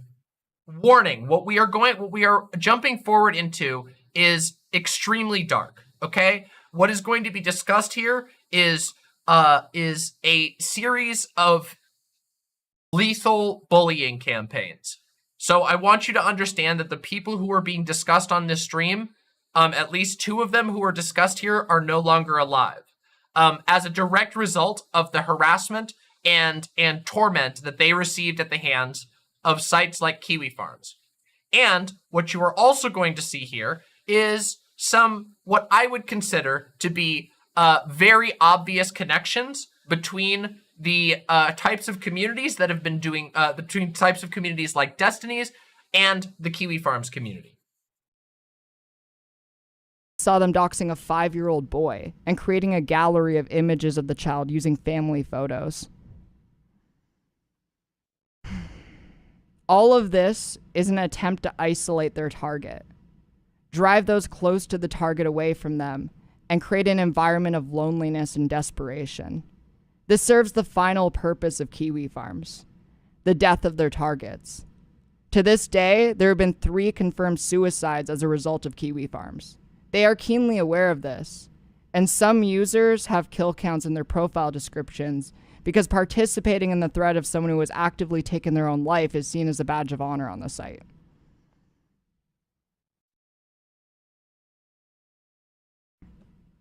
So for instance, this is what one of the kill counts looks like.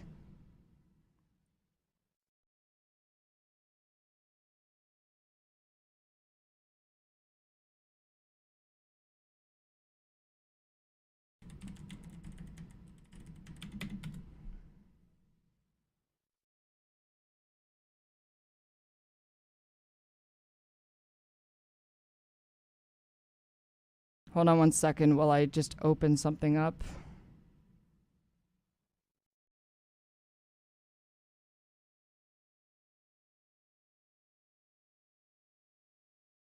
This is Julie Terryberry.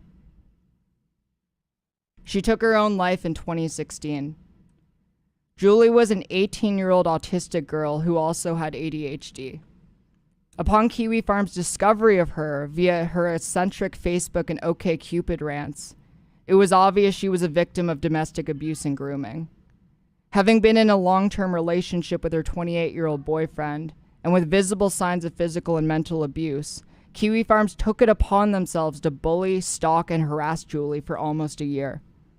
Until shortly after her 19th birthday, when she took her own life by hanging herself in the rundown shack she and her abuser lived in. Her thread was 198 pages long. Following the death, Moon would release a statement on the forum titled "How Our Community Handles Death." In this post, he would blame Julie, calling what she did selfish, and even making the claim that they extended her life by calling the police. But because she, a victim of abuse and manipulation, didn't go with the police, she was to blame.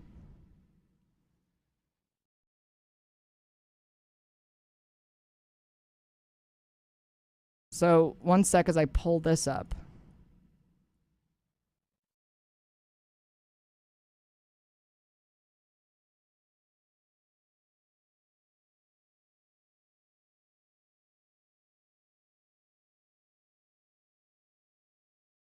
Julie Terryberry, a 19-year-old Canadian with a thread on this website, ended her life a few days ago.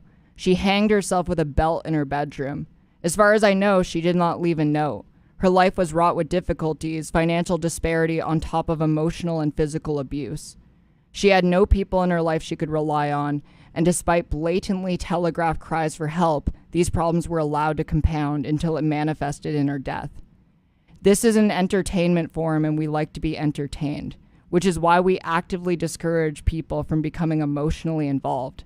This most frequently means don't get angry, but it should also extend to sorrow and guilt. It is incredibly arrogant to think your account on this irrelevant, obscure internet forum has somehow ended someone's life. If anything, our members' involvement of the police at her prior suicide threats prolonged her existence and exposed her to members of society and law enforcement that could provide pathways to a happier life. She, unfortunately, made the conscious decision not to take those avenues for help.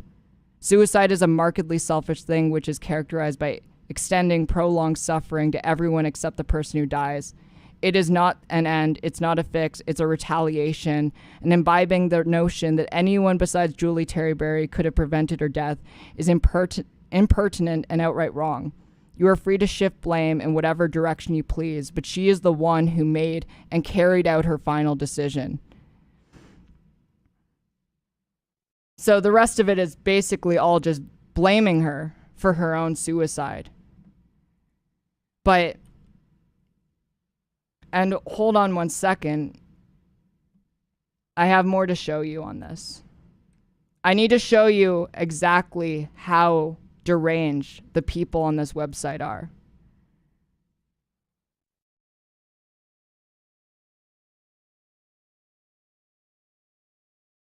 Notice that the immediate comment afterwards is, "I will keep this in mind when another person they're currently targeting dies."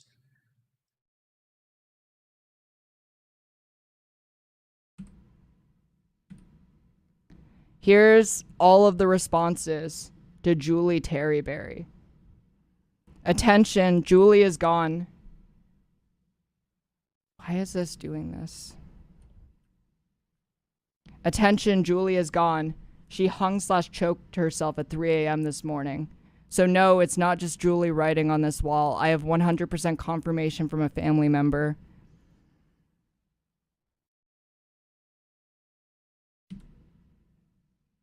Here's someone asking for pics. Which was it? Hanged or choked? Julie had difficulties with most instructions, so I'm pretty skeptical she hanged herself. Choked or strangled herself with something? Yes. Hanged? Eh? Have a little fucking sensitivity, man. I, for one, hope she swings by to let us know she's okay. Because it'd suck if she left us hanging. But I guess we shouldn't get too choked up about it. No puns intended, man. If Julie reached the end of her rope, there's no sense in hanging around her thread anymore. Starting to get the feeling. Bruh. Starting to get the feeling for the environment that's promoted on places like this. Up my previous accusations. Shouldn't be too hard to belt out some good puns, though. Love me some gallows humor.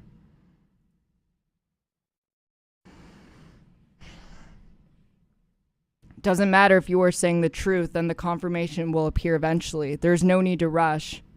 We have our elite team of dog doxers in the case. Why are you so desperate to prove her death? To guilt trip us? We don't care.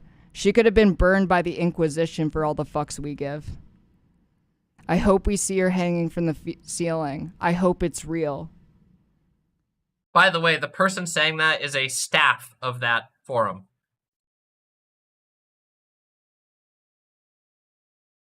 And apparently this person right here who responded, you guys can just fucking piss off. You are all horrible people minus some like tattoo mama. Yes, I may have liked using Julie in a BDSM type lifestyle, but we truly cared for one another. Julie messaged me 2 nights ago saying she would still message me and say she loves me and such, and I understand I may not return it. I saw the same post that tattooed mama is showing you, and I started to panic, as I have not heard from Julie in well over 24 hours, and now I fear it's true.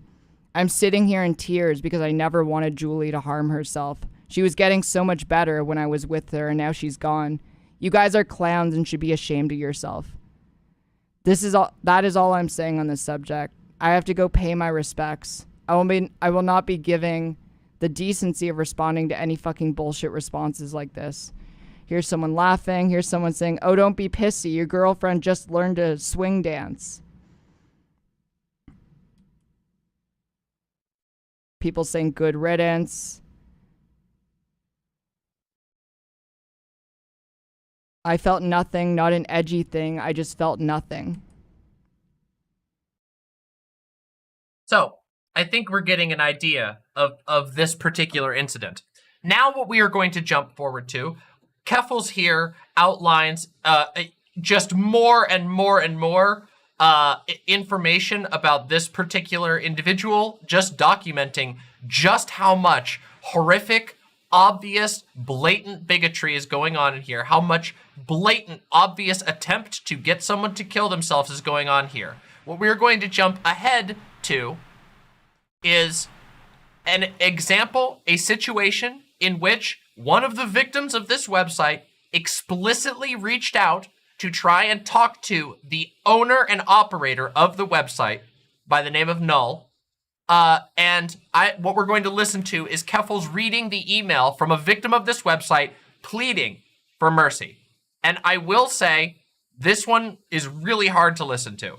However, I think it shows you, because keep in mind, this happened back in 2021, I think, this email. It just goes to show you that they do not care. That this is explicit. They know what outcomes their actions have. They want those outcomes. They celebrate death. They celebrate bullying. They celebrate harassment. They celebrate hate.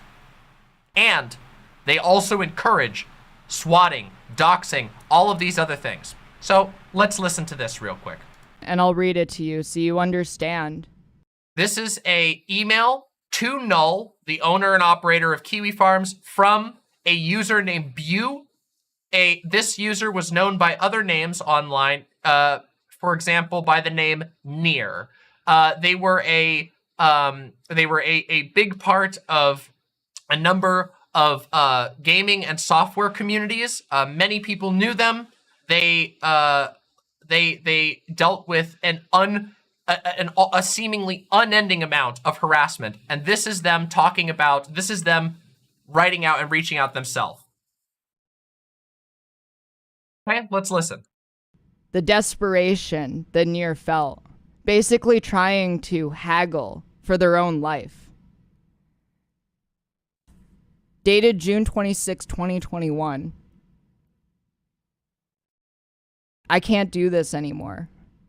I've tried therapy. I've tried every antidepressant available in Japan. I've erased my entire internet presence back in July. I've tried everything, but nothing works. I can't stop having panic attacks. I can't stop feeling humiliated. I can't stop spending every hour of my life worrying about what your users are going to do next to me or my friends, both on-site and off-site. It's been a 3-year nightmare for me. I know I'm different. I've tried my 3 years and hundreds upon hundreds of posts about somebody who didn't do anything to anyone. best to be a good person, to learn from my mistakes and not to repeat them, to help others wherever I could. But I've always been ridiculed for being different. It's been a constant my entire life. It's unbearable. I can't live like this anymore. It has wrecked my entire life. I really can't explain why this hurts me so deeply, and I know it's irrational. I can only tell you that I can't handle this anymore. Bayou is all I have. I have no real-life friends, no identity off the internet. This is it. There's no other reason for my being. Yes, Near was a well-known and beloved contributor to the emulation community, yes. But to try and emulate game consoles for people. I put my entire life into this. So I'll give you the choice. If you take down my thread, I'll offer you my entire life savings, $120,000, as much of that as you want, however you want it. I'll further offer you my services as a 20-year software engineer, free of charge. I've done my best the past 3 years to better myself and make changes for every point criticized there. I'm not involved with the fandom or non-binary scene in heaven for years. I was just desperate to fit in somewhere. My politics are centrist and kept to myself. My social media accounts are all long gone. You won't hear from me again. I'll just post emulator releases and that's it. Absolutely no internet presence otherwise. On my word. And I'll keep going to therapy to try and get past this. This is me just outright begging you with everything I have. Please give me the chance to get through this. You won 1,000 times over already. If not, then I'll reply with my docs. A scan of my passport, a recent photo, a proof that it's mine for confirmation, and then I'll hang myself. I live alone. I've tested my setup with a slip knot on a solid climbing rope over a door frame. I spent weeks doing my research on this. It works. I can nearly pass out with little effort or discomfort. The carotid arteries are easily compressible. A kick stool should be all that's needed. It won't fail. But if it were to, I live on the 14th floor and have a balcony.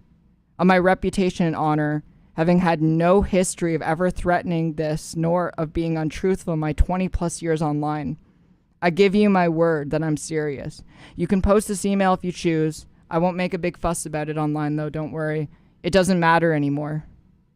I really tried to avoid getting to this point, but every day has been worse than the last for too long now. Those 2 weeks were the only time in the past few years where I felt any happiness at all, so it's up to you. Let me know what you decide, please, or if you want anything else from me. Bayou. This is the response from the owner and operator of Kiwi Farms.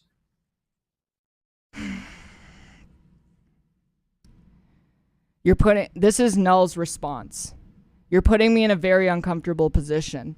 The smartest thing for me to do is simply ignore your email, but I generally try to be nice to people.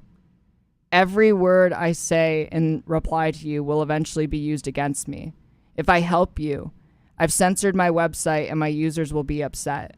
If I don't help you, I could be under investigation due to your actions. Even if my users don't care, accepting money as you've offered could be a violation of some extortion laws. I will have to consult at least one of my attorneys regarding the criminality of this issue no matter what. Though in follow-up, why does this small discussion thread bother you so much? If you're in Japan taking medication and making enough money to have $120,000 in liquidity laying around, what does the kiwi farms deprive you of to make it worth that much money or your life? I don't see anyone on the thread talking about hurting you, so I don't understand what you mean by what'll they do next. And here's Bayou's response. Well, first, thank you for replying. I understand all of that. I know the risk it places you under. You have my word that none of this leaves here. We can switch to a secure chat like Signal if you want. I know full well about Google's exploitative removal practices and the risk it places you on. I can send it via anonymized Bitcoin. I have zero intention to do anything to undo this if I were to send you money. Feel free to consult with an attorney if you want. I'll sign a legally binding agreement with my legal name that it's not in any way tied to anything you could get in trouble. Sorry, I just changed the stream title.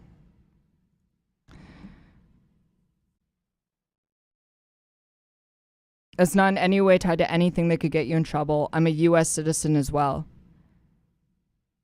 I really can't tell you why. As best I can tell, I have rejection sensitivity dysphoria as a result of ADHD, particularly bad. I really can't tell you why it makes me so miserable. I don't understand it either. I've been to so many therapists, watched every video, talked to so many people. It just doesn't help. When the thread went up in May 2018, it was a little humiliating at first, but nothing major. But then people started showing up in servers I was in, accusing me of pedophilia. Sound fucking similar? The same tactic used against Chloe, same tactic used against Doe, same tactic used against me, same tactic used against Keffals. It's difficult to be called something so horrendous, but still, I just ignored it completely. In February 2020, someone claiming to be from your site posted a docs list on Pastebin of several of my friends to 4chan's Emujin board. I lost one of my best online friends of 10 years to that. If you must know, yes, I know, trans furry. I doubt you'd sympathize, but the relationship meant a lot to me. She got so upset by having her personal information revealed that she blamed me, and we haven't spoken since. In July 2020, Basil and RetroCrab on your board were trying to make a threat on another emulator developer, Asatura, because of me, while she was suicidal. I know, again, trans, again, I don't expect you to care about these people. But they were my friends, and they spent years helping me with my software. And then when Jacob, the dumbass that he was, tried to help me, he got on your bad side, and someone named Ritter doxed him in 2021. I haven't heard from him since either, and I don't even know if he's okay or not. He's not my friend, but I didn't want this to happen to him. None of this ever happened before. None of this ever happened to me before. People didn't target other people like this because of my actions. I've always internalized blame for the actions of others. I feel responsible for this. Every day I wonder whether it's going to start up again, who they're going to bother next, if they're going to get my docs, if they're going to harass my employer, if they're going to convince others I'm attracted to kids or animals or what other horrifically disgusting things they think is funny to say. It's not, man. I'm a real person. Call me out on what I did. I'll own that. I owned it on your site in February 2020. I know I'm weird, pathetic, and so on, but I don't deserve this. I don't know if you realize this or not, but your users go after us off-site whenever they want to provoke reactions out of us. Of course he knows. It's not just the thread. People A-log all the time. I have quite a few, and that site is like their vindication and validation that I am a deserving target of this. The money doesn't mean anything to me. It doesn't make me happy. I can't take it with me, so I may as well offer it first as a last. A-log is a term that is like a joking term for somebody who, like, basically somebody who takes it too far, but there's no enforcement of that. So it doesn't mean anything. Last resort. And here's Null's response.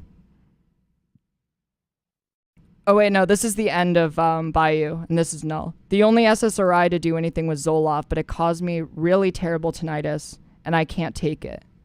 The rest of it does nothing. Base case, tap on out. I'm sorry about this.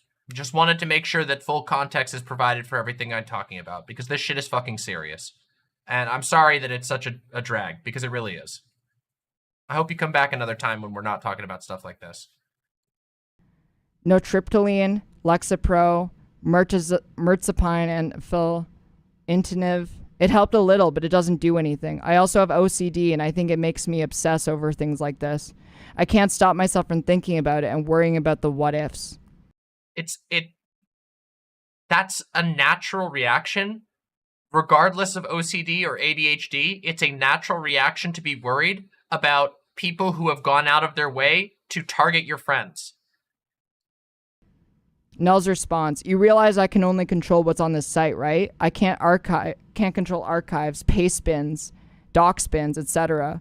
What would you do if the thread was removed, but then it was simply restored on a different site, like Encyclopedia Dramatica, or one of the other competitors to this forum? That's not unlikely. I know that, and I know I can't touch Dennis' archive and stuff. I'm hopeful it's obscure enough to be forgotten. I don't know what else to do. I'm out of ideas and hope. It's a risk. If it happens, it happens. And I'll have to consider what to do then. I completely deleted my entire social media internet presence a year ago.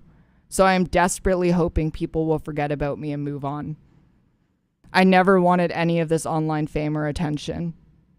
I just wanted to release my software, and it kind of grew out of control. By the time I realized the negative consequences, it was too late to put that genie back in the bottle.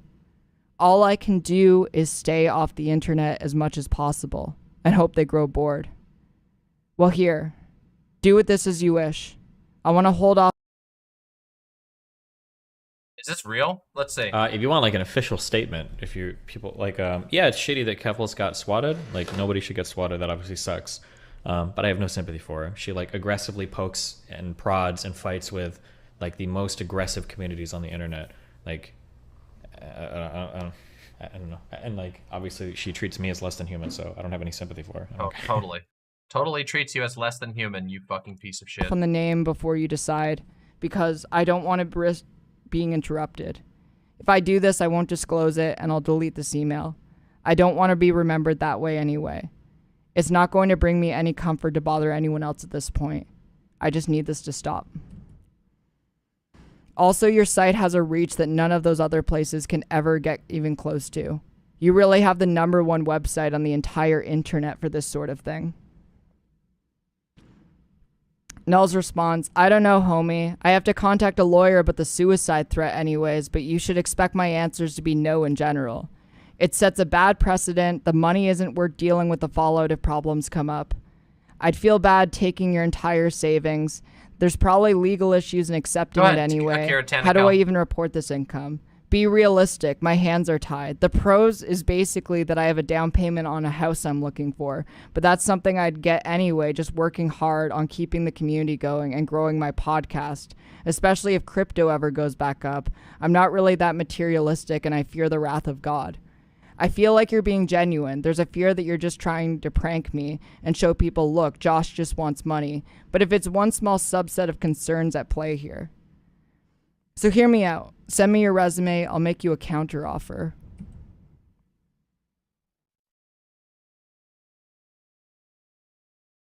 And here's Bayou again.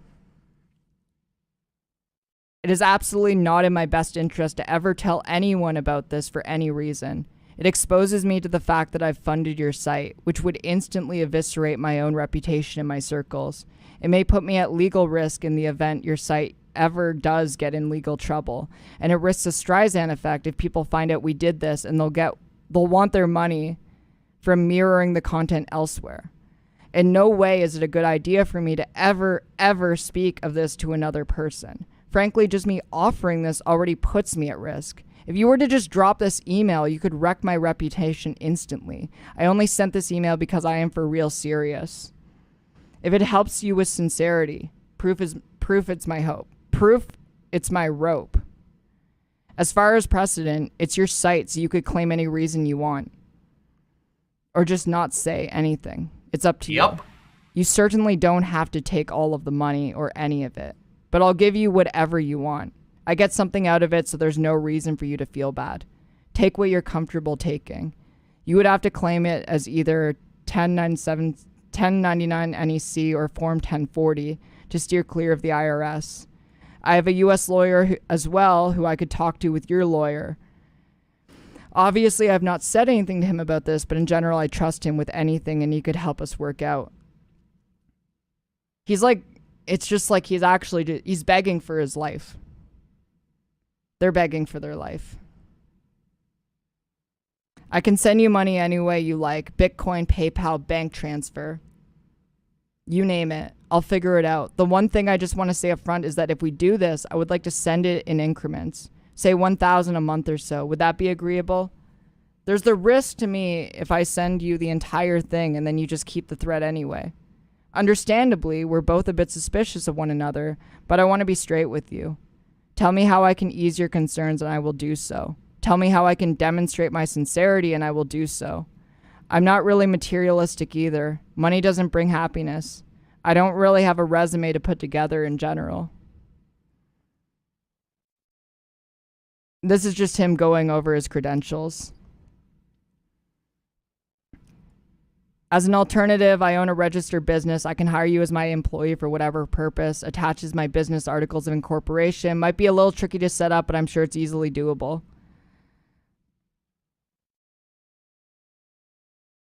Honestly, thinking about it more, I guess it doesn't matter if we were to renege. I'll send as much as you want at any time. If we went that route, my bank transfer limit of 100,000 yen a day. So at very least, it will take 4 months to send you everything I have. There's nothing I can do about that. To clarify a bit more on my professional career, I worked at a Fortune 500 company for 12 years handling EDI orders. I wrote the software that ran our web portals, coded business logic EDI maps to interface with their system. Lots of SOAP, REST, DBA, VM management work. I'm in Japan because a company here reached out to me to recruit me to reverse engineer hardware. They pay me really well, so it was hard to say no. I've been at my current job for 3 years now. I'm not saying I would be some kind of savant for any development tasks you had, but I'm professionally competent and I learn quickly. I'm certain I could be of assistance, or barring that, I could find people who are. Thea asks in YouTube chat, who are these messages between? These messages are between a trans person by the name of Bayou, aka Near. They were a very, very active member of the video game emulation community. They took their life last year after begging to have their Kiwi Farms thread removed.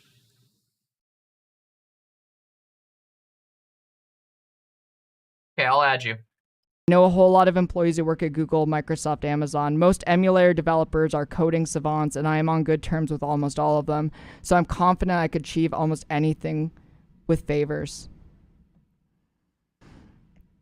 And this is Bayou's final response to Null. I'm sorry, but I'm out of time. I presumed your lawyer said not to speak to me anyway. I posted my doc sans last name to Twitter. I decided against sending it to you directly because I don't want anyone to be able to reach me in time. You can end up with horrific brain damage that way. I've given my passport scan to a trusted friend who will post it anonymously in a few hours so you guys can confirm it's legitimate. Look for news in Arakawa ward of Tokyo in a few days. I released my last software build under the most permissive license possible. I agree very much, Somniostatic. I've already taken several codeine and Intuniv to crash my blood pressure, and now I'm getting myself as drunk as I can. This is really going to suck, but oh well. A few minutes and I'll finally be free of this. I really would have given you the money, and you really could have saved my life with the smallest gesture of kindness. Justify it however you want. This one is on you. I hope the forum thread is worth it. I would advise against posting this email thread as you did pseudo-implicate yourself, being willing to consider the idea, but do whatever you want. It doesn't matter. I'm not going to release it on my end. See you, Josh. And Null's final response, I will not be extorted.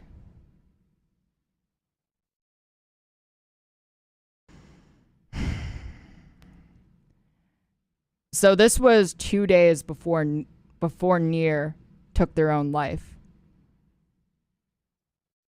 And as Near was writing that, saying like, I've posted the docs, I've wrote a thread to dox myself, here is the thread. It is still up on Twitter.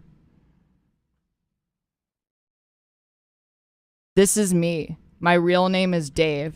Sorry I've never been able to smile. The honest truth is, I've been bullied, ridiculed, and humiliated my entire life.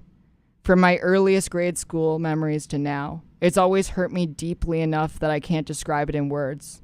I could only just tolerate it with heavy depression when it was 4chan. But Kiwi Farms has made the harassment orders of magnitude worse.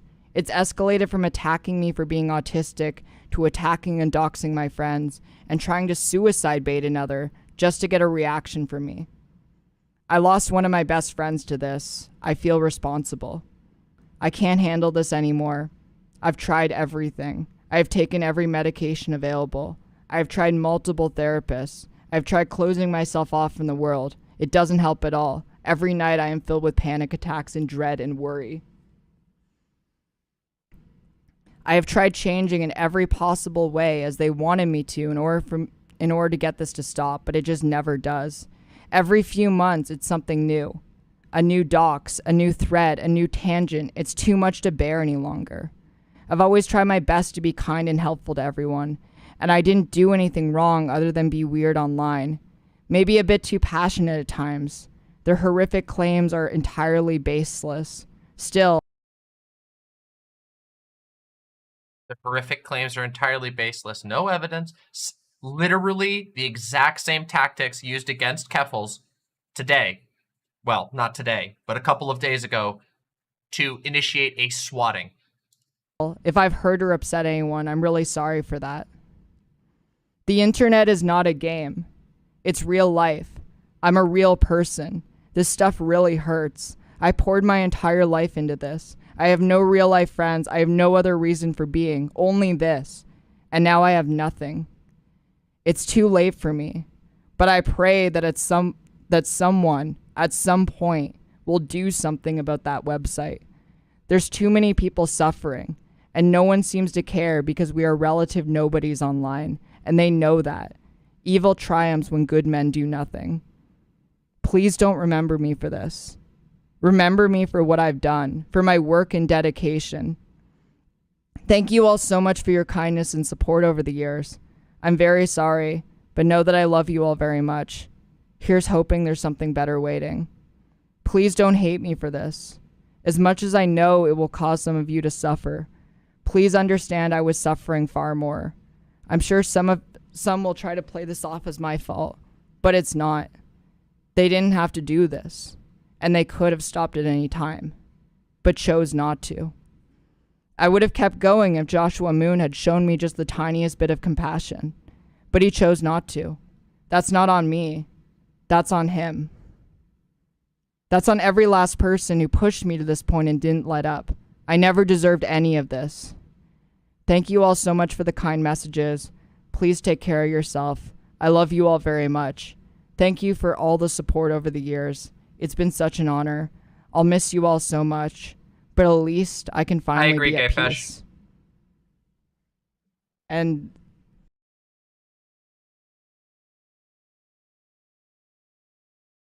never-ending harassment, doxing of friends and family, targeting of friends and family, attempted swattings, completely baseless allegations. Now we're going to jump forward to another point. And this part's important because I think this part that we're going to jump to right now is going to show you why all of this all ties together and is so goddamn relevant. Okay?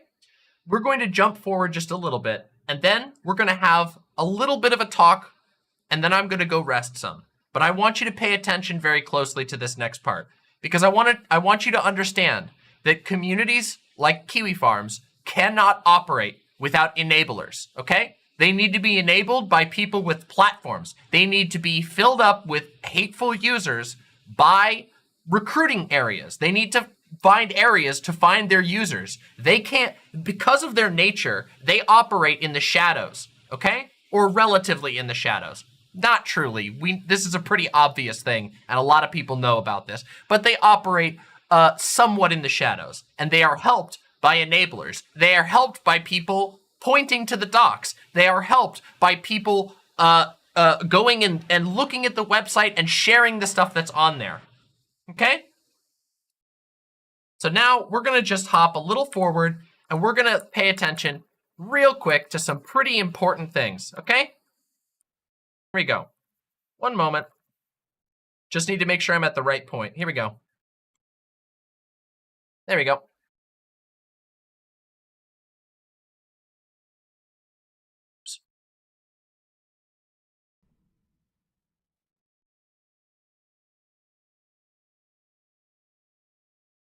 I need to say, though, that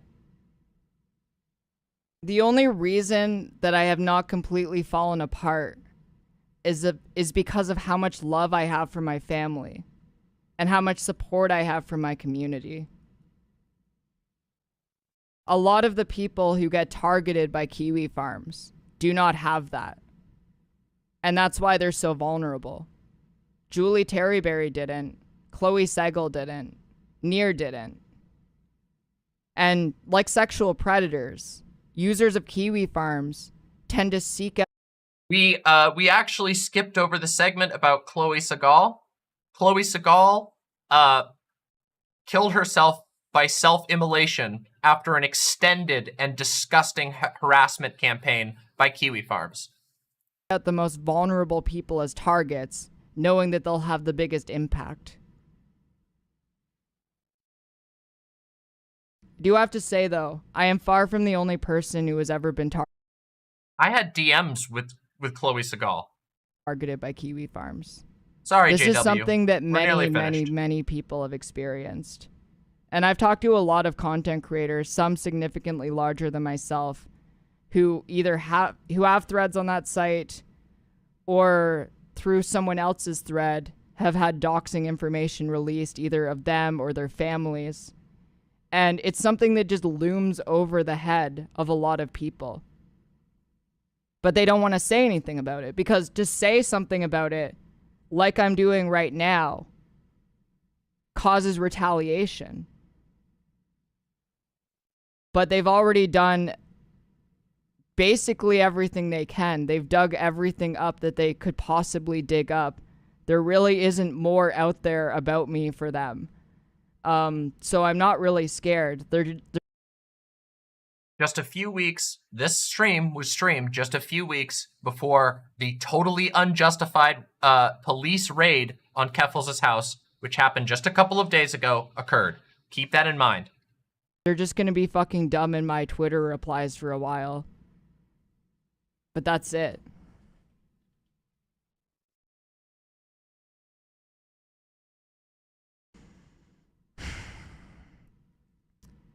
I've had to stay silent about this for too long. For my own safety and the safety of those around me. And in that time that I've had to be silent about this, a lot of people have been able to make their own narratives about me, including Destiny, and which is why I'm doing this stream. But in order to get to the parts that people really wanted to talk about, there was so much that needed to be addressed first. And one of the most frustrating things about Kiwi Farms and the harassment from Kiwi Farms was me not talking about it because I don't want to stoke harassment against me, so I don't talk about them. But I say that I am actively being harassed. And I get the response back, where? I don't see it. And I just have to bite my tongue. because I can't. The few times I've spoken about what's happening, I've always been vague, not naming them directly. This has led people, including Destiny, to think I am blaming everything on him in an attempt to discredit me and my experiences. So you might be thinking, what does this have to do with Destiny? You just said... Have you been thinking that, chat? Because you're about to get the it's answer. not his community. Right. But it is. It's a community that he participates in. And now I'm going to show you all. Now, we actually talk about it. Destiny has said repeatedly that I attribute harassment I receive from Kiwi Farms to him and his community. Sometimes he misinterprets stream clips to connect the two, as if I have directly blamed him. And worse than that with Otro. so, like, for much instance, worse than that. This clip, which comes up in his manifesto, he uses this clip as proof that I blame him for doxing instead of Kiwi Farms. And after I got into a fight with, and you can even tell in this clip I'm scared. It's obvious I'm scared. The hesitation in which I say this. Destiny, they found out about me. Because there's a lot of overlap. When I said that, Destiny, when I found out about Destiny, they found out about me. They found out about me. Because there's a lot of overlap between Destiny's community and that community. So that got used in his manifesto to try and prove the point that he was making. However, I said Destiny's community and that community. And I said after I found out about Destiny, they found out about me. It was very obvious I was talking about two different things. The other community is Kiwi Farms. Something that his chat even seems to be aware of. The language that he uses is to establish You ready? a timeline. As I said before, I don't mention them by name because why would I mention by name a group of people that are stalking me?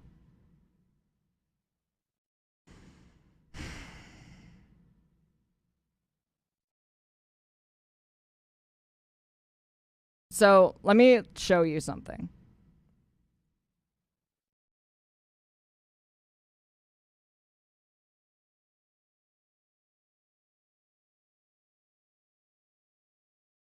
Seconds.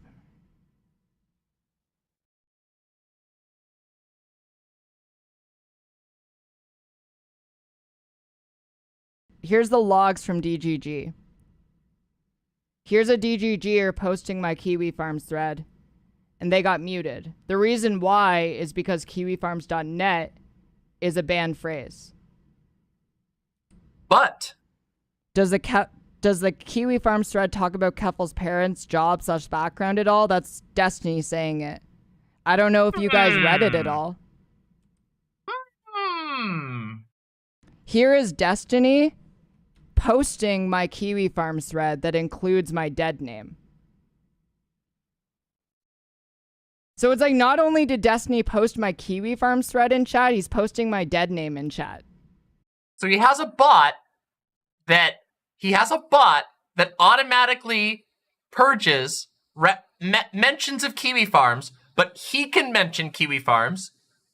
He's also, during that time, plugging using VPNs, and also is able to override to directly link in his chat, which has thousands of users, which is a public site, directly to the thread that doxes and dead names Keffals. The reason why he posted this is because the person above, the person above Pintle, right? He tried to post it and he got timed out, so Destiny himself posted the thread.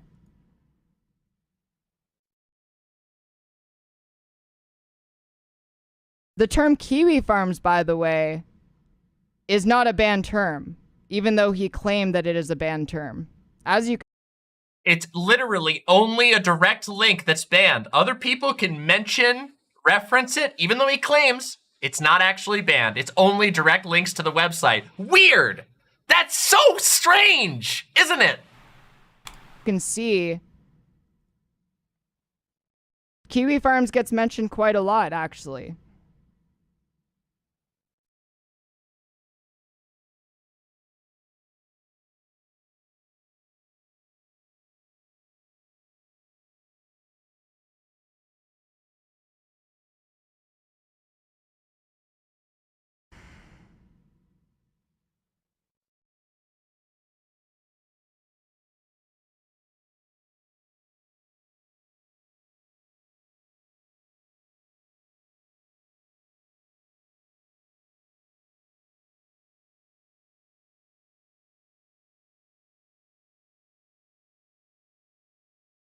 So,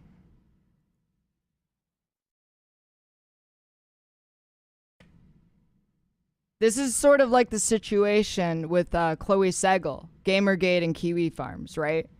Where Kiwi Farms claimed, no, it was Gamergate. However, the Gamergaters got the majority of their information from Kiwi Farms.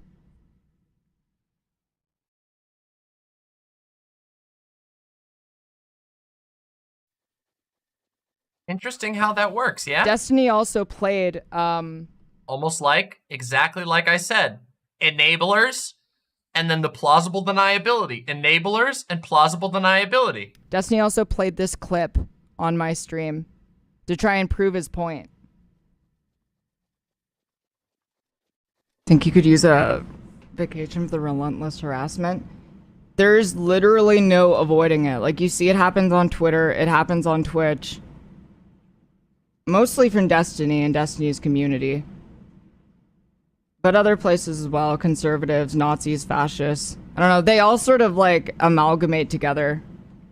Genderqueers are basically in the same orbit. He uses these sort of clips to try and make this point, that I'm trying to blame his community, even though I'm constantly making a reference to an elusive other. Take care, Piffle Cakes. Take care.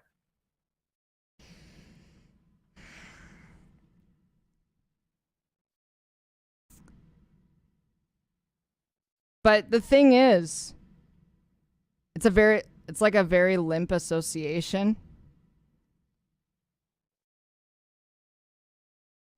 Just wait.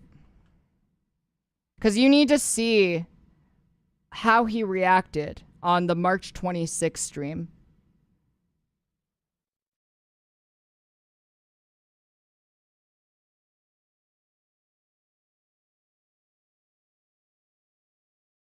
Let me pull this up for all of you. This is where this shit actually starts.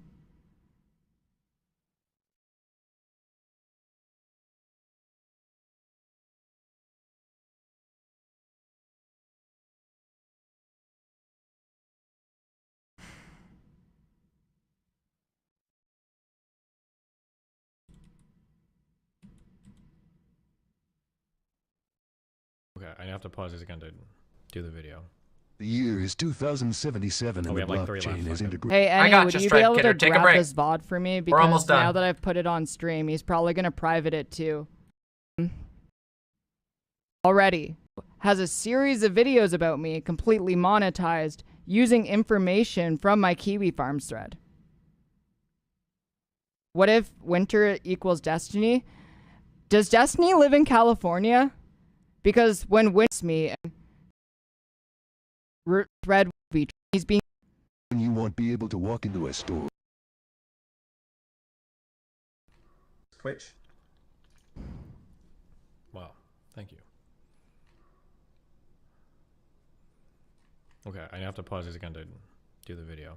The year is 2077 and we the have like 3 blockchain left, is fuck it. integrated with Discord to allow people to block others from real-life places. You never know. Wait, did I get the right clip?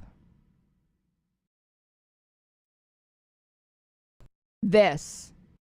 I saw for all people talking about that, and I tried to find. Holy shit. This Keffals, so Kiwi Farm. Okay, so I was real quick, I'm sorry. So the past like 30 pages of my Kiwi Farm thread have been them obsessively, because Kiwi Farms hates trans people, actually, right? You wanted to see transphobia, now Keffals is seeing transphobia. Remember that he says that. You wanted to see transphobia, now Keffals is seeing transphobia. Gloating about the fact that I got mentioned on his Kiwi Farms thread.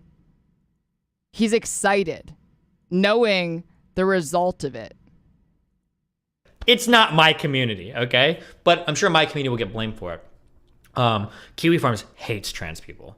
Holy shit. So the past, like, every time I fight with trans people, my Kiwi Farms thread, they like me more and more. So now I think they actually have a favorable view of me, He because seems so happy that because he fights with so many trans people, his Kiwi Farms thread has a favorable view of him. I fight with so many trans people now.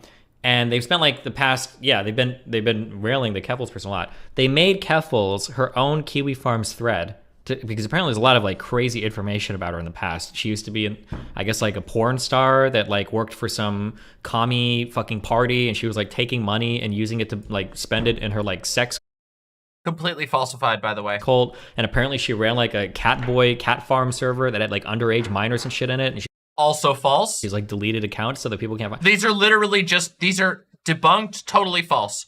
Remember he got mad about Keffals not correcting something within 10 seconds? But this is him spouting off endless disinformation. There's like a whole bunch of like crazy shit. That's like, but so they created her thread this morning at 5 a.m. and it's already got 47 pages in it. Holy fucking shit. This is him laughing about the Keffals thread blowing up instantly with help from favorable people from his thread. Jesus Odd. Christ. 5 a.m. Now, okay, I need to go back to something now and make you realize how fucking insidious that shit is. Do you remember earlier in the stream where he retweeted someone saying, "Why don't you ratio the doxers?" because Kiwi Farms was trying to dox me and my mother? He knew about the thread by that point of time.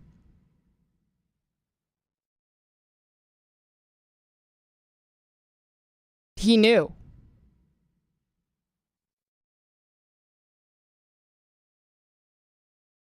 The Catboy stuff is real. Yeah, I've heard back and forth on it. I haven't like dug into it much yet, but Let's jump forward just a second real quick.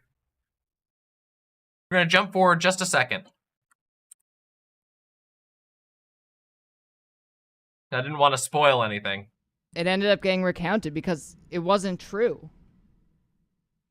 It was shit that was made up on flimsy evidence because people didn't like me. Didn't want to do post spoilers, everybody. But, you know, I'm not really that surprised. Considering that Destiny himself is a Kiwi Farms user. Here's Destiny's verified Kiwi Farms account. 78 messages, joined May 2nd, 2018.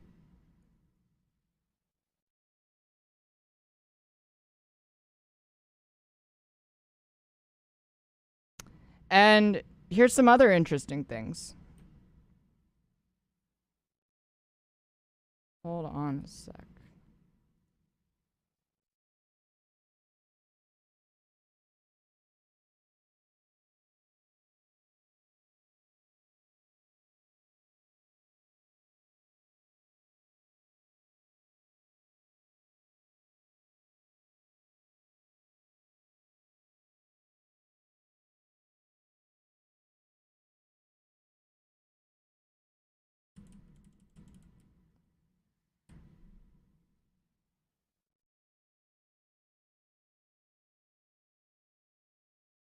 Here is from Destiny's thread. This is from the official verified account from his own thread. Him saying, I've known Null for like 6 years, dipshit. We used to play twos in StarCraft 2. He'll have my back 100%. He's one of the most well-connected guys here. So not only is Destiny saying he's known Null for a total of 8 years now, he's saying that Null has his back.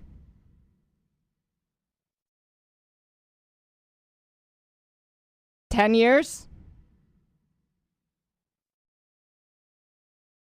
10 years.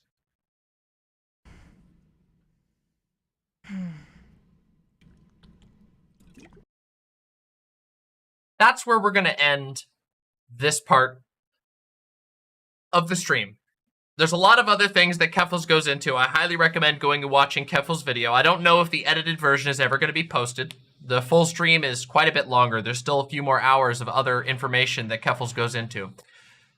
But I think this outlines pretty much exactly what I said at the beginning of this very, very long segment. Does it not? Does this not specifically show exactly what I was talking about? That there is not only just some few handful of malignant websites, not just a handful of malignant users, but instead we have a machine by which targets are found, blown up, and targeted on a massive spotlight by a community with up to, what, I mean, tens of thousands of users. Destiny's VODs and videos get hundreds of thousands of unique views. I don't know what his numbers are doing these days, but that's what it was when I was, you know, a year or two ago when he was still on Twitch and beefing with me. The videos in which he debated with me or talked about me were getting hundreds of thousands of views. So we have a community and a couple of communities, not just Destiny.gg, though that's certainly one of them, that is able to find and highlight convenient targets. Then those communities plug in to the seedier, shadowier, anonymous parts of the web where docs, swattings, dead names, everything you can imagine, harassment, direct contact, calling people, doxing people's family members, all that happens on these seedy web parts of the website.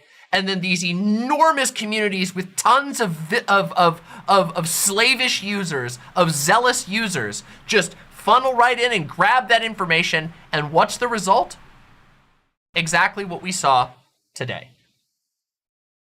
That innocent people have the violence of the state weaponized against them.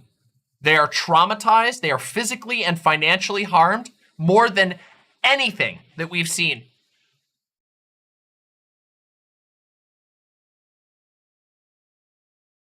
This is exactly what secular socialist says. This all ties back to the swatting. Over time, it builds up to this moment more and more until eventually this happens. This is what they want. Yes, it is a form of stochastic terrorism. It is a form of stochastic terrorism that is directly enabled and evidenced. But it's all done with a little bit of Pepe posting and some plausible deniability, which isn't even plausible deniability.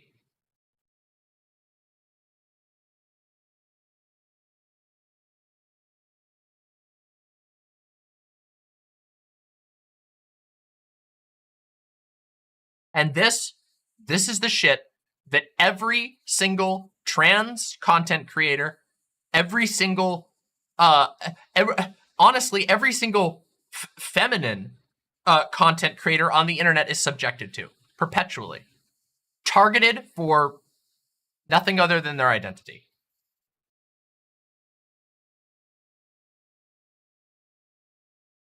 Get the hell out of here.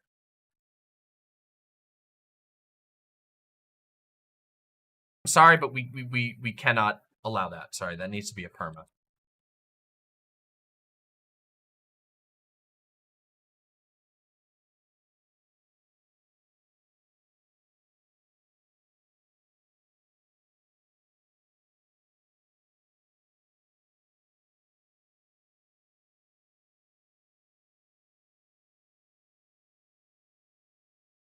I mean, I don't know. I don't know what else to say. I think we outlined this. Do you now see why I thought it was important to watch this video afterwards?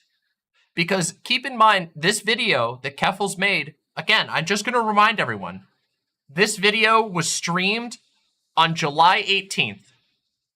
Less than a month later, just a few weeks later, Keffals was falsely accused of a crime, falsely arrested, had all of her devices seized. And this is from, and all of this is only possible because of the horrifically negative spotlight that that large content creators with hateful audiences, with who encourage harassment, who enable harassment, who directly link to docs. And you know what the response is? Here's the response. Here's the response.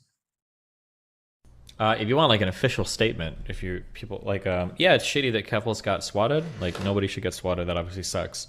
Yeah, but I have no sympathy for her. She like aggressively pokes and prods and fights with like the most aggressive communities on the internet. Like, I don't know. And like, obviously she treats me as less than human, so I don't have any sympathy for her. I don't care. But I mean, it sucks. Obviously, no one should get swatted.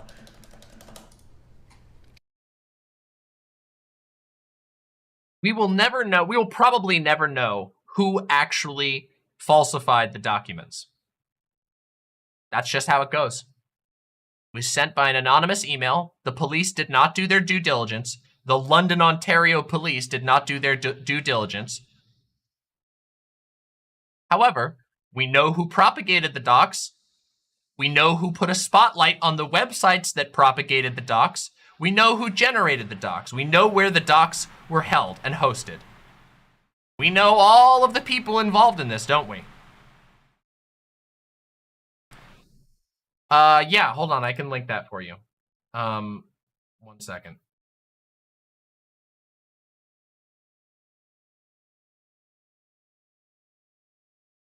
This is where we left off. For those who are looking for where we left off to continue the video, here you go. This is the link if you want to go watch the rest of the stream. Here's the link to the rest of Keffals' stream.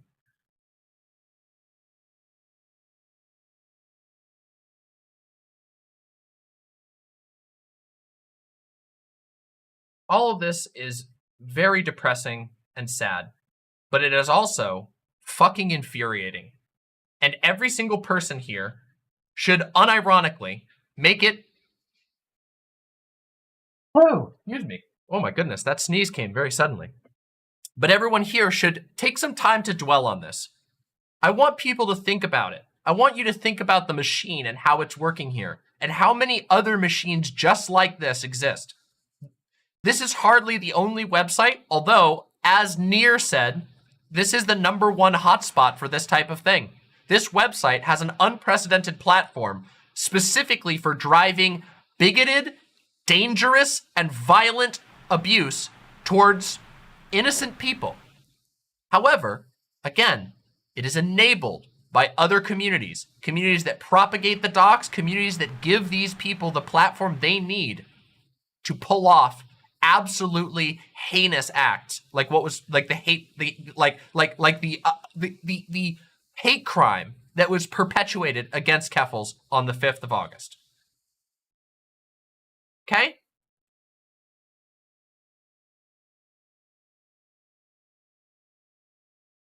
I don't really have much else to say, but I really want you to think about that. I want everybody here to think about how there could be no mistaking this.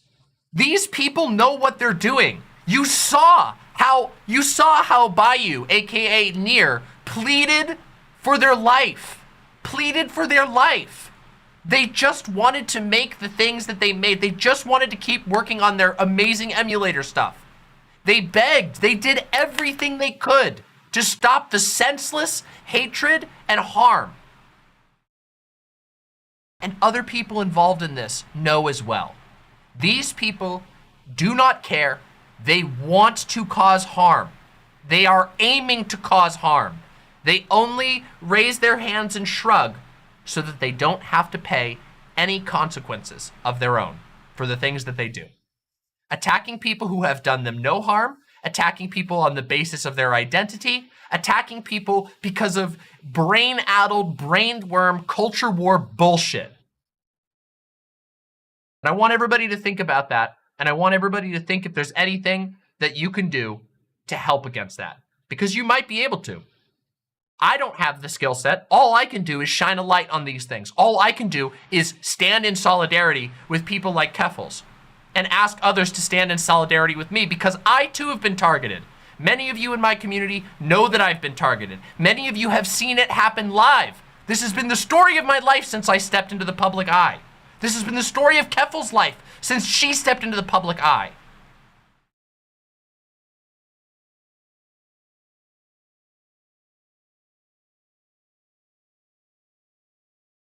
And it's not acceptable.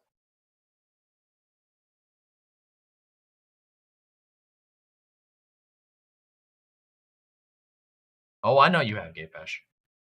I know you have.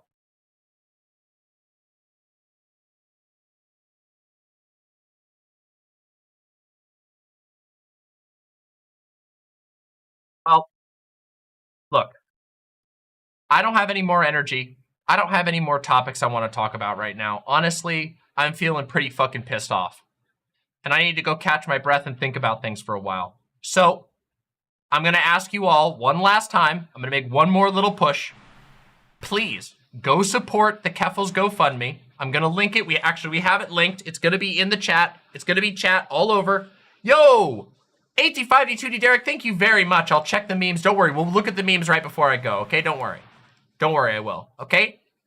Go ahead, pop the Keffals GoFundMe in there. I want you guys, if you cannot give money to the Keffals GoFundMe, please share it on your social media. Get Keffals the support necessary to weather this storm. Notice, unfortunately, the people who were lost to kiwi farms were often people who were isolated. We can choose to not step away, to not run away. We can choose to be the supportive people that those who came before, those who died at the hands of websites like this, they didn't have this type of support. They didn't have a community like this one. They didn't have a community like Keffals' community. They didn't have any sort of thing like that.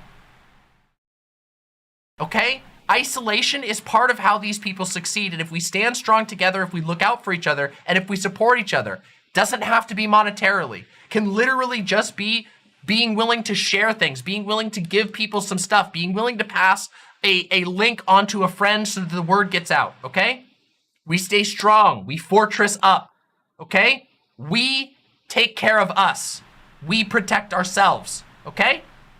And of course, do not fucking die. Okay? Now there's two memes I promised I would look at before I go, so I'm gonna end the stream with something funny, which is me getting obliterated yet again, getting fucking obliterated, somebody making yet another Demon Mama Funko Pop. Apparently, I can't stop losing. I just keep losing.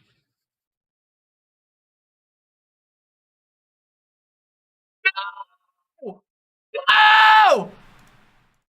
I hate Titans turns into a Titan. I hate ghouls turns into a ghoul. I hate vampires turns into a vampire. I hate Funko Pops Funkoed.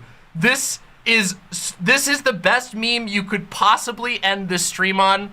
I love you all so fucking much. Never forget that. Non-parasocial as that can be. You all are fucking incredible, okay? Today was rough. I feel like shit right now, but this makes me feel a little better. Getting roasted to shit by my own community and getting force Funko popped makes me fucking scream, okay? You all are wonderful. Take good care of each other, please. Connect with each other, watch out for each other, and resist this fucking shit like your life depends on it, because it fucking does. It really does. This Kiwi Farms and all of the accomplices with that, these guys want to fucking kill so many people. They want to fucking hurt so many people. And it's up to us to help stand against that, okay? Much, much love to all of you. Remember, I'll be back on Thursday, going to be having a conversation with the amazing atheist, aka TJ, and we will be talking about, hopefully, some lighter topics than this, all right? Much, much love to all of you. Take good care of each other. I'll see you very soon. Here, wait. Good night for now. Bye, everyone.